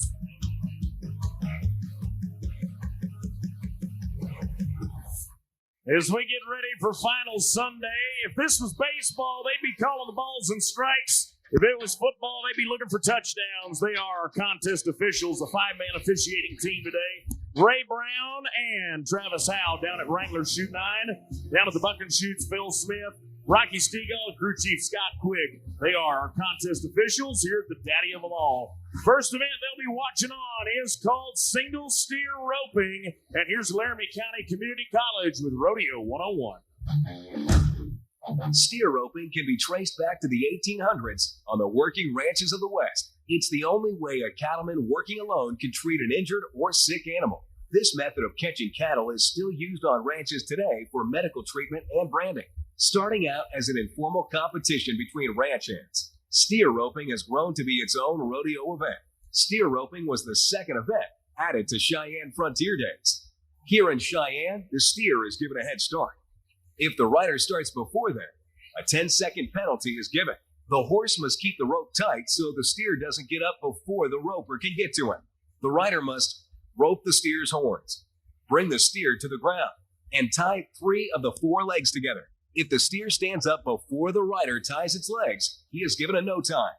The clock stops, and the rider must remount his horse, slacken the catch rope, and wait 6 seconds. If the steer stays tied, the rider is given his qualifying time. Steer roping is brought to you by the Gordon Ranch. Governor Mark and his bride Jenny, they're proud to bring us our single steer roping event. The Gordon Ranch, bringing us the oldest event in rodeo. Steer roping is going to begin with a Sapulpa, Oklahoma cowboy named Jake Clay. Made his NFR debut last year in the team roping. He's a third-generation cowboy from Northeast Oklahoma. 36 in the world standings of the steer roping. Or no, excuse me, this is Jess Tierney. Jess Tierney, he's from Hermosa, South Dakota. Number 6 man in the world, 11 trips to the national final steer roping.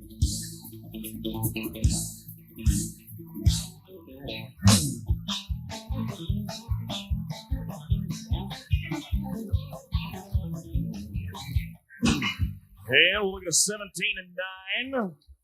17-9 for Jess Tierney, the 42-year-old cowboy. He's part of a Hall of Fame family from the Badlands of South Dakota. His father, Paul Tierney, a world champion and Pro Rodeo Hall of Famer. Jess trying to get to trip number 12, an even dozen of the Clem McSpadden National Final Steer Roping, held in Mulvane, Kansas. Jess Tierney's going to set the bar for us. Remember, in all of our events today, the one fastest time or highest score is crowned champion of the Daddy of them all. Now we're going to Finn Fisher Jr. of Andrews, Texas. He's 2 spots above Jess in the world standings at number 4. He's a $1.4 million single steer roper. An incredible 20 trips to the national final steer roping. Across those 20 appearances, he's won 31 go-rounds. A 43-year-old Texas Tech Red Raider. Won around in Dalhart, Lubbock. And there's going to be one getaway in no time. For Vin, no time.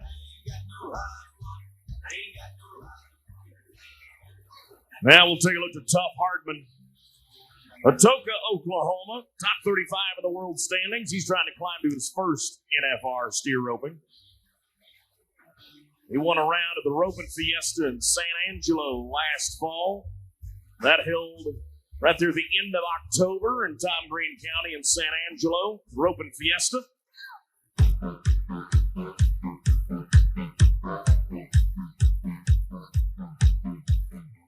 Now watch that horse. Watch that horse. He'll keep the rope tight. These horses spend hours and hours getting trained to do their job perfectly, to keep that rope tight but not pull the steer once the cowboy gets to the animal. 14-5 for Tough. 14-5.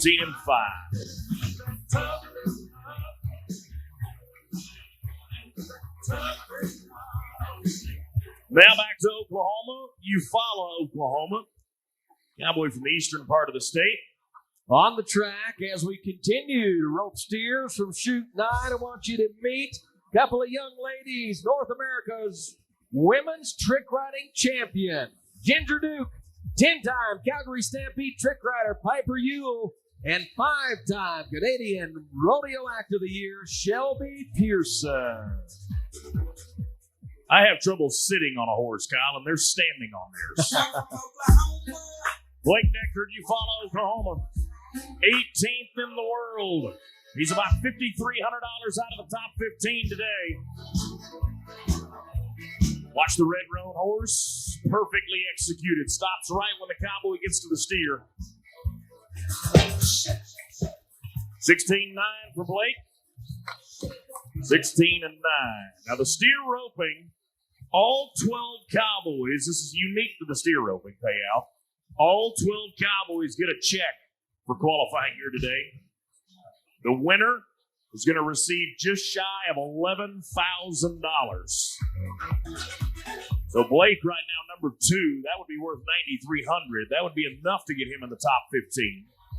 Anything 5th or higher is going to be enough to move him to the top 15, matter of fact. Hey, they fell off their... No, don't let them fool you now. Don't let them fool you. Oh. Yeah, they are trick riders. Watch the Cooper vaults now. That's Shelby Pearson. Look how fast that bay horse is. Lickety split right down the track. All these ladies, beautiful work all week long. Scott Snedeker, Fredericksburg, Texas. 2009 champion here at the Daddy of them all. $1.8 million in his pocket, 4 times the world champion. 22 trips to the national finals rodeo steer roping. 15-6 for Scott. 15-6 for the number 2 ranked man in the world. Oh, and the steer is not going to stay tied. And therefore, in no time for Scott Snedeker. No time for the 4-time world champ. Continuing on to the halfway point with Jace Johnson of Jacksboro, Texas. Jace Johnson of Jacksboro. So you got to be a 14-4 or faster. 14-4 or faster. Go to the number 1 spot for the title. That coveted CFB buckle, the saddle, the prize package, and not to mention the $11,000 that goes with it.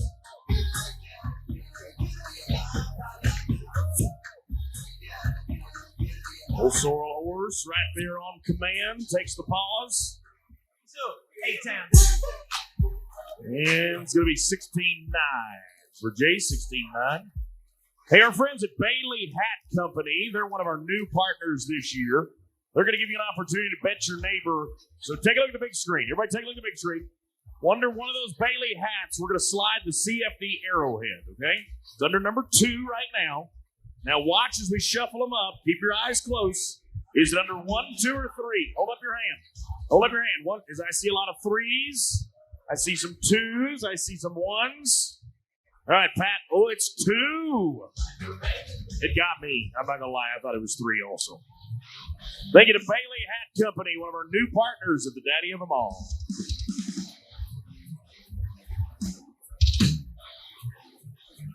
Here's Trenton Johnson of Blue Mound, Kansas. 5-time Prairie Circuit finalist. Used to be a tie-down roper, now became a steer roper about 7 years ago. One around at Guyman, one around at Amarillo. 16-2 for Trenton Johnson, 16-2. That'll put him to the number 2 position right now. That's worth over $9,300 if it holds on.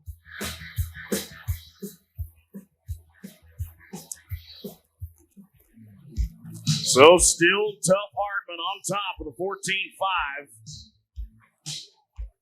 Now we'll go to the man that I tried to go to earlier, Jake Clay. Sapulpa, Oklahoma, made his NFR debut in the team roping last year. What? Hey, she fell off her horse. No, again, you're doing the old hideaway, the reverse. There it goes, the extreme fender, they call it. Now watch the spins to the horn here. Piper Ewell, at 14 years old, she is performing like a veteran. Well, she kind of is. She's performed at the Calgary Stampede 10 times over. Shelby Pearson, Making the vaults look easy, too, today. You mean to tell me she was performing at the Stampede when she was 4? That's what the math would say. Wow. Yeah. Okay. I believe it. Jake Clay, Sapulpa, Oklahoma, 36th in the world. Number 5 man in the all-around race right now. He's still very, very active in the team rope. We watched him this week. Was unable to qualify here to the finals in that contest. And he is going to be unable to capitalize on the steer roping today as well. Would you give a little Cheyenne consolation to that great Oklahoma cowboy? Thank you, folks. Now we'll go to Pawhuska, Oklahoma. This is one of 3 contestants that's representing the Osage country in Pawhuska, Oklahoma. This is Chet Herron. 11th in the world, 18 qualifications to the NFR. $1.1 million. 2002, he won the NFR aggregate at the Clem McSpadden National Final Steer Roping.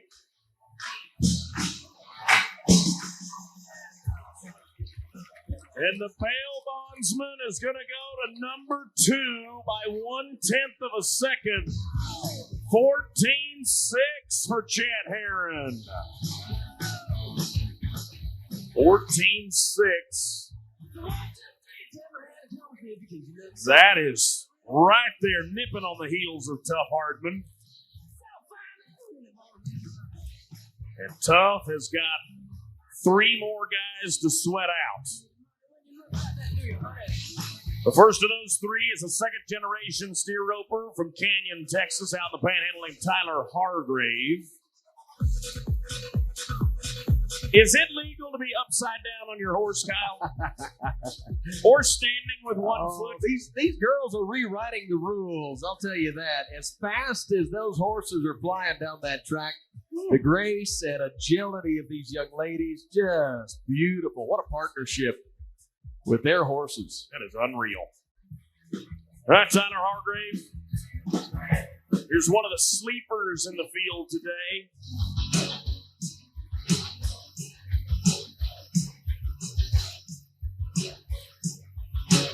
Here, got him down. Horse working excellent.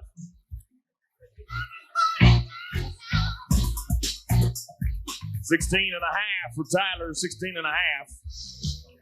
That horse just looking around going, hey, Dad, did I do good? You bet you did.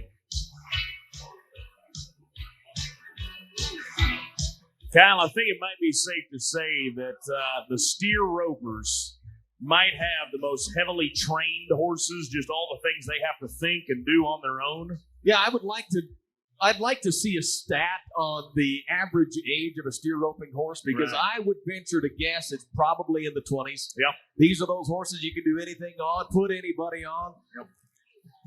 And a lot of them are kids' horses, and oh yeah, they just have that, we call them cowy in this business, right? I mean, they just got that cow bred into them, and they know almost like they speak English. Well, this next man has cowboy bred into him. Cole Patterson from Pawnee, Oklahoma, is the number 1 ranked steer roper in the world today, and he is a 2-time world champion. He is the 2021 Cheyenne champion, and he won the first round of qualifying here 2 weeks ago with a 12-1. Since he won here last, he's become a father. Not a legal head catch. The rule says there is only 1 legal head catch in the steer roping, and it is a slick horn catch. And you can see he's caught that one around the neck. While in team roping, that would be a legal catch. In steer roping, it is not. So no time. No time for Cole Patterson, the reigning world champ. And all that does is open the door for this guy. Time to start talking about that all-around race, folks. Coleman Proctor of Pryor, Oklahoma, 2022 all-around champion at Cheyenne. He leads today coming into this finals over Wasey Shala by about $6,600. Oh, he's got a lay. There you go. There you go. Now just finish the job, Coleman. Finish the job. Remember, all the guys get a check. It's just a matter of how big. And 24 flat. 24 flat. That is number 8. That's going to add $2,194.43 to his earnings so far. That's going to put him about that 20,300 mark. We'll get the official numbers in just a moment, but that's going to extend his lead over Wasey Shala, who we're going to watch for the first time today in the next event. We'll talk about that when we get there. What I can tell you, though, is the top 4 on Championship Sunday is this. Tyler Hargrave at a 16.5, Trenton Johnson with a 16.2, Chet Herron, the reserve champion, at 14.6, and by 1/10 of a second, your steer roping champion of the Cheyenne Frontier Days is Tough Hardman. The Atoka, Oklahoma Cowboy is going to make his way to the camera pit. And all it takes is 1/10, Tough, and you proved it. 14.5 today as the Gordon Ranch brings us the steer roping, and our first champion of the day is crowned. That is Tough Hardman of Oklahoma with a 14.5. He is going to pocket $10,972 here just today. And that's going to be his collective total. He slid through all the qualifying without picking up a check, but boy, did he make it count on the bank account on final Sunday. And he, along with all of our champions, they make their way to the camera pit and standing by with my partner, Kyle Show. Well, Tough, maybe it's fitting that the oldest event here at Cheyenne is the one that we crown first. You come in a pretty hot field of guys with a lot of accolades behind their name. You just stepped in there and did it like there was nothing to it. Congratulations. Thank you, sir. I tell you what, first thing I want to say is if you don't know God, you're missing out, man. He's awesome. This is the best day of my life, one of the best days of my life, and I'm just glad to be here. And, man, this is awesome. Well, rodeo is steeped in tradition and maybe none any deeper than here at Cheyenne. Talk about what Cheyenne means to steer ropers from a guy that comes from steer roping country. Man, I tell you what, just to be able to be at Cheyenne back there as a little kid and watch it and get an opportunity to even rope with guys like this, it's unreal. And Cheyenne's a bucket list for me. I can check that one off, and man, it's just awesome. Well, big congratulations to you. We're going to get you some hardware. How's that sound? Work for me. All right, very good. Stay right here. We're going to bring Miss Frontier and her lady in waiting on. And they will be joined with our buckle sponsor today, Chairman Jim Van Sice, our parades committee chairman. The buckle is sponsored by the Cheyenne Frontier Days General Committee. And Jim serving there on the parades committee. We appreciate him. Tough, you got to stay put here, partner. You got to stay put. We've got more to get you.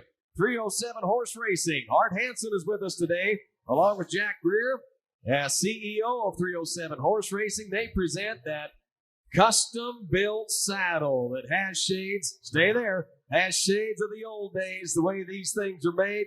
Boot Barn joins us as well, and Andrew Wharton, Regional Vice President for Boot Barn, will present the brass boot jack that represents the championship package and not only includes that champion's boot jack, but also a pair of spurs, champion's jackets, certificates for jeans and shirts and hats. It's a whole meal deal here at Cheyenne. Why don't we give our steer roping champion, Tough Hardman, a big round as he prepares to mount and ride and take a victory lap, Garrett, around this legendary arena. That's right. This is one of the most historic victory laps of anybody's career, and this man is going to hear it for the very first time. There is no better memory than to hear your applause. Cheyenne, your first champion of the day.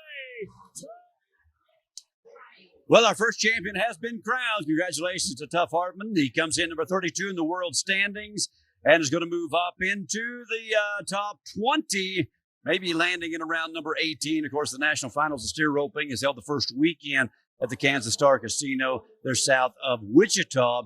That'll be a great 10 rounds of competition in 2 days. Tough at number 32 in the world. Has never been to the national finals. This could be his year, but he took down 3 of the top 4 and a lot of legends in this game. And by the way, overall, just a real strong showing from the steer ropers today, tying down 7 steers as we continue to crown champions here. When we come back, will we get to those buck and shoots, bareback riding, top finalists, championship round at the daddy of them all in just a moment.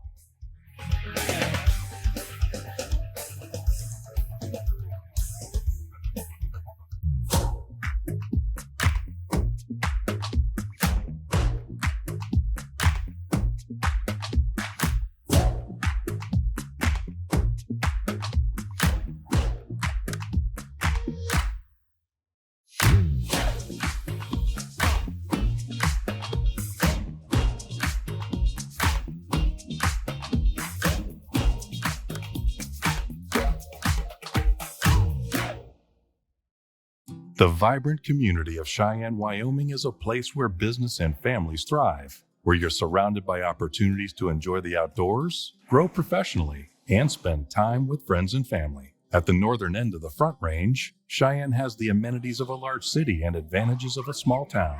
Good schools, clear skies, and a sense of community you won't find anywhere else. If you're thinking about relocating, think Cheyenne, Wyoming, a place you'll find opportunity and a life you'll love.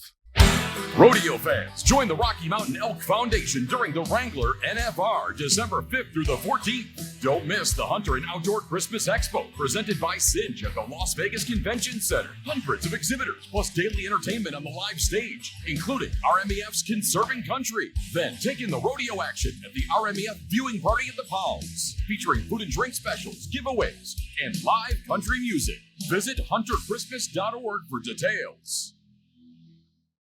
Get ready for one of the country's best and fastest growing rodeos in the heart of beautiful Castle Rock, Colorado.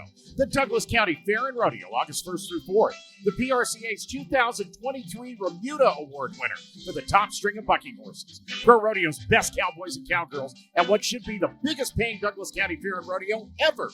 If you can't be here in person, join us on the Cowboy Channel and on the Cowboy Channel Plus app. The Douglas County Fair and Rodeo, August 1st through 4th in Castle Rock, Colorado. Your horse's health and well-being is your first priority. A horse's ability to properly utilize its feed all begins with gut health. An estimated 90% of all adult horses experience some level of gastric ulcer syndrome. All natural Zestera will neutralize the excess acid that can cause these symptoms and has been clinically proven to provide a neutral environment in which the ulcers can heal naturally. Keep your horses eating and drinking in times of stress while building immunity. Zestera, keeping horses healthy. Visit ProEarthAnimalHealth.com/horses. Get ready for a Wild West shootout, Dodge City style.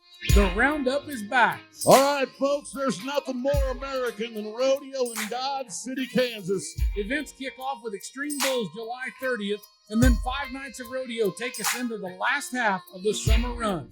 It's the Dodge City Roundup, all a part of 100 rodeos in 100 days on the Cowboy Channel and streaming on Cowboy Channel Plus. Rancher is back with the season encore. It's all about the mare power. Yo. Or the rancher power, if you will. It's going to be our biggest adventure yet. Watch the newest episodes of Rancher on RFD TV. Get this across the line. Just go right through there. Get over! Get over! And it is tough and it is hard, but it's so worth it. Right here on RFD TV and streaming on demand with your subscription to RFD TV now.